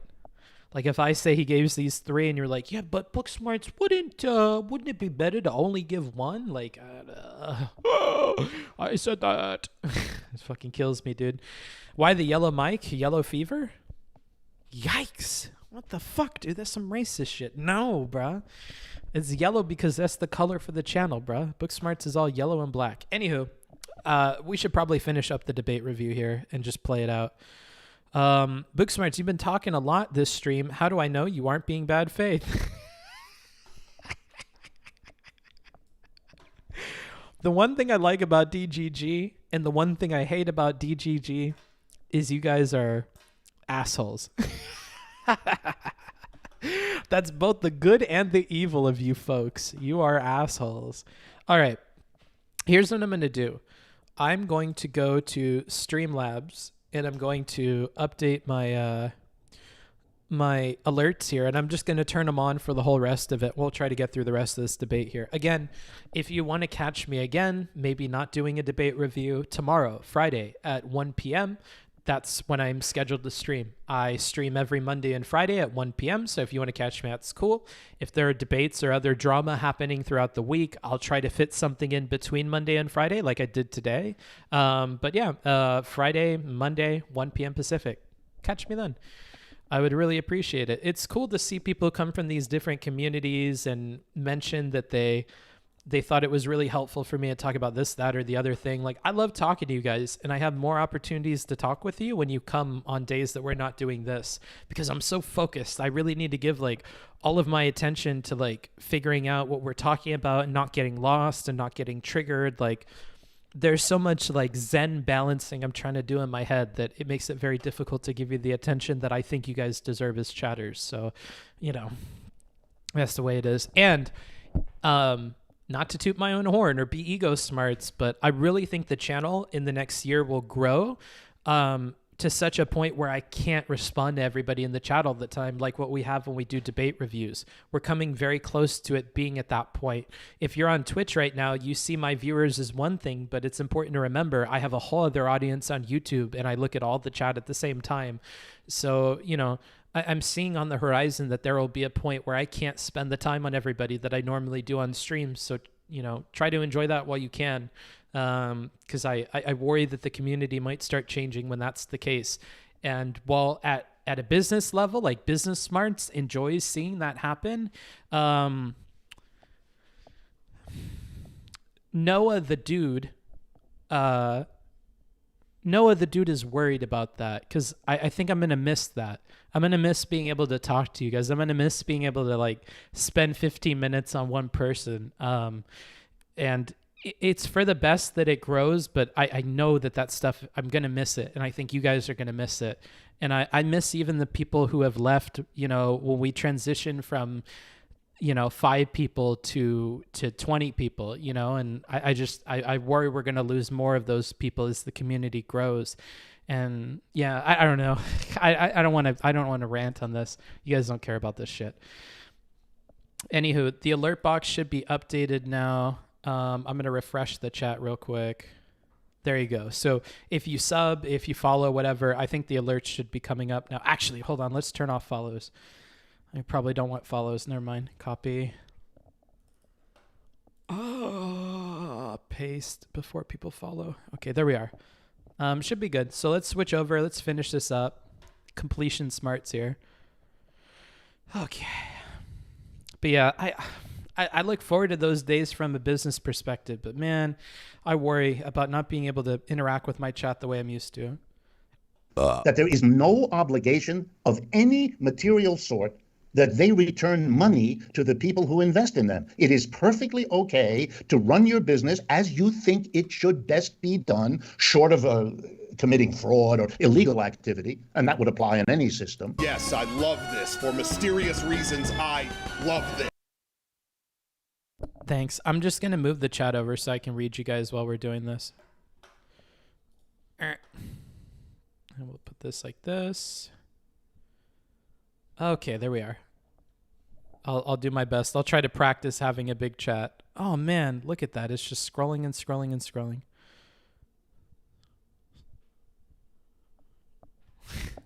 The investor is taking a chance, buying your shares in the hopes of selling them at a higher price. It happens all the time, and it would be perfectly consistent with workers who run their own enterprises and are their own board of directors. That's not a problem. Never was. There's nothing inconsistent with private investment on the one hand and worker co-ops on the other. Now, if you have a worker co-op system, they might decide, because we have democracy now, that they don't want that, that they would like to be the owners as well as the board of directors of their own enterprise. That's possible. That would be one of the variations of worker co-op economic systems, just like we have variations of capitalist systems. Can I ask you, so in a private business in the United States, if I invest my money in a business, a publicly traded business, if they were to cash out all of that money, just close the business down and run, you're telling me that in the United States that company wouldn't be held liable for scamming its investors?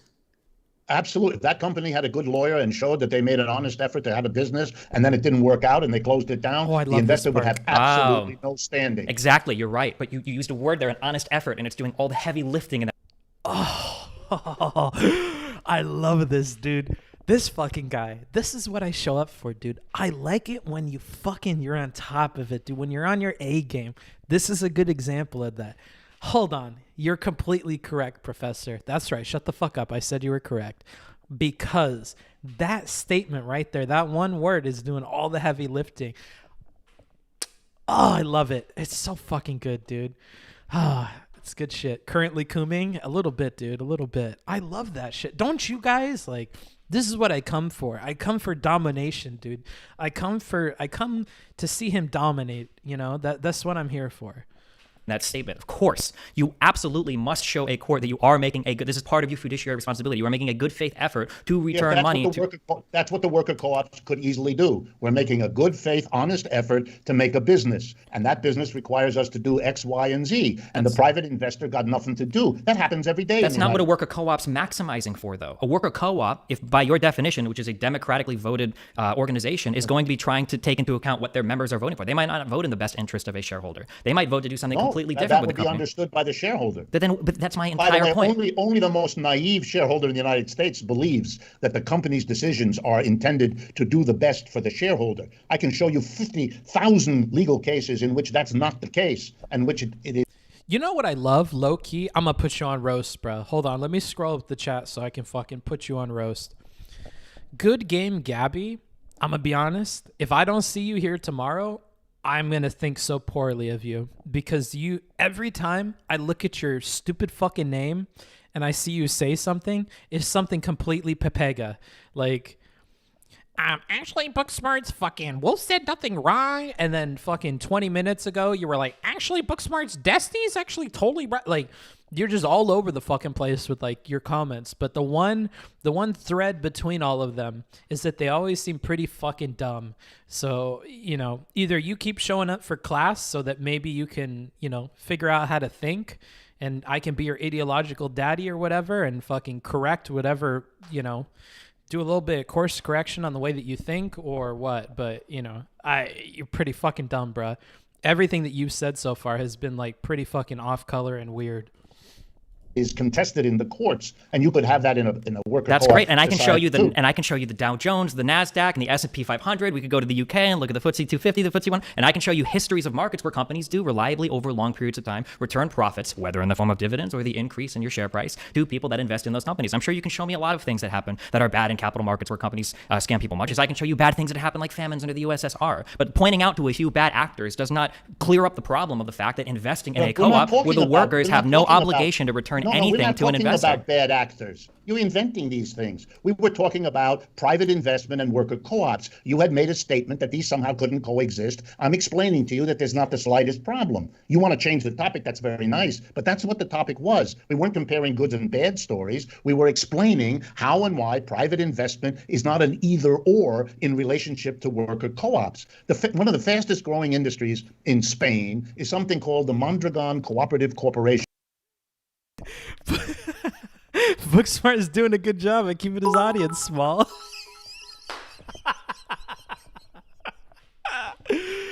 I'm just keeping them in line, bruh. I don't care how big the population is. They need to be all the right people, right?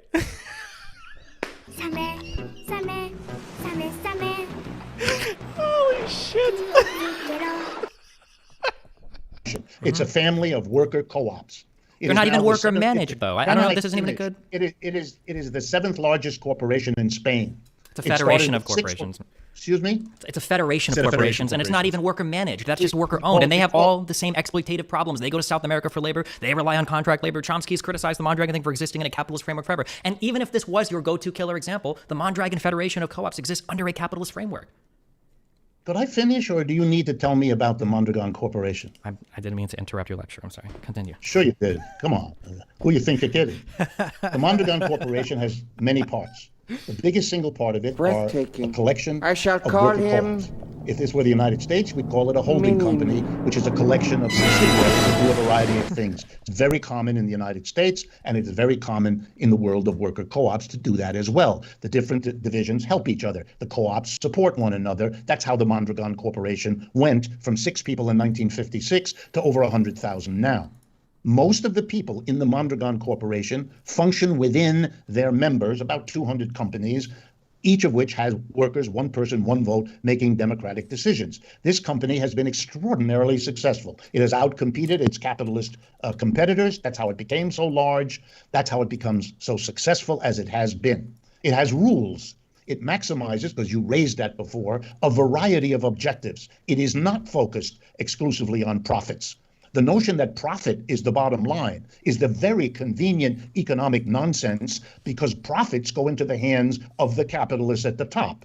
And of course, they want the company to maximize profits because that's what they get. They don't maximize wages because that's what they don't get. Other people get that. If the other people ran the business, its objectives would not just be profit, but the well-being of those workers, the community's well-being, a whole lot of other objectives to maximize. And you'd have to choose among them. You wouldn't have the essential profit maximizing, which we teach in economics without explaining to our students that by maximizing profit, the whole company's life is devoted to maximizing the return of a very small number of people within it. Okay, this is what has changed in a worker co-op. That's why it's so different from capitalism. Its decisions, investment, growth, distribution of income, all the big decisions would be made with a different set of objectives, because a different set of people with different interests are making those decisions. For a society like ours that blabbers on about democracy, you'd think this was the most attractive possible way to proceed, because it democratizes the economy by democratizing the enterprises at the core of that economy. Instead, we live in a society which pretends... This motherfucker thought they could just talk some shit in the chat. Oh. All right, Shave Dog's arse. Oh, of course you have a name like that. Everything that is good is socialist and everything that is bad is capitalist. Thank you, Richard Wolff. Very insightful. You're a fucking idiot, dude. I hope to God that you weren't here for the last fucking few hours of this fucking debate review. That would make me sad in my heart, dude. I'll just say that. That you can have political democracy, even though in economics you have an autocracy, a tiny aristocracy running each enterprise, doing what it wants, maximizing the part of the output it gets, namely the profit. And therefore, we get surprised that our political democracy doesn't work real well. Hello, that's because it's trying to sit on top of an economic system that is the opposite of democratic. The proposal of socialists is also to extend democracy from the political realm to the economic realm. Why that is frightening to people who otherwise say they favor democracy, I find amazing. I find it equally amazing. Maybe he did do opposition research with things like high and amazing. Like, maybe, honestly. Also, to respond to Rage Pope, yeah, my explanations aren't always 110%, bruh. Normally, I check them when I watch back the VOD and put all the timestamps in. It could very well be that I missed stuff. I don't know. Remember, I don't get to read the chat while I'm giving the explanations anymore because the chat is too big and I have to just check in every few minutes. Yeah, that could very well be the case. Usually I don't know until I review the VOD, unfortunately. Let's see here. Booksmarts on DGG mode today. Yeah, that's what I wanted to respond to. Oh, man. So one thing that I love when DGGers end up like coming to my community and they hang out with me a little bit more, especially outside of the debate reviews, is they realize that I'm nothing like how I am when I have to talk to Steven. I have to like I'm like Vosh, bruh. Will you turn it into fucking snake mode, dude? I'm like water. I'm like water. Flow like water. I have to just go with it, bro. I have to be very, very careful. Very, very, I have to play it safe. So, I'm very different on my own stream. I'm much more outspoken. I'm much more like fun. I roast the chat when they piss me off. Like so much so that we want to have like a roast meter as a warning on the stream. So that space in between like me and in the video, we've been wanting to for a while put a roast meter there so that the chat knows how pissed off I am. Like that's how bad it can get. So it's not that I'm going into GGG mode. It's that like chat honestly pisses me off and I do lash out at them quite a bit. I just think I'm more fair in my criticisms than perhaps Steven is. But I could be wrong because I'm blinded by rage when I fucking yell at the chat. But you guys say some stupid shit. Initially, when I joined Twitch, I was like, Steven, why don't you just ignore those comments? Why? I mean, are you going to change their mind? Are you going to educate them by screaming at them? I can't for the love of... I don't understand. Like, if you call them a degenerate and you say that they're a dumb fuck and you kick them, how are they ever going to learn? That's not how you change minds. Like, I was way off, dude. I didn't know what you guys are like. Now that I know what you're like, I sympathize with them a lot more, bruh. A lot more. Amazing that throughout this entire monologue, all you're advocating for are liberal markets with a little bit more government intervention.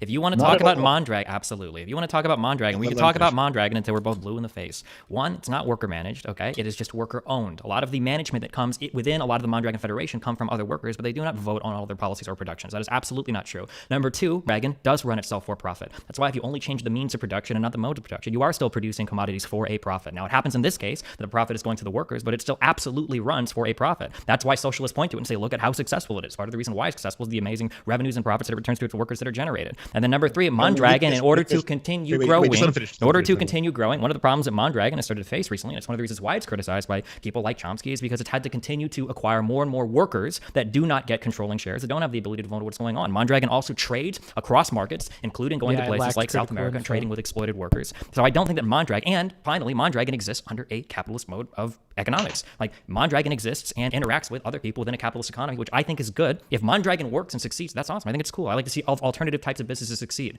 But I don't understand how you can talk about the successes of Mondragon and then say that, like, well, this is an example of the failures of capitalism when Mondragon exists and thrives right now under... I love you guys being like, whoa, there's the moderator. Yep. Believe it or not, there is one. A capitalist framework interacting with so many other capitalist sections of the economy and so many other capitalist countries in the world. My problem is that by moving more towards what you want, you would use government policy to necessarily disallow the types of private ownership or private investment that have been so important with other types of inventions or creations around the world. You can keep saying that I'm making stuff up, but at the end of the day, the problem that we're having... Let me explain. The problem we're having is you don't help it when you explain, though, Professor. Like, that's the problem. He sounds so dejected there. He's like, no, you're wrong. You're wrong. Let me explain. Just let me explain. Like, no, it's not going to help you, Dr. Wolff. You're fucked. You're fucked, dude. None of your explanations are very good. They're all super long-winded. Nobody remembers what you were talking about. You hide your answers in all of them. Like, I'm sorry, dude. Explaining is not the solution here. That's like your hammer and you just think everything's a fucking nail, but you got it figured out wrong, bruh. I really think you need to, like, go back to the drawing board and, like, rethink how you approach debates like this in the future. Because if you ever deal with somebody like Destiny or Vaush or any of these people ever again, I feel like you're almost doing a disservice to the ideology and the materials that you want to promote. That sounds really, really mean, but that's where I'm at with it. Like, I really think you need to work on your performance in these, and you really need to rethink your strategies, because you can't just copy paste what you're doing in your lectures and hope that it works. It really doesn't. It doesn't land here. Yeah. definition of socialism, and I noticed that this is like it seems to be a key problem with people that call themselves socialists, is your definition of socialism is so amorphous and morphing at any particular point in time. I still don't really have... Well, you seem to be having trouble with it, but that doesn't make it amorphous. It absolutely is amorphous. Even your definition of capitalism is absolutely amorphous. Where I hear... Well, you're just not familiar with it. I'm absolutely familiar with it. I absolutely am able to... If you would like to ask me for my definitions of any of these things, I would be glad to explain it, and you can tell me, you can correct me, Professor, if you think I'm incorrect in my understanding of things, but I believe that when I ask you to tell me, like, what is capitalism, what is socialism, and it feels like I'm listening to Trebek, read off the board in Jeopardy, I feel like that's damaging to the position that you're trying to explain more so than me asking the question. Wow. I didn't catch that. So I'll be quite honest. I listened to the first 45 minutes of this over and over and over again to take all the notes. I did not listen to this section more than twice. Oh, I didn't catch that he said that. That's a fucking roast, dude. Jesus Christ. He was writing these down the whole time or something. The professor interrupts him and he's got a fucking death note in front of him. And he's like, just wait till the fucking end, dude. Just wait until I can fucking call you Trebek. Just fucking wait. Yeah, I got some fucking, yeah, that one's good. Yeah, I fucking love that. Oh, I can't wait till I get to fucking roast you. Oh man, that's some good shit. Yeah, well, let me correct you about Mondragon, which is, by the way, how it's pronounced. Mondragon has multiple parts. Some of the parts are the adjustments it's made to living in a capitalist world. That's absolutely correct. That would have to be any worker. And this is where DGG can't handle the truth, so they fuck up his internet. Wait, Lance, can you hear me? The connection. Richard, and industries that grew up in feudalism. Sorry. Oh, sorry. Do you mind repeating that last line? You just cut out there for 1 second. It's so perfect that it cuts out, and then it's and that's what I was talking about with feudalism. Even the fucking gods of the internet have conspired to make you look worse, Professor. Gosh. You got an anime subplot or something because you're fighting against God at this point, bruh. This is not good. Right. Any worker co-op that forms now has to exist within a framework of a society that's organized differently. That's exactly the way it was when capitalism emerged out of feudalism. The early capitalist enterprises, towns, villages had to exist within a feudal framework. They had to come to terms with that. Some of them were able to do it. Others of them disappeared or were overthrown by feudalism until they got big enough and strong enough and learned from the mistakes of early experiments in capitalism how to set up a system that would be what it now is, the global system. I expect the socialists to kind of replicate that experience. Russia was an experiment. China's a better one, Cuba, Vietnam, and so on. They make efforts. They're learning what you do, what you don't do, what you replicate, what you avoid, and they will get eventually to the scale and sense of how to do it on a more global scale. That's how feudalism happened. That's how slavery happened. That's how capitalism happened. And it's reasonable to expect that's how socialism will happen. There is no simple definition of socialism that would be, to use your words, correct. No agency gives you out a license. This is correct. That one isn't. A tradition as lively, as global as socialism is always going to have different interpretations, different definitions that argue with one another. That's healthy. That's normal. There's nothing fuzzy or amorphous about it. The idea that you can have one definition well, to be fair, it is amorphous, isn't it? Isn't amorphous changing and taking... all right. I'm going to have to call the professor out on his words here. Let's define amorphous real quick to know if I'm being an asshole or not. But I feel like what you just described is exactly what amorphous would be. Amorphous, without a clearly defined shape or form, lacking a clear structure or focus, not crystalline or not apparently crystalline. Yeah, I don't know, bro. It sounds amorphous to me. An authoritative and authoritarian notion that there isn't debate and contestation when there always is. My job was to give you 3 of the major definitions of socialism that contest in the world today, that are widely accepted. By everybody? Of course not. But those are the ones that are around, and it's reasonable to talk about the tradition in that way. Mondragon is, let me finish. Mondragon is an experiment, a very successful one. You can, if you like, attribute everything to capitalism that happens that's good, and attribute everything bad that happens to the absence of capitalism. I'm not doing this that. I've isn't never very done that. interesting, and that's really not very interesting. And I'm not going to get into that. I will tell you that there are some remarkable things that Mondragon has done. Along the way, the majority of its workers voted the following rule. The best paid person in Mondragon cannot get more than 8 to 9 times what the least best paid person is. Oh, here we go. This was an attempt. I've been there. Okay. I've watched it. So like a Lauren Southern argument. I was on the boats. I was at the wall, bruh. You can't tell me. You can't tell me. I was there. Not true. So you're telling me that of all the employees in Mondragon, the highest paid employee. That was a decision made by a large number of the worker co-ops that make that kind of decision. So you're telling me that the highest paid employee in Mondragon has a ratio of whether let me finish. In many of the component co-ops. There you go. Okay, that's correct. Company. It's a holding company of many, many co-ops. In many, many of those co-ops, I can't speak for everyone, this was a common rule. Sure. I went and spoke with them. I interrogated them about it. And that's what I discovered. Destiny is wrong here again, as far as I know. Look it up. He continues to flail. What, bro? As far as I'm aware, it seems like he's right here, because then he points that out, and it does play out with the professor, does it not? Like, I guess Stephen could be wrong here, but everything that Stephen says after this makes sense to me. I'd be interested in what you mean. Cicero writes... I'm going to fucking point you out, bro. What do you mean by that? Do the donkey impression? No, I'm not doing the...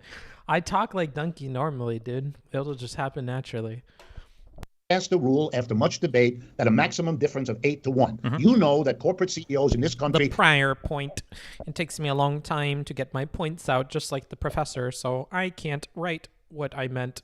Why don't you just write it out, bro? What do you mean? I know Stephen wasn't perfect throughout this, but compare this Stephen to 2020 Stephen. You deserve a lot of credit for that. Look at you, making a difference. Thanks, fellas. Yeah, I hesitate because, it's him putting in the work, but yeah,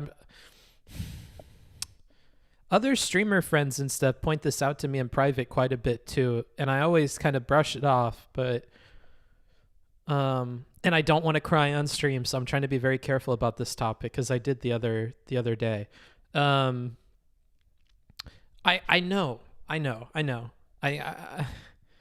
And I'm super happy that he made these changes, and I just think back to like how scared I was when I first wrote my email to him, and we talked for the first time, and how worried I was that the chat was gonna be super mean to me, and that nobody was going to hear me out, or that people were going to dox me, and I was going to lose all my clients, and I was so scared, or he was going to make fun of me or not hear me out, and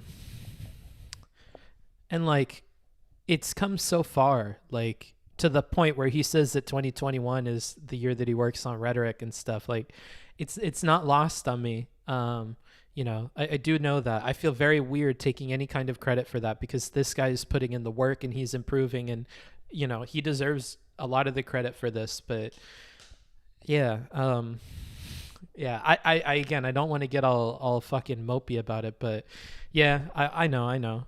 I'm very proud of him, dude. I'm very happy for him.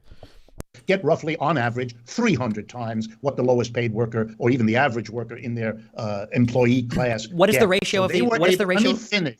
They were able to do something about inequality. Wow, here they are, successful and growing. They're the 7th biggest corporation. They're the envy of most other corporations in Europe who cannot show such a history. But they were concerned not just to maximize profit, but to do something like limit the inequality that otherwise is so corrosive to societies like ours. And they were able to do that. That's an interesting quality. Thomas Piketty released a book in 2014 in which he demonstrates in 600 pages that Christ. Yeah, and we're not reading them, Professor, so I don't know why you're pointing this out.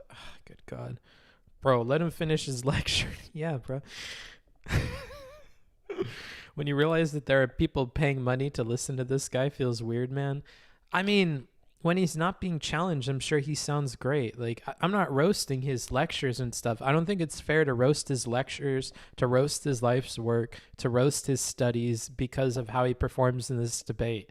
And I will call you out if you do that. Like, I don't think that's right for you guys to do, to be quite honest, because as you know, like debate performance is not necessarily like indicative of that stuff. So I wouldn't extend it that far, but yeah, it's obviously not good for him. 2022 Destiny, the Revenge Tour. Everything you do about rhetoric was wrong. Yeah, I'm looking forward to it, bro. That's why I know that I have to talk to him more. I have to make sure that that train stays on the track. I saw him go nuts on Twitter after Aruba, and I get that he uses the Twitter as bait. We talked about this in the last VOD, so if you want to hear my thoughts about his tweets and whatever, it's time-stamped. Like I said, everything on YouTube is. You can hear me talk about that. But yeah, I do worry that he'll revert back, so I'm pretty sure I need to keep talking to him and let him know that I'm paying attention. But yeah, well, hopefully we'll talk after this. We'll see. Remember that he probably first called you bookfucker because he was pissed that you were right about the rhetoric thing, useful, but could not admit it. I would like to believe that. If you want a really good lefty debate, you should watch one of the Burgess ones. Maybe. I just don't find leftism very interesting. Destiny wants to talk real quick. Oh, okay. I'll look at my chat thing. Here, I'll switch scenes so that you guys can't see my stuff. I had Discord all closed because I didn't want anybody bothering me too much. But we'll check him out. It'd be nice to talk. I hope he's not fucking pissed or something. I hate it when he's mad. I remember the last time he was pissed and talking to me, dude. He fucking gave me a Logic 101. Do you know the difference between inductive and deductive reasoning? Let me explain it. Okay, professor, give me your lecture. Tell the essay guy what fucking the difference between inductive and deductive reasoning is. Go ahead. Go off, King. He hasn't DM'd me at all. I don't know what you mean. Does he want me to jump into his Discord? I don't see any DMs from him. Unless he changed his avatar to something memey. Let's see. I don't even think he's in his Discord. Nope, he's not. So I don't know what you guys are talking about. I don't see any messages from him. Oh, there it is. Oh, hi. Hi, buddy. All right, I'll call you. Can you hear me okay? Oh, hello. Hi. Wait, I haven't been watching. I watched him. Have you ever heard of the movie called White Chicks? Yes. Oh, I just watched it. Jesus Christ. Wait, I heard you talking about bookfucker. You know when I called you bookfucker? That's like a meme, right? I wasn't like mad at you or anything, right? Yeah, I know that. Oh, okay. You guys were like going over a book. I didn't know if somebody thought I called you bookfucker because I hate you or something. Okay. No. Okay. So something that I don't know what to do is okay. So people use this term a lot because I used it one time like 3 years ago, and then everybody started saying it all the time. But legitimately, this is what I feel is happening. Are you familiar with the term or with the phrase gish gallop? Yes. Okay. When I have a moderated debate,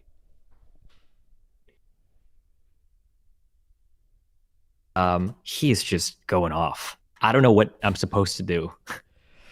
Because if I feel like if I let him ramble, especially because he's speaking more to the audience than to me, and he's moralizing everything. So like basically every time he starts talking, it's like, well, I'm going to tell you about the evil that exists in society today and how your system is. And we're not like, I don't think we actually got anywhere in any part of our conversation in any of this. Like, I don't think we moved more than one level down on any time we were up. I don't know what you're supposed to do in that. What do you think?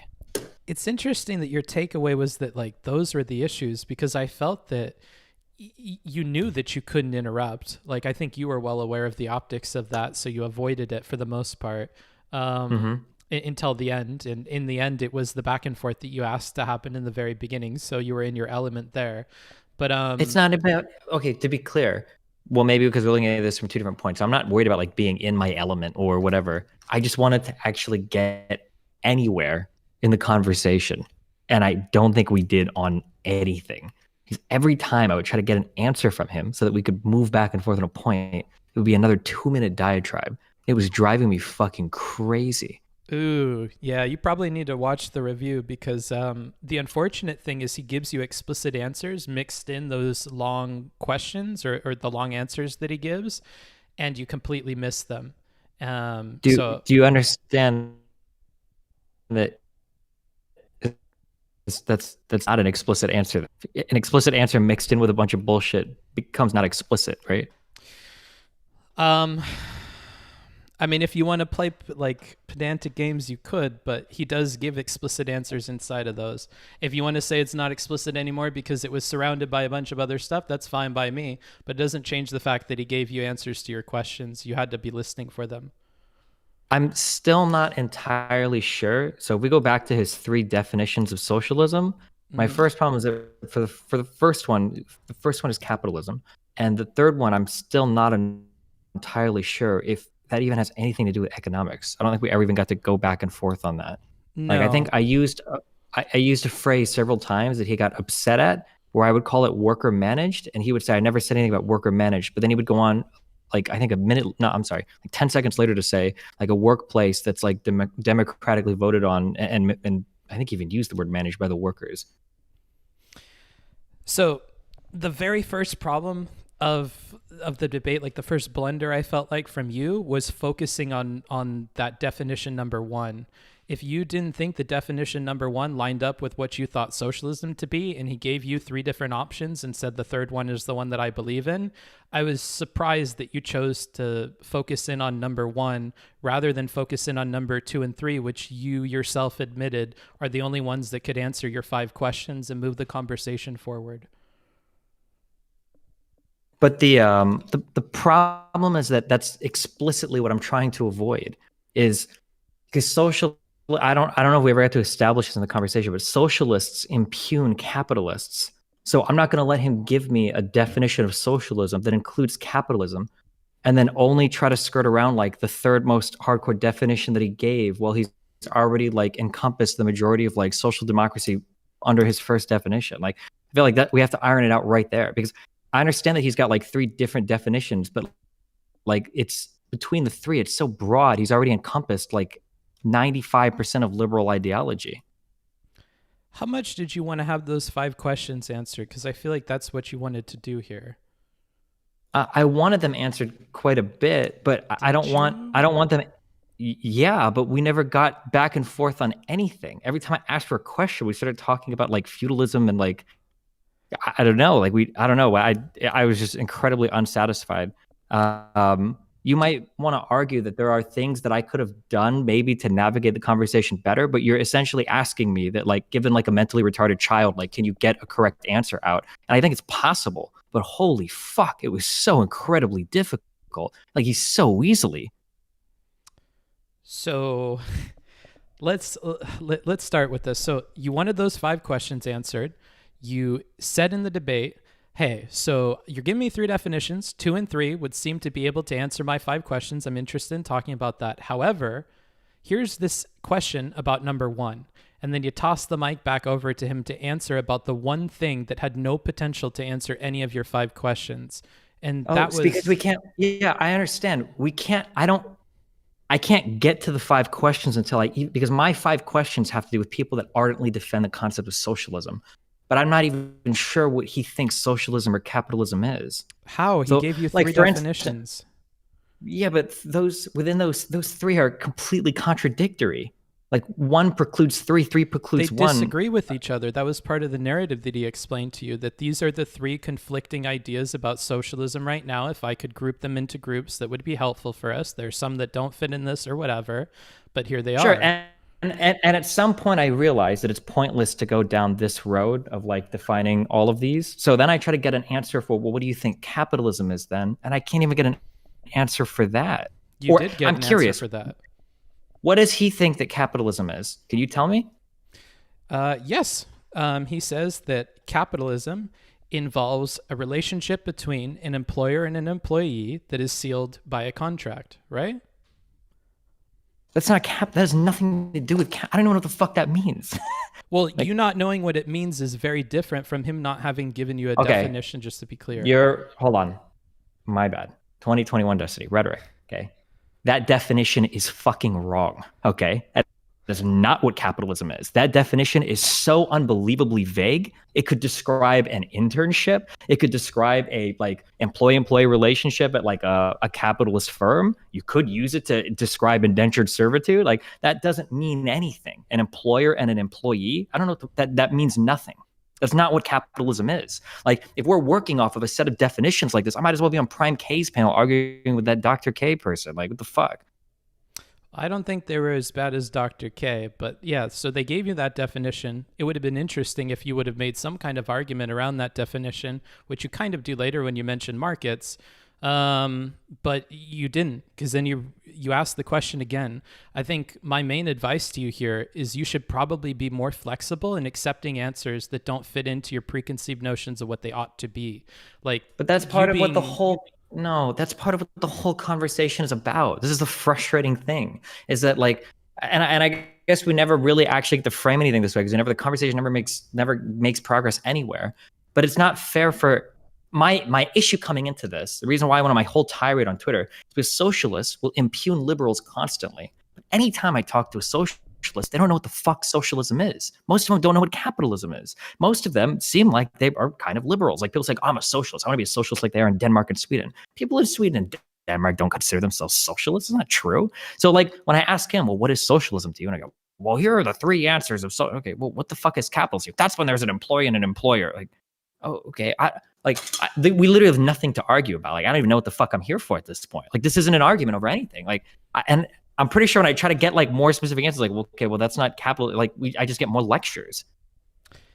You're really plastering over a lot by just calling them lectures. I think if I was to put what you're saying in the most good way possible, and I've heard you say this before, like when we talked about Vosh and you were like, he's not even answering my question. I'm like, well, he did. He gave you good answers and he explained what his position was. And you're like, but do you realize how unsatisfying that is? Like, yeah, it's unsatisfying to you, but that doesn't mean it wasn't an answer or that they weren't telling the truth or they dodged out of questions. Like, it's just that what they believe is unsatisfactory to you. But then you need to strategize. Okay,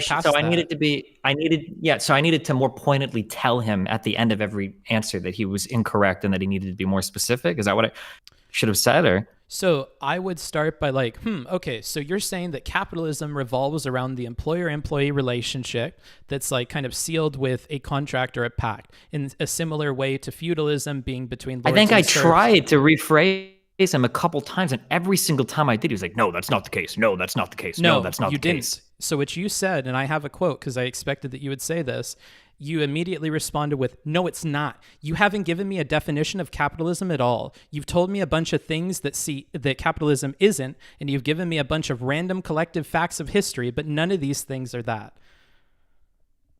So you don't do a very good job of like breaking it apart and going, like, if you're saying that an employer-employee relationship is the defining feature of capitalism, then what about X, Y, and Z that have those, but I would consider them to be socialism or feudalism or anything else? Like, that would have been a productive way forward, but you don't do that. You like disregard the entire thing, and you just say that he didn't give you an answer, which is not the truth. You're just not satisfied with it. Link me a timestamp and give me one answer that you feel is like satisfactorily answers my question.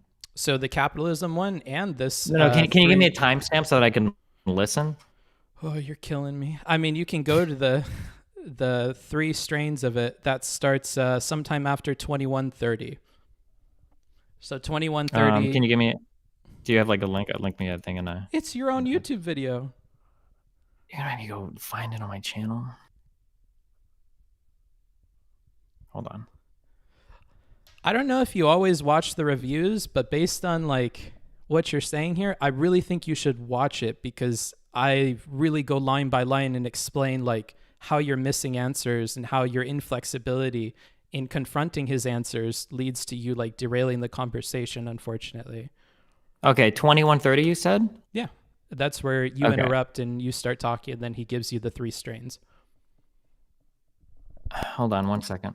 I'll start and I'm gonna put this at times 2 because I can't listen to this guy fucking ramble for too long. All right, 3, 2, or do you want to start at the same time or not? I don't care. I just went line by line. I won't watch it, but you can do it. Oh, okay. Hold on. How long is this gonna take me? I don't know. Wait, how long do you want me to listen for? Bruh, you're killing me. I really feel like you should just watch the review at like 4x or something, honestly. I'm about to like leave to go like out of town and shit. Reasons I love this. MRM God. You're killing me, Booksmarts. You're killing me, Smalls. I mean, you're the one that feels like you need to watch the conversation. That's why I'm saying if you're going to spend the time to do that, I would just watch the review. But yeah, you don't accept his answers as satisfactory and then pretend like he didn't answer. And I think you miss stuff that way. I guess I just expected like more like understanding and conciseness from somebody that's supposedly like a professor of econ, like and not like such a gumbled like mess of shit. I guess, but maybe my expectations were too high. Maybe I should have treated him like a child. Or well, if you want to be super reductive about it, you can. But like, I don't think that's a fair way to characterize him. Because while you think that the responses were like too long, which I agree with, it's not like it was a bunch of unrelated gobbledygook. Like they were things that were setting up parallels so you could better understand his final answer, And the fact that you just write it all off as rambling. Nothing that was said was needed to expand upon or to give like any answer they had at all, though. That's the whole reason why all the background stuff is just garbled. Yeah. I would argue it would have helped, but it sounds like you just didn't listen to any of it, which is unfortunate. Okay. All right. I love you. Be careful, okay? Wow. Okay. Well, if you watch the review, bro, and you disagree with it, I would be super do you want to interested. Do you want to? You want me to listen to this? I can't. I don't have like a perfect recollection of the entire conversation in my like brain right now. Like he literally spent twice as long talking as me. Like yeah, I'm not sure. Yeah, I don't know. No, hold on. Let me be more clear. If you have a good understanding of something and you're a good interlocutor, if I'm having a super hard trouble grasping any of your answers, the problem is on you. The problem is not on me at that point. I think I do a decent job at listening. I was taking notes during the entire conversation. If we're having this much trouble getting through the conversation, especially when this guy is supposedly a professor, it shouldn't be that hard for me to understand exactly what's going on, especially when there are like concrete moments where he says dumb shit and then he has to back off it later. Or I don't know. I reject that idea that like, oh, I just needed to be trying way, way, way harder. And it was all my fault for not like trying hard to understand or whatever.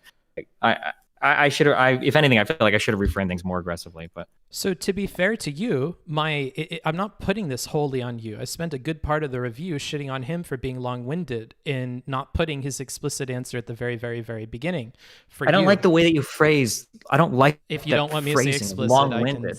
No. I don't like the phrase of long-winded. It's more than just being long-winded. It's obfuscating. It's dancing. It's giving concealment to your position, and it's making it hard to further the conversation. That's completely bad faith because these are all parallels. It's not bad faith. Where do you feel there's no parallels? I still don't know 100%. I don't even know what the fuck his third definition of socialism means. Like multiple times in the debate, I asked, like, I think I say, like, well, I don't even think we get to drill down on this, but I'm like, so you want a society where, like, I think I say everything is co-ops, and this is not everything, but right now we have like a lot of capitalism and a little bit of co-ops, and I want like a lot of co-ops and a little bit of the other stuff. Like, what the fuck does that even mean? Like, what does that even mean? Like, these answers are so unbelievably fucking stupid. I would cringe if I responded to a question like this. Like, I don't know, but. And that's fine. Like he's not well suited to this. He's used to being no. Like, hold on. I'll stop because I've seen you like scream at people about this. Sure, he needs to work on this. Like that is very clear. He is a debater. Yes, I've heard you talk with other people, so I'll avoid this landmine with you. But it just sucks to see you focus on the other person so much when there are clearly things that you could work on here. And I think that you're going to get more out of like trying to improve yourself than like expecting more of other people, because that's outside of your control. I need a more aggressive moderator. I should have been cutting him off the whole time. I should have said, Wolff, shut the fuck up. Why was Surfs the moderator? Because he's the one that put the debate together. Ah, okay. That's what I figured. Good to hear that. Yeah. A good moderator would have helped there. But yeah, honestly, there was a time when he answered a question and he didn't even remember what the fucking question was. And I think I even asked him at the end. I think this might have been the question where I made fun of him. Yeah, and I was like, "Can you answer that feudalism?" I don't remember if it was the same one. He's like, "I'll answer I want," and then he rambles for another 2 minutes, and not just long-winded. He didn't even remember. He didn't even know what the question was, and he just starts going off. And then I asked him, I was like, "Do you remember the question was?" And he's like, "Well, it was about wealth inequality." I was like, "No." I was like, "Why the fuck does Jeff Bezos make what he makes?" Like, he doesn't even know what the fuck he's talking about. Like, I don't understand this. It's not just long-winded. So that Q&A, really, really bad. Totally agree with you there. But I don't think you can apply that same thing to like the definitions of socialism question, because it's not the same. He gave an answer there, and you actually missed it because you start attributing positions to him that are incorrect, or you just say, I still don't know what you believe about socialism, when he told you. And then he has to spend time reiterating what he said the first time because you didn't listen. So I guess what I should have said is, I need you to actually give me a real answer instead of rambling like a geriatric dipshit. I should have said, on number 3, can you give me like precise mechanisms by which you would enact this world? Because you have literally talked for 3 minutes and said fuck all, professor. That's what I should have said. Sure, but that's a very different question, Stephen. That's a very, very different question than what is your definition of socialism, which he gave an answer to. I would assume that in the course of a debate, you would be giving actual answers and material for your opponent to grapple with. You wouldn't just be saying, well, socialism on number 3 is when the workers live happy lives and plant flowers and they have more control over the workplace. What the fuck does that mean? Does that mean we all take a poll every like 3 hours, like to see what we want to eat for lunch? Like, if you're interested in what democracy in the workplace looks like, you could have asked that, but you didn't. You said he didn't give you an answer to your question, and you continued by inserting your own definition for that, or attributing definition number 1 to him, which is just completely false. Okay. Next time, I've been black-pilled on the academia shit. I will no longer assume any of these people have any level of education. When I ask a question, I'm what is sad to hear socialism? that, because there's so much you can improve on, and if that's your takeaway, you're just being ignorant about the conversation. If I'm talking to somebody that's educated and I ask you what socialism is, and you give me the garbage answers this guy gives you, I assume that you're some retarded undergrad that read 2 pages of Capital and then spent the rest of his evening on Twitter, because nothing that he says has any substance. There's nothing that's interesting here. There's nothing that is, to use your word, satisfying here. There's no prescriptions for society. There's no critiques of capitalism. It's literally just a bunch of like that means absolutely nothing. How can you say that when he gave you an entire history of socialism and explain how those 3 different elements ended up where they were? Like, you just completely didn't can you listen give me to one? him. Sure. So can you, after all this debate on socialism versus capitalism, can you give me one concrete step that he would want to take towards making socialism a thing? You didn't ask that, did you? Okay, can you tell me what he thinks socialism would look like in society? Like one concrete way that it would look in society? Yeah, that the ratio of companies that are run by the workers is greater than the ratio of, like the number of companies that are run by the workers would be greater than the number of companies that are privately owned or that engage in an employer-employee relationship. And what does he mean when he says that? Like number of companies run by workers? Because he doesn't mean worker owned or worker managed, I guess. Because I said that a few times, and he doesn't care about who owns it, which he said in the definition of number 3, which you missed because you didn't care about it or it was unsatisfactory to you. I don't know what it means for the workers to manage something if they don't own it, but. Well, you could have asked him a question about that, but you didn't. I guess so. We should have started back on. We should have been on page 1. What is economics to you? What does the word economy mean? Fuck it makes me sad to see you jump to those kinds of like, oh, I should have treated him like an 8-year-old, or oh, well then we should have fucking did economics with. Like, it feels like you just like give up in the conversation with me when you're doing stuff like that, which is unfortunate because there's like stuff you could improve on here, but you're like running away from it. I guess like I need to like drag back because I've had good discussions on economics with people in the past. And I don't know if people just don't know what it sounds like when somebody's grappling with what you're saying and is being a good faith interlocutor and is giving answers by actually, forget everything I just said. Did you see my conversation with Michael Albert? I did not. So Michael Albert was somebody that was kind of long-winded sometimes, and I disagreed with so much of what he said, but goddamn if he did not give me a solid fucking answer to every single fucking question I asked, no matter how ridiculous I thought the system was. When I said like, well, what do you mean when you say this? And he said, oh, well, I'm glad you asked that. And then he would go on and he'd rattle on, he'd describe, sometimes with a lot of detail, his system, but damn if he didn't have a fucking answer for every fucking thing that he gave. And I disagreed with it, but at least I know, like if somebody were to come up to me like, Destiny, what the fuck, what does a society look like in Michael Albert's Albert size. I can talk to you all about participatory economics. I can tell you exactly from the bottom up how he wants that society structured. I can tell you what the businesses look like. I can tell you how the employees run it. I can tell you how the distributions of goods and services is done. But for Richard Wolff, it is all amorphous shit, so he doesn't have to defend any concrete point. Compared to Michael Albert, at least that's what it felt like. Michael Albert doesn't even have like a formal fucking PhD or anything. Well, that sounds like a much more satisfying conversation, but my main thing is to like help you improve or to like see blind spots, you know? So that's where I'm focusing. And I just think this is a big blind spot. And I actually think you might be able to enjoy more conversations with different people that answer in different ways if you're just more flexible and understanding of answers that don't fit within your like preconceived notion of what they should be. It's not. It's not about it being preconceived. It's that his answers fit every possible thought that I had. Yeah, it's almost like he's like in your head and he's answering perfectly, but not everybody's going to be like that. I don't have to tell you that. He's not in my head answering perfect. It's like you asked me like, well, what is capitalism? Well, that's when there's employees and employers. All right, let's debate on what's better. Like, what the fuck? I don't know what the fuck. Okay, listen. Yeah, and you didn't even catch that definition. So like that would have been a better version of Steven than I saw in this debate. Well, I don't even know what I responded to that because Christ, talk about fucking ambushing somebody with the craziest dumb fuck answers in the world. What did I even respond to that when he said that? Let me see. I don't know if you wrote that one down. Yeah, I did. That's what I already told you, but you already don't remember. You said, no, it's not. You have not given me a definition of capitalism at all. You've told me a bunch of things, yada, yada, yada. Oh, yeah, okay, that's fair. It's not a definition of capitalism. An employer and an employee. Should I have said saying that there's an employer and employee is not a definition of capitalism? Did I need to explicitly repeat his answer back to him?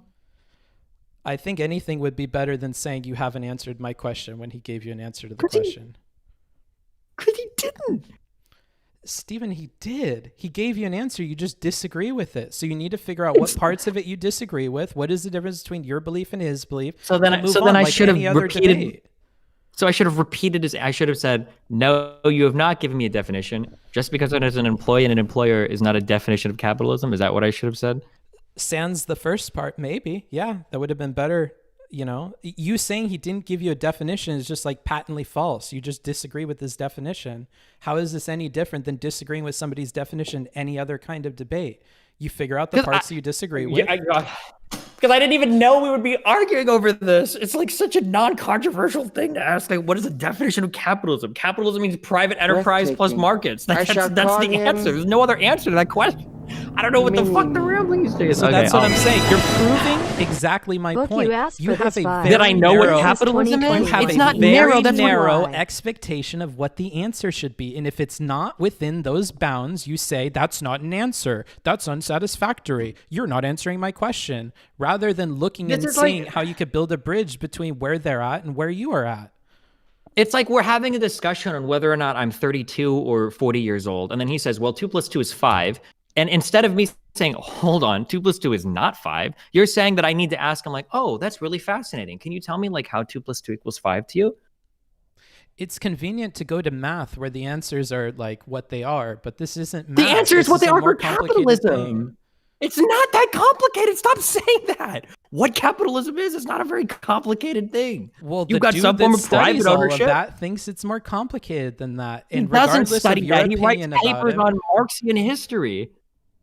And does Marx not make criticisms of capitalism? Would he not have had to learn to some extent about capitalism to be engaged with Marx? I don't even think Marx would my understanding is Marx describes capitalism as when the means of production are owned by a private owner, when the mode of production is when you were producing goods and services for a profit. Even that, I even know the Marxist answer. I would have accepted that answer. I don't know where Professor Wolff's would you not have said like, I understand, Professor, that you've said that the definition of socialism has evolved since Marx and those thinkers at that time. What I'm interested in is figuring out how we started there and got to your definition now. How do the means of production fit into the definition that you've given me? Because you've explained a relationship between employers, employees, or about them running their own place. But what you haven't done is tell me about how the mode of production fits in there or this or that. Like, that would have been much more productive than saying you haven't given me an answer.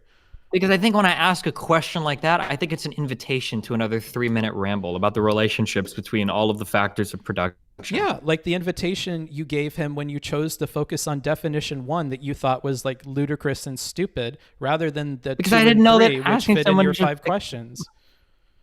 because I don't want somebody to be able to claim that capitalism is socialism, because it makes my entire argument moot. The debate is supposed to be capitalism versus socialism. He's assumed 90% of my economic system as part of his definition. I've already lost the conversation. He actually converted me to socialism in this debate just by his opening statement. All right, let me explain this to you, just like he did. Okay. So the problem is, he said, and you completely missed this because you choose not to listen to him, that in the definition 1, those socialist people have accepted that socialism is not possible, that they cannot implement it in the pure way that they're thinking. So they have resigned themselves to use the government as a tool to fix problems that exist in the worker's life, or to make this employer-employee relationship more palatable to people, more fair to the workers.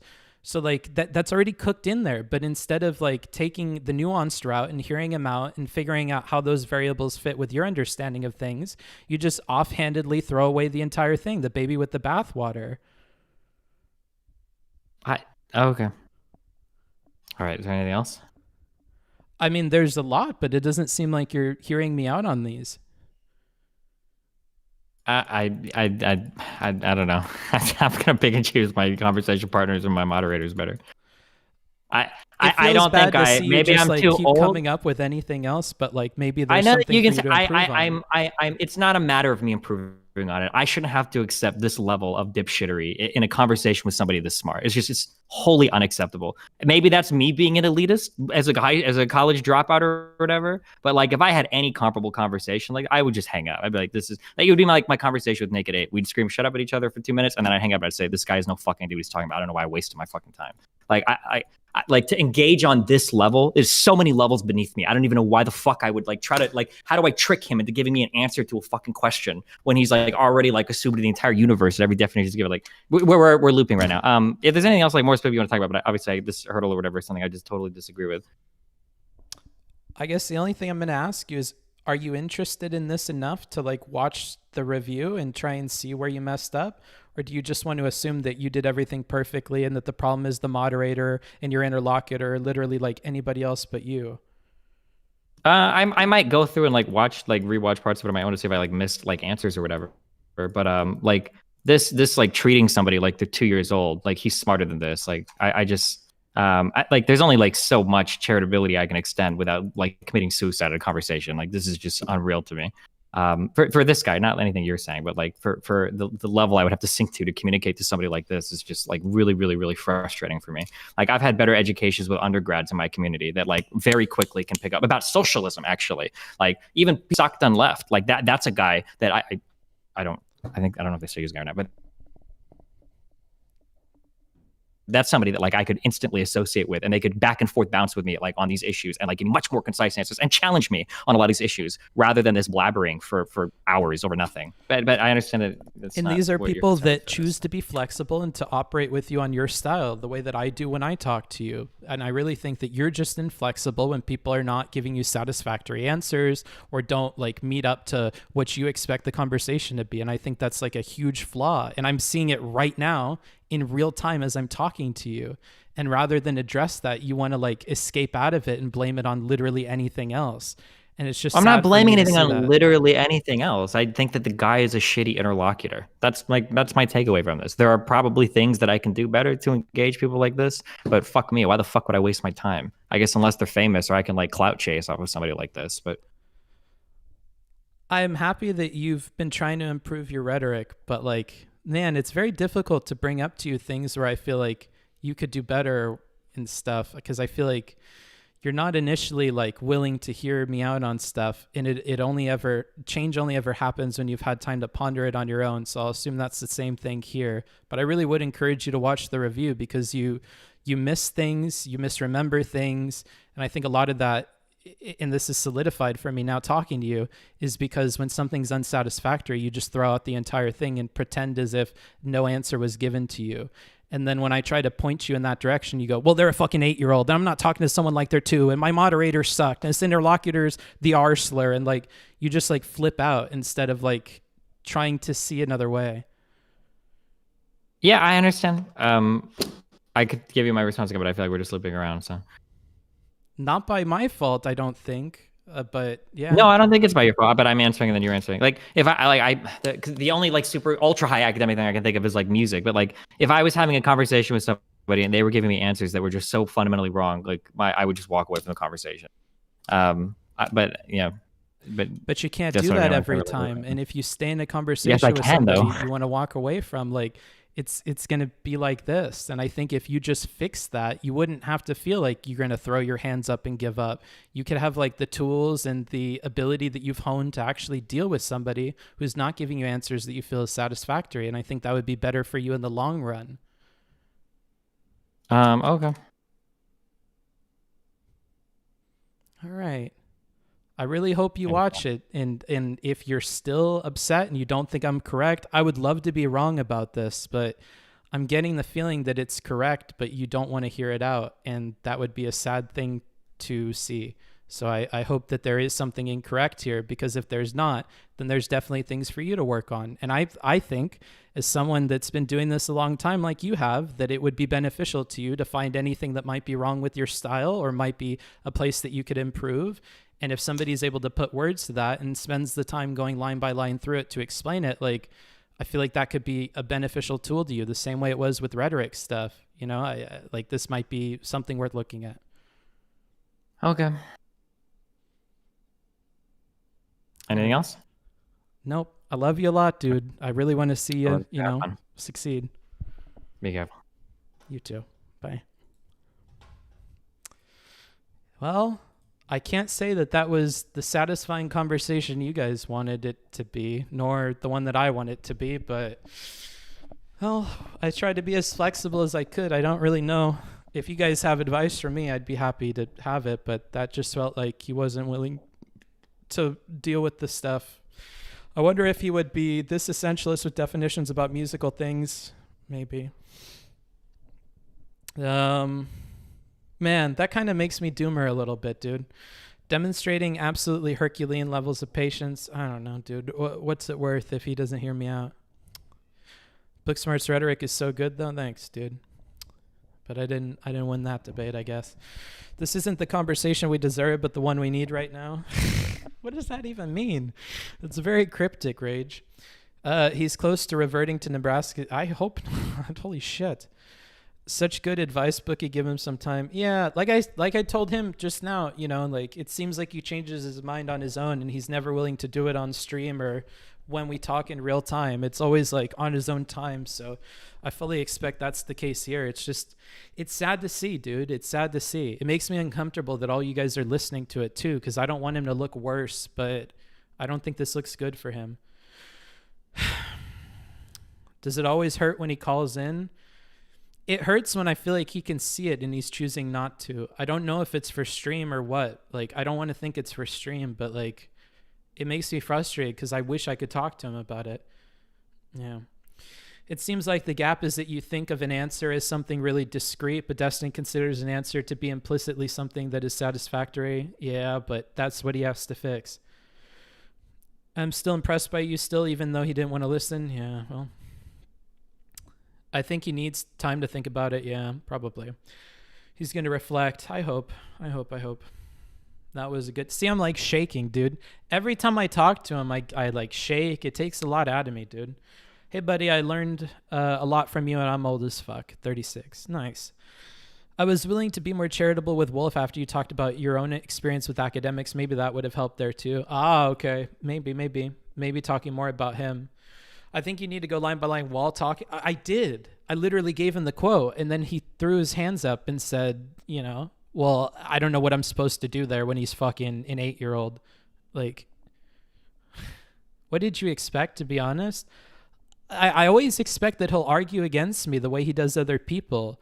But I feel like when he's caught on something, he just like throws his hands up and calls people 8-year-olds and talks about how he shouldn't have to, treat them like they're a child. And he like gets into this like throwing a tantrum mode, and it's just sad to see.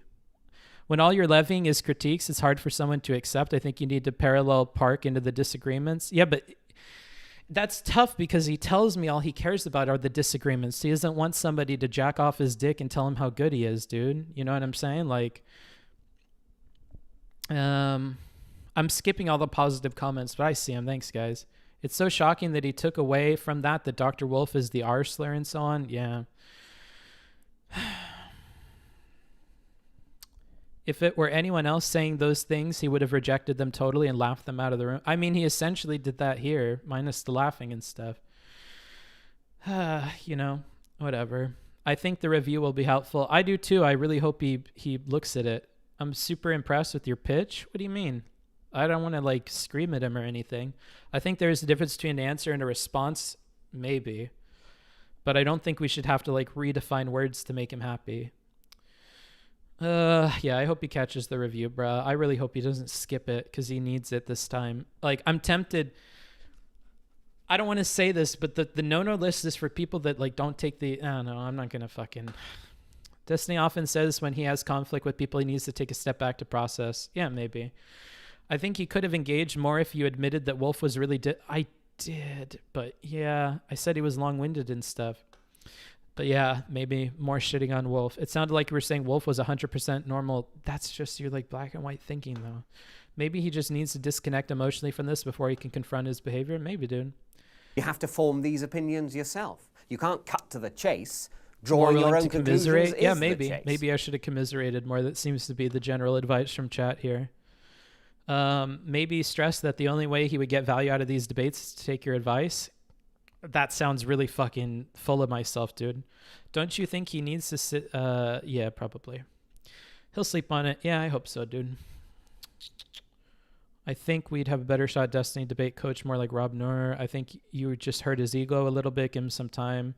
Do you think Wolff is owed some blame for this stuff? I said that the whole review, yes. So just look at the review.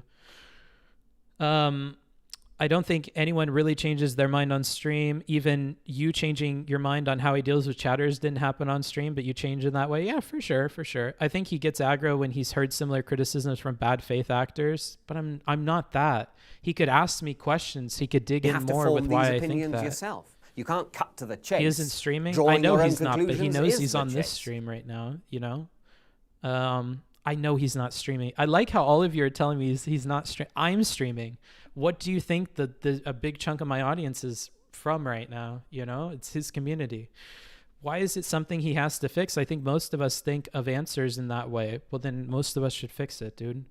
Could you be more flexible and go through the review with Destiny? Yeah, I would. I totally would. I totally would. I didn't say no to that, to be clear. I would love to. Like I said, if he has challenges based on the review, I would love it. Because it's not like I misremember what happens. All of that's off the table. We went line by line. So if he has a problem with it, I would love to know. In much the same way that, like, you know, I think he should want to know if I went line by line, if there were problems, you know? Like when I confronted him with that quote and he just gives up. Like I feel when he's put into a corner and he gives up. And I hate to word it that way, but that's how it feels to me. It feels like I get him in a corner and he gives up. And the way that he gives up is not to like admit that it's something he needs to think about or whatever. It's to like call the other person slurs and stuff. And it's like, it's not a good look, dude. It's not a good look. Like, even if you have to take 10 seconds like Dr. K and think about it, that's probably a better approach to that. That took the wind out of my sails. He might say he doesn't want you to jerk him off, but that's a better way to get him through it. Yeah, I'm starting to think that, dude. I'm starting to think that. I'll do that next time for sure. That's good advice from chat. Thank you, guys. I'll listen to you. I almost just popped my fucking shoulder out of socket. Okay.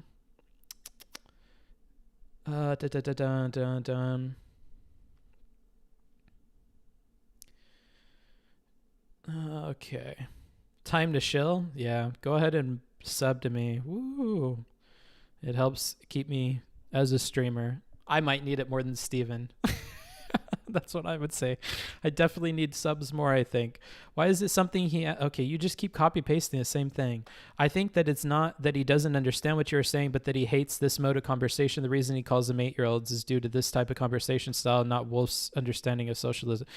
No, he just says that because he gets upset, dude. Like, man, My version of being polite is to at all I actually costs empathize with avoid Destiny here. It rudeness. seemed like Destiny wanted And to it feels explore like I have a ideas while much Wolff better just chance wanted to of making advocate that a work broad by left shutting movement. up than by speaking. He didn't really want to explore ideas because when Wolff gave him a bunch of ideas to explore, instead of exploring the ideas, he said these ideas are literally retarded and I don't care about them, right? Yes, I love this. For mysterious reasons, I love this.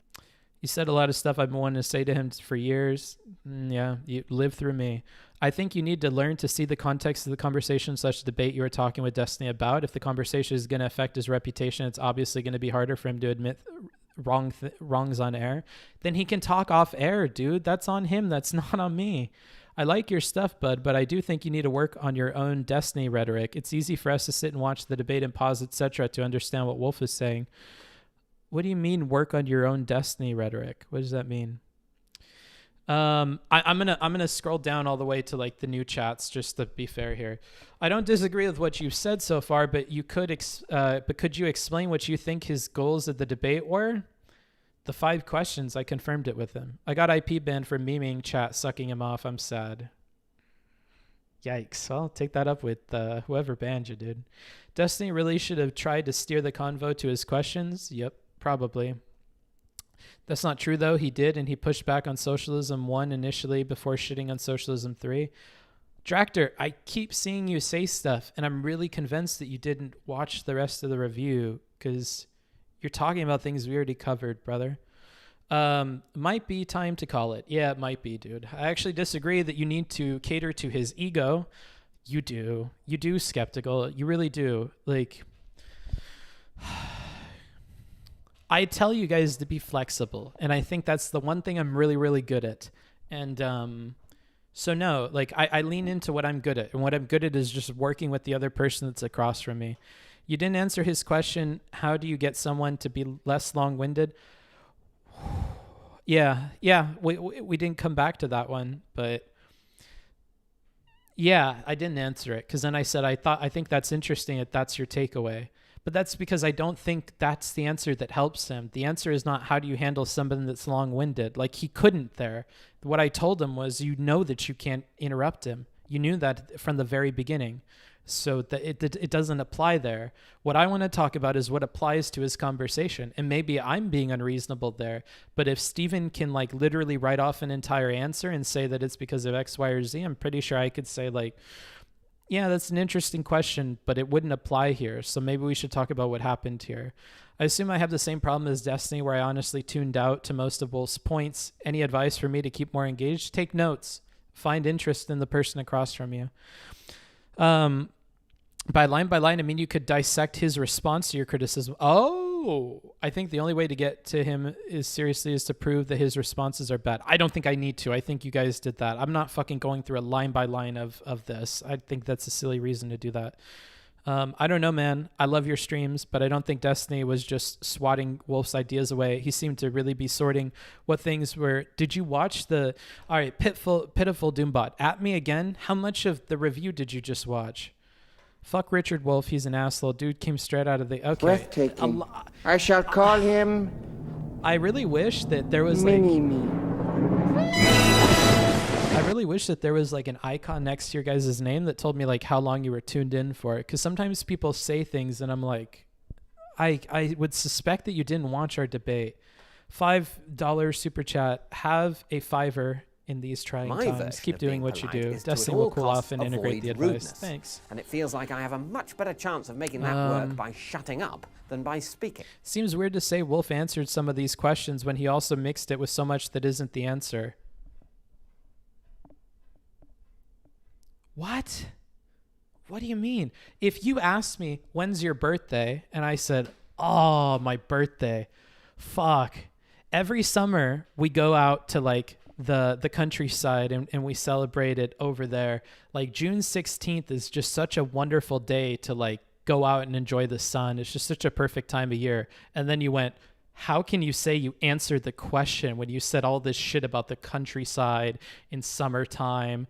Like, no, I did answer the question because I explicitly said in there what it was. Like, you know, you choosing to like look at the ratio of like what you felt was relevant versus what was irrelevant is irrelevant to whether or not the question was answered. Like, does that make sense to you? If not, at me again, but I'm like losing steam here. Let me scroll back down to the bottom. I don't know about others, but I watched it live. Okay, well then get out, dude. Like, I'm sorry, D-Ractor. I don't mean to be too mean to you, brother, but the whole reason that I do these reviews is because I think there's a very big difference between going line by line for a few hours versus watching in real time. A huge difference, a monumental difference. So the reason why I write off the chatters who didn't watch the review but come in here with their takes is because their takes are not based on what we all just went through with the line by line. Their takes are based on their gut reaction from watching it live, which in my opinion is much less valuable. So when you're saying things from that perspective, I don't value that perspective nearly as much as the people that sat through this. And a huge part of the reason why that is because you say things that we covered, or you say things that are disproved by what we see in the debate. Like if you're literally misremembering something in a comment that you're making to me, and we watched line by line as I spent a bunch of time explaining why that's not the case, it's very frustrating. So that's why, like, for you guys that are coming in at the end or coming in because Destiny was on the stream and not listening to me, that's like, you know, unfortunately your chats are going to be like less valuable to me. Destiny will definitely integrate it. It's probably just hard to admit that he could do better. It shouldn't be. Everybody could do better. I could do better. Everybody could do better. Humility is like a hugely attractive thing. Anywho, dude. Anywho, brother. Booksmarts, do you have reading recommendations for debating? Nope. Nope. Watch your own debates back and see if you could improve them. That's a better way to spend your time. Or watch it with a friend and ask them what you could improve. That's an even better way to spend your time. Do you think maybe Destiny just needs to take eek? That's a fucked up comment. I think the issue here isn't that Destiny is hard-headed, but the goal of the debate maybe to Destiny isn't to win. No, I asked him explicitly if he cares about the 5 questions, and he said yes. It's relevant depending on the context of the conversation. Okay, I'm skipping you because you're one of the people I identified as not having watched the debate. That's a weird example. If you had a concrete answer, why wouldn't you just use that instead of distracting from it? All right, I have to skip your comment, dude. Rather than get mad at you guys and then show that I'm upset by my answer to you, I think it's better just to skip over you, quite honestly. Would you agree that yes, he did answer the question, but answering it like that is a poor answer in a debate? Angry Liberal, how much of the review did you watch? We're going to do another litmus test here, because you must have missed the dozens and dozens of times where I critiqued Wolff for his long-winded answers, where I gave him advice on how to structure them better. This is why it's frustrating to see you guys have questions like that or statements like that, because it's like we talked about that. You're literally telling me to do the thing that I did in the review. Scrolling back down to the bottom. What the fuck? Sam, what is this? You should go to bed because chat is being fucking... They're not being fucking dumb, dude. They're just coming in after not having watched the thing. It's fine. But he only cares about answers to the 5 questions that are in a form he can understand. It's not that he can understand, it's that are satisfactory to him. He can understand what this means. I don't know. I think he's a very intelligent man. And if I could understand the answers, I would expect that he could understand the answers. The solution there is not that he's dumb, and I'm not going to put that on him. I'm not comfortable doing that. Hey, Book, did you do the obvious thing? Kappa. Nice, dude. Will you review the entire... And thanks for the sub. I appreciate that. I really do. Will you review the entirety of the debate and put it up on YouTube?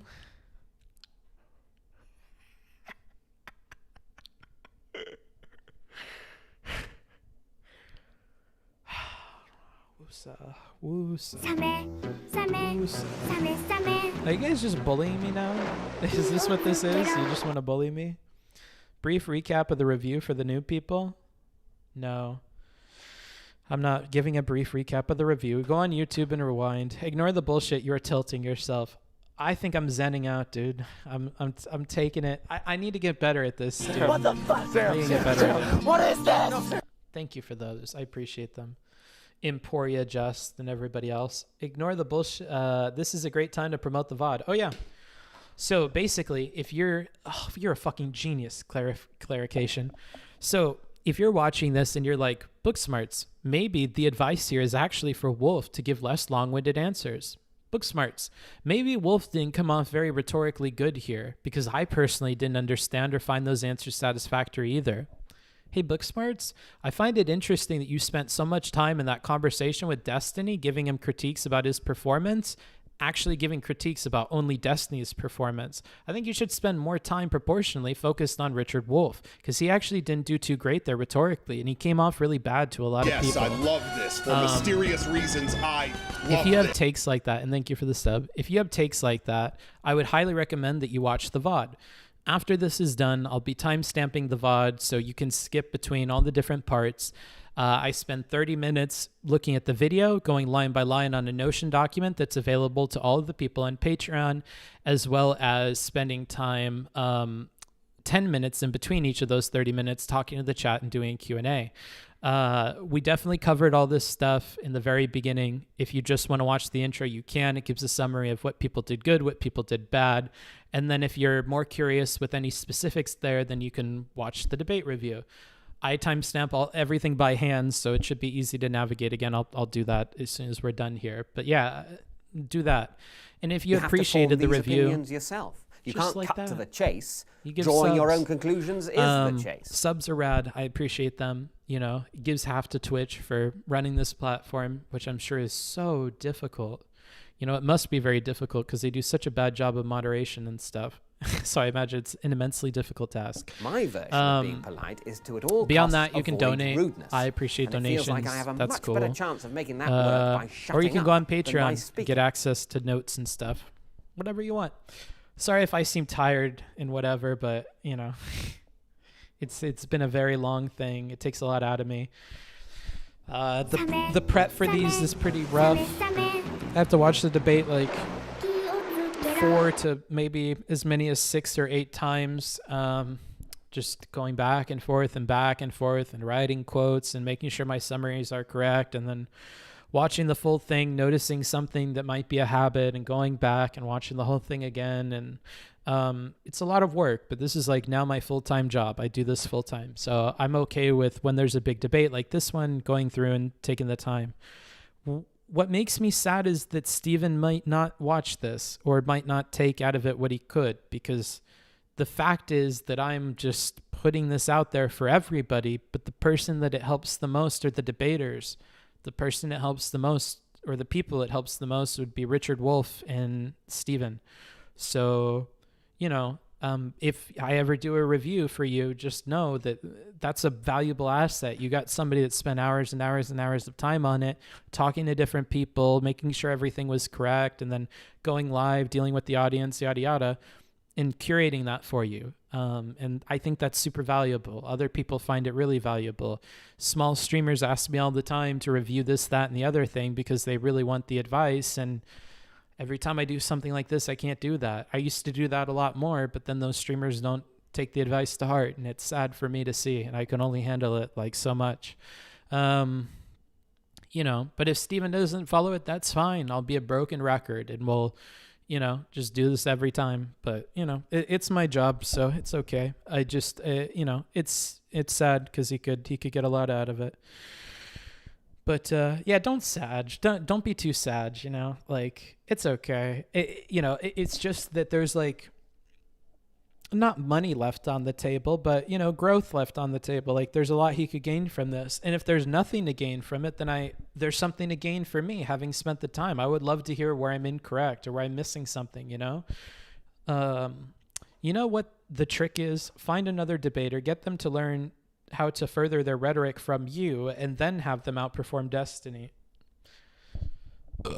I don't have some vengeful quest against Destiny. What the fuck? Sam, I like Destiny. What is this? Like, I like Destiny. I just want to see him do better. Like, this isn't about, like, I want to beat him because I have all the right answers or whatever the fuck. Like, I like him. I want to see him do better. I don't want to see this happen again. So I just feel like if I spent all the time on this, he could get benefit out of watching it. You have to form these opinions yourself. You can't cut to the chase. Drawing your own conclusions is If the chase. conversation went another hour, do you think they would have made eventual progress? No. Unfortunately, I don't think that. Booksmarts, while I agree with his inflexibility and also his failure in missing the answer, assuming he did hear an answer and still found it unsatisfactory, is that not okay? Then he can explain why he found it. Yes. That's step 2. That's carrying a lot of weight. Yeah, the step 2 is important, but that's the part he needs to work on. It's not stop it unsatisfactory and say that the answer never happened. It's to figure out why did you find it unsatisfactory and to go from there. Exactly. Only Tempest. That's for sure what he should do. Do you feel that Destiny disagrees with the idea that your advice would help him? No. It feels like the issue is that he just doesn't care to put in the effort to do what you were suggesting. I don't think so. Well, actually, maybe. So wouldn't that mean you need to show him why these... No, I don't care to. He can take the advice or not take it. That's up to him. But it's frustrating to see him throw his hands up and pick random things as the solutions or as the problem rather than confronting that maybe he could have done better himself there, or to give me some answer as to how that doesn't make sense for him to do. How do you deal with people who have this notion that you're sucking up to Wolff? Is that what's going on? Are people on Twitter saying that? Is somebody saying that? I mean, I don't have to deal with them. I just have to go,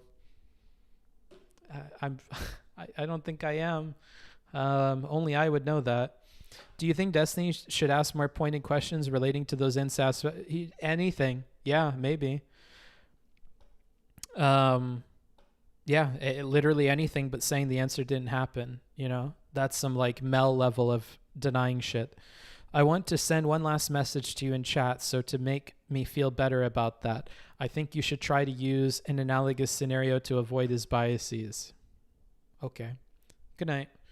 I don't think his goals from this debate was to get answers to the 5 questions. I asked him that and he said it was. I think when Destiny brought up the mathematics example, you should have brought up how a teacher would try to understand where the math went wrong instead of saying you just fucked up. Ooh, that's good. I like that. Be disheartened. You do good work. I think you mean don't be disheartened. I'm not, dude. Really appreciate the time snapping. No problem. While I agree with his inflexibility and also his failure in you just copy pasted this again, brother. I'm going to scroll down to the bottom. Every time I hit somebody who gives me an unsatisfactory chat message, I'm just going to scroll all the way back to the bottom. Who do you think is more rhetorical effective, Amaranth or Indie Fox? Indie Fox. I don't know what kind of question that is. I don't know what you're getting at there. I don't watch any of those streamers. Fuck, I shouldn't have answered that question. Fuck. What a fucking major blunder from me. I think that's the worst of the night, quite honestly. I think Destiny's recollection is based on him taking notes and earnestly I gotta Rames, I can't. Earnestly is a very interesting word there. He has very motivated thinking in what he's taking notes on and how he's taking notes. This all comes down to the mindset that he's taking with the answers, and it's not really to do with him taking notes or not. We go line by line. That's very different than what he's able to do on the fly. I think your July 16th example is illuminating, at least to me. If I were to ask for someone's birth date and they gave me a 3-sentence answer that primarily concerned with how much they are going for their birthday expeditions, I would read that as a non-answer, whether or not it had the actual answer buried in it. Your review was dope and interesting. What do you think about making an executive summary of the review at the end of the line by line? Might be more digestible for him. What the fuck? Sam. It's at the beginning. I Richard literally got bodied by an Austrian economist. I honestly don't know how he can bear to show his face in public. I must not know something about the Austrians. I don't really understand the joke. I do. I put it at the beginning. I summarized what people did that was good. I summarized what people did that was bad, and everything is timestamped. So if you want to go to a specific part that I'm referencing in the very beginning, then you can. So yeah, I do. And I don't put it at the end because like we learned today with Richard Wolff, it's not smart to put that thing at the end. You should put the summary or the answer in the beginning, right? In the beginning. And so I put it at the beginning. Yeah, that's how the review starts, in case you weren't here for the very beginning. Okay, I'm scrolling My back to the version bottom of being again. polite is to at all costs avoid Oh, thank you, rudeness. Soren. And it feels like I have a much better chance Let's of making see. that work by shutting Austrian up than by economist, speaking. lol. I don't know why that's a funny thing for you guys. There are a lot of chatters being super charitable to Destiny. I don't mind being charitable to Destiny. What I mind is when they don't watch the review and then they choose to challenge me. That's what upsets me. I don't mind being charitable to Steven. Everybody's charitable to Steven. I deal with it. You know, I expect people to be much more charitable to him than me. And that's been changing more, you know, as I keep streaming and as people have an understanding for what I do with the reviews. But I'm used to it. People are going to be more charitable to him. It's totally fine. Gotcha. Tuned in like 20 minutes in. There you go. To be fair, man, Wolff really... okay, you're talking to Rames. My bad. Booksmarts, you aren't sucking up to Wolff. It's just sad. Twitter/chat will see Destiny coming here and venting is all bad, but forget that you'll never see someone like Wolff self-select publicly and own their shortcomings if Destiny does change his rhetoric. I don't really understand what you're saying there, but it sounds insightful. Maybe my brain is fogging up. Did you ever think about taking some time at the beginning of a review to clarify your main points? I don't know, maybe you'd call it a disclosure or something? Oh, you mean like the thing I did at the very beginning called disclaimers? I love that you guys are memeing on me because I can't read it in your chats and I just like resign myself to thinking you're memeing. I know. What the fuck? Sam, what is this? Nice review, man. Being able to see an analysis with a different perspective is super valuable. Your stuff is inspiring and I think we need more people like you that emphasize the importance of rhetoric. Thanks, dude. I think so too. I agree, but I think you need to carry the vibe from the review over to when you speak to Destiny. In the review, you clearly critique Wolff, but in one-on-one, you seem much more Destiny focused because that's what he asked me to do. Like, oh man. Like, do you guys see my other conversations with him? He asked me to just talk about him. He asked me if I had points about him. Like, if you're saying I should bully Richard Wolff in the conversation to like balance it out, I guess that's not really a trade-off that I'm willing to make, I don't think. I mean, if he asks, that's fine. If he's like, well, did you think Richard Wolff did really good or something like that? That's totally cool. I'll answer that, but why are you not like this thing? What is that about? Seems like a tough one to moderate. Wait, why are you guys not like this thing? Oh, is it because I went like this? I have no idea. Destiny told you that he thought Wolff wasn't worth talking to, but he doesn't believe that. This is just one of his ways to dodge your advice. Get him to remember his deeper goals. By shutting up than by speaking. I don't know what his other deeper goals were, quite frankly. You seem to have a lot of criticisms of Steven. Maybe you should talk to him about it to help him change. That's a good idea, dude. Maybe I should spend less time talking on my stream, more time talking to Steven. Maybe I should get firmly into that orbit. Hey, you know what? Oh, you know what? You're right, dude. Maybe I should. Maybe these debate reviews aren't the way to go. Maybe I just have to jump in his chat and roast him. Maybe that's what I got to do. I got to jump in the fucking Discord and be like, so I caught your latest review and you're just completely wrong. Fuck fairness. Fuck going line by line. Fuck actually putting work into something I don't see other people do. Yeah, maybe I should just jump in a Discord call in orbit. That's a wonderful idea, dude. Yeah.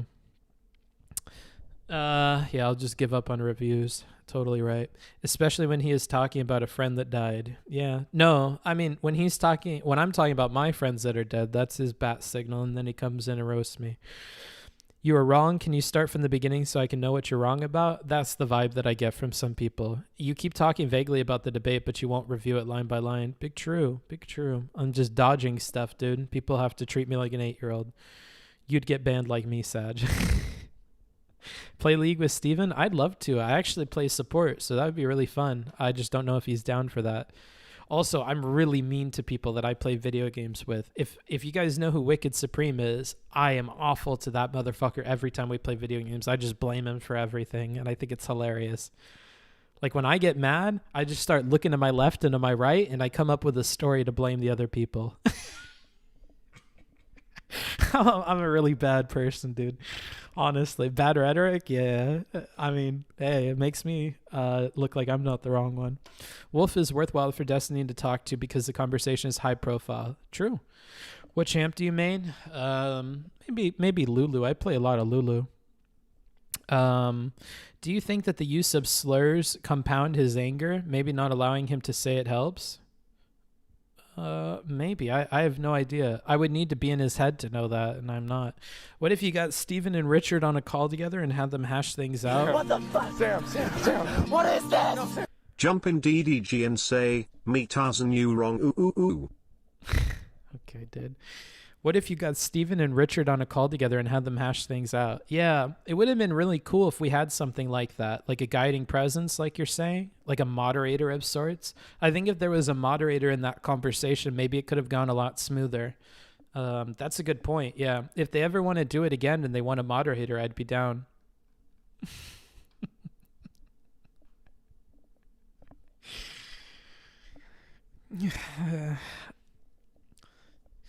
I know it seems like I'm roasting him, but you have no idea how much like restraint I am practicing right now to not say anything more about that guy. I think you can be critical of him, but it did seem like he felt you were suggesting he was entirely the problem. I think he even said as much. I'm so careful with him, but this is probably another thing I have to be careful with him about. He's so fragile in that way. He's very, very fragile. Like when you offer him criticism, if you don't combine that with like a 1-to-3 ratio of like criticism to him with like shitting on the other person, then it's unacceptable. I'm not willing to do that with him really anymore. I did that at the very, very beginning, and I don't think I'm willing to do that anymore because I don't think that is responsible for the audience, because I don't think it's responsible. And I don't think it's a smart way to spend time when I'm talking to him. And if he wants to wiggle out of things and completely reject like valid criticism that you guys just watched, like honestly, then he can suffer like the optical failure of a conversation like that. I wasn't watching the chat very much during our talk with each other, but I can't imagine that you guys thought he looked very good squirming out of every single criticism that I had for him. And I think that becomes much more clear if I don't pollute the talk with statements about the other person that he can use to offload why the conversation went bad onto, right? And I worry that he would do that if I populated it with a bunch of criticisms to the other person. I kind of think it's better that I just focus on him and I show that he's unwilling to take that stuff in real time. That's what he does to other people. That's what he does when he debates other people. Why is it unfair to do that to him? Like, can you guys answer that for me? Like, he does that to other people all the time. That's what all of his debates are. It's find whatever little pick and prod that you can in somebody else, every little thing that they're incorrect about, blow it up, and then focus on that and argue against that and insult the person when they're not willing to confront it, right? So why should he be treated with kid gloves when he does that to everybody? I don't understand that. Because you guys are from his community, so I wonder, like, do you not see the parallel there? I'm curious. I think Destiny was thrown off when you didn't agree with him that Wolff was gish galloping. Well, because he was implying that what he was saying was completely unrelated to his question, and it's frankly not. And I'm not willing to make that kind of concession because it's completely untrue, as we demonstrated looking at the talk. I'm not going to say something that's not true for the sake of like building rapport with him. That's a level of like, you have more integrity than the average streamer. Yeah, I think that's a thing of integrity. I'm not willing to give that up to do that. I'm not willing to say things that aren't true. Yeah, it was pretty clear that Steven was too mad to engage with your criticism. Talking about Wolff would have been dumb. I'm glad you're on my side, dude, but I think these people have a point. Like, that is an easy remedy to this. It's just unfortunately a remedy I'm not willing to take. Like, I can see how that might fix this insofar as like he would be in a better mood, But I think when you balance that with the cost to my audience and stuff, I'm not sure that makes a lot of sense. And the cost to my integrity, like if I just spent a bunch of time having balanced criticism of that, I don't think it's fair to do that. I don't think it's actually about him, but rather the larger perception of who the audience sides with. I don't think it really had, I don't know what you're saying here, Ronak. I don't think you were unfair to Destiny. You were pushing him to understand that you're informing his blind spots, but he was in a mindset where he was trying to communicate to you that he was in an unfair position and maybe felt like you didn't give that attitude enough serious consideration. I don't feel like he made that clear to me, but I'll watch this back tonight. Remember, I'm tired too. He always calls me at the end. Based book, you keep your integrity and honesty. You're more valuable to Steven and your viewers. Thanks, brother. Destiny understood your criticisms. His point was that your criticism isn't worth using when the whole conversation is stupid and unproductive. Okay. Okay, brother. Booksmarts, he was being a league player. Interesting, brother. Did you see his short chat with Lance afterwards? I'm not interested in any chat with Lance, quite frankly. So no, I missed it. And unfortunately, I'm going to probably keep missing it. We are from his community, but being from his community, we know the difference between what he says he wants and what he needs. Oh, no. I'm not willing to... I'm going to make a Star Wars meme, dude. Anakin, you're going down a path I cannot follow. I can't follow you down there, Vels. Would you describe this as anti-intellectualism? I'm not saying that. I feel like the decision about integrity versus helping the convo you're talking about is similar to how he feels about the debate. Sure, I don't think it's like it to the same extent. I think in the end, it's actually better fit Destiny. I think you need him to feel stupid to change. I feel like that too. I feel like he gave more weight to my stuff when I started being much more challenging with him. Plus, like, all right, I'm going to admit something to you guys. You ready? I haven't mentioned this yet. Oh, I did a little bit. I want you guys to see what I have to deal with. I want you to see, after watching the review, I want you to see how difficult it can be to bring things up to him and how he handles criticism. Because I think what I said was accurate, that he's only going to change his mind in private. He's not often willing to do that in a conversation with somebody, especially if it's a criticism of him at like a personal level.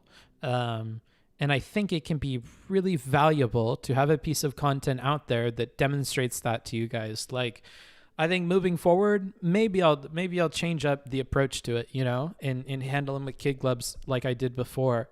But I think this is a good example to have in my back pocket of like, if I try to be straightforward with him, this is how he treats it. So I have to treat him with kids gloves. It's just funny because he says he doesn't want to treat anybody with kids gloves, yet he's like putting me in a situation. You guys want to put me into a situation where I have to do that with him. I would like to treat him like I would any of my friends in private and be straight up the way I'm straight up with them. If you ask Wicked Supreme, if you ask Too Mad, if you ask anybody else that I interact with in private, that's exactly how I would talk to them. And I enjoy trying that with him. It just makes me sad that that's how he responds. Let's see. I think being hard on him is best, as I think he doesn't like looking bad for stream, and he looked bad now, which is probably the only way he will change. I think that too. That's what he projects onto other people. He says that the way that I get creators to change or get their audience to move over is to do that, right? So that be what it be. You know, he wants to make them look like doofuses. Well, I don't see why I'm not allowed to do the same. Don't tell Destiny he could do better. Tell him he's wrong. 5-head. I don't know if he is wrong. I'm not saying it's incorrect. I'm just saying, like, there are better ways to do it. You know, nothing is right or wrong with these decisions. They're all, like, strategy. Let's see. Destiny has a lot scheduled right now. I don't think he was dismissive of your points, but doesn't have the time right now to fully engage with you. Well, if he wants to later, I'm always down to. Do you think the fact that your analysis is in contrast with the audience's larger takeaway makes the pill harder to swallow? Maybe. Yeah, maybe. Doesn't he always say he likes aggressive people?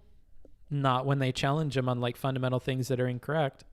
Never mind, mate. I never said anything about kid gloves or bullying Wolff. You're just doing what you accuse him of now. That is kind of true, dude. All right, so when I'm saying bullying Wolff, you're literally telling me to like put Wolff up on a cross and bear to the world all of his sins in a conversation that's meant to be about criticism for Steven. I'm calling that bullying. You can call it not bullying. That's fine. Like, that is over the top. I will admit that. I don't think kid gloves is over the top. I think his kid gloves thing is okay to say. It's just silly that is his takeaway for that particular thing. So while I will agree that calling it bullying is fucked up, I'm going to stay strong on the kid gloves thing, Ben.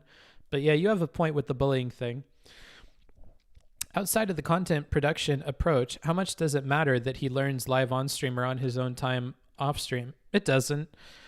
It doesn't, you know. It just bothers me personally because I'm a dude and I think I'm talking to him as a dude. But, you know, it's always weird to think we have this audience thing and it affects it in ways I can't predict. I wouldn't advocate for kitty gloves anyways. I don't know about everyone else. I'm just like you. I love watching Destiny, and if anyone can give him constructive criticism for him to improve, I'd love to see it. He wants to ignore proper criticism. That's on him and would be disappointing. Yeah, like what we just saw. I don't think you should change your approach. Consistent and continual support is the only way to break a bad habit of thought. Yeah, and the other thing is it's on my stream. If I was on his stream, I would be very different, but this isn't his platform. This isn't his stream. It's mine. And I have obligations to my audience to handle things in a way that is in line with the review and that holds to a level of integrity that's higher than I would have if I was on his stream. Oh, Jafar, you're too kind. I don't know if I've been clear about that. Ultimate hot take. Nobody ever changes their opinion or learns anything in public. This is why it's useless to justifiably call Steven out. It's also why public debates in general are fucking useless. Maybe, dude, maybe. Although I've changed my opinion in public quite a bit on this stream, so I'm trying to change that perception. I disagree with you at a personal level, but I do agree that most people seem to be that way, yes. All right, I'm going to scroll back to the bottom and catch up with chat. Kind of feels like you're saying Destiny can act like an ass, so I'm going to act the way he does to him, to be honest. Yeah, that's literally what I said earlier, for sure. I'm saying that it's interesting that you guys don't give him shit for treating other people that way, the way that he does in debates and stuff, but all of a sudden the expectation is on me to do that when he's in here. And it's not like I was being overtly rude to him. The fact that people are saying I had patience and I didn't, you know, go off and I didn't, you know, do this or that and I stayed focused, like there's a lot of restraint happening that I can't communicate to you, right? Because you can't see in my brain. But like there's so much that I'm holding back that like letting off 10% of that to just be straight and forward with him, I feel like it's interesting to me that it gets that much pushback.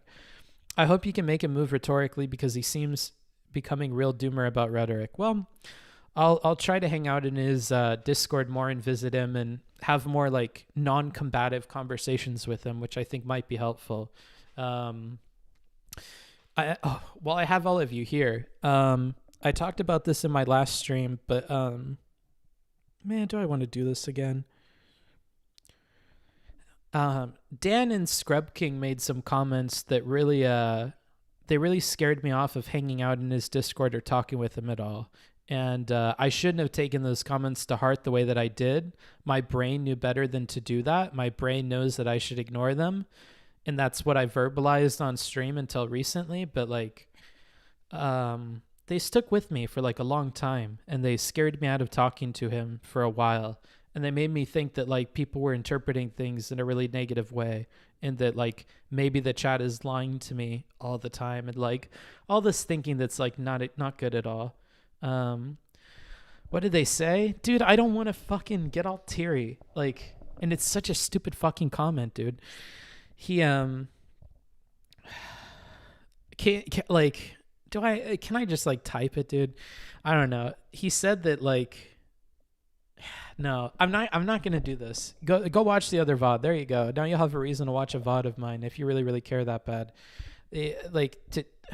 I feel like maybe people would remember it, but it stuck with me in a way that probably didn't for you guys. I think it's bedtime. I think it's bedtime too, Darth Main. It's probably a good time to call it. All right. Which VOD? Literally the last one. Go on YouTube. It's time-stamped. All right. I have to go to bed tomorrow, Friday, 1 p.m. Pacific Standard Time. I stream every Monday and Friday at 1, so if you ever want to hang out, that's when I'll be live. If something like this happens, I'll change the schedule up like I did today to go live and try to cover things more quickly. Recently, I've taken a change to be business smarts. So if this is my job, I need to like be more like a good businessman and less like a good book. So if a debate comes out, I really push myself to get a review done within 48 hours of the debate coming out, which is really hard with the way that I do it, but I did it with this one, and I think I did an okay job. So I'll keep doing that. I'm sticking to this schedule. I'm trying to. I'm really bad at schedules to an extent that you guys probably wouldn't believe, but, you know, anybody that supports me, I really appreciate it. Subs, donos, all that shit, you know, that all helps. If you want to support on Patreon, the Notion document that you guys saw on screen, that little text document, that'll be available on Patreon as soon as this is all done. And like I said, I'll have the timestamps on the VOD as soon as possible. I'll probably get a bit of food, get some drinks in me, and yeah, timestamp that up. Thanks for the stream. Not a problem, guys. This is a public service as well as, you know, my job, and I appreciate doing it. So thanks for all the people that sub. Thanks for all the people that support me financially, because at the end of the day, like these two debaters are aware of, we live in a capitalist system and I need money to live. So it's always helpful. And to the Oilers, you know who you are. Thank you. To the people that send me like super huge donations or spend a lot on the Patreon, thank you. I appreciate it. Let's see, anything else I have to talk about? That's basically it. Have a good one, guys. Let's figure out where I'm going to put the Twitch people for tonight. And then, like usual, I'll have a secret stream that, no, I won't do it today. Normally I do like a secret stream for like 15 minutes to an hour after the stream to talk about other stuff. All right, I know who we're going to raid. So he has had a couple of conversations recently with Steven. I actually think he had a conversation last night with him about this very topic. So if you're interested in another based adult's take who's like a normal person, go ahead and check out Wicked Supreme. That's where we're going to be rating right now. There's a YouTube video out on Steven's channel where they talked a bit about some of his takes from a panel. I really like Wicked Supreme. We hang out in real life. We're really good friends. He's a bass dude. So check him out, like, for real. Like, if you like anything about this channel, you may very well like him, and he's super small. So, like, you may have never heard of him before, and he would really appreciate you stopping by and giving him criticism and having a back and forth with him. He's a funny, funny dude. So have a good time. Everybody pile in. I'll send you guys away. Bye. All right. For the YouTube chat, thank you. I appreciate you guys hanging out. Let me put you in front of me real quick. Like I said, I'll have those timestamps done like ASAP. I'll put those in right now. If you guys want to join the Discord and give me more of your feedback on things, you're more than welcome. Go to #stream_discussion.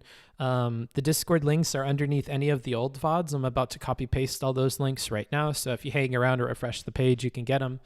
But yeah, I hope you guys have a good one. And I'll see you guys later. Timestamps? Yeah, I put timestamps on all of the VODs on YouTube. Unlike some other streamers, unlike most other streamers, I actually don't know any other streamers that timestamp their VODs to the extent that I do. So yeah, I definitely do that. Have a good time, and thanks for showing up.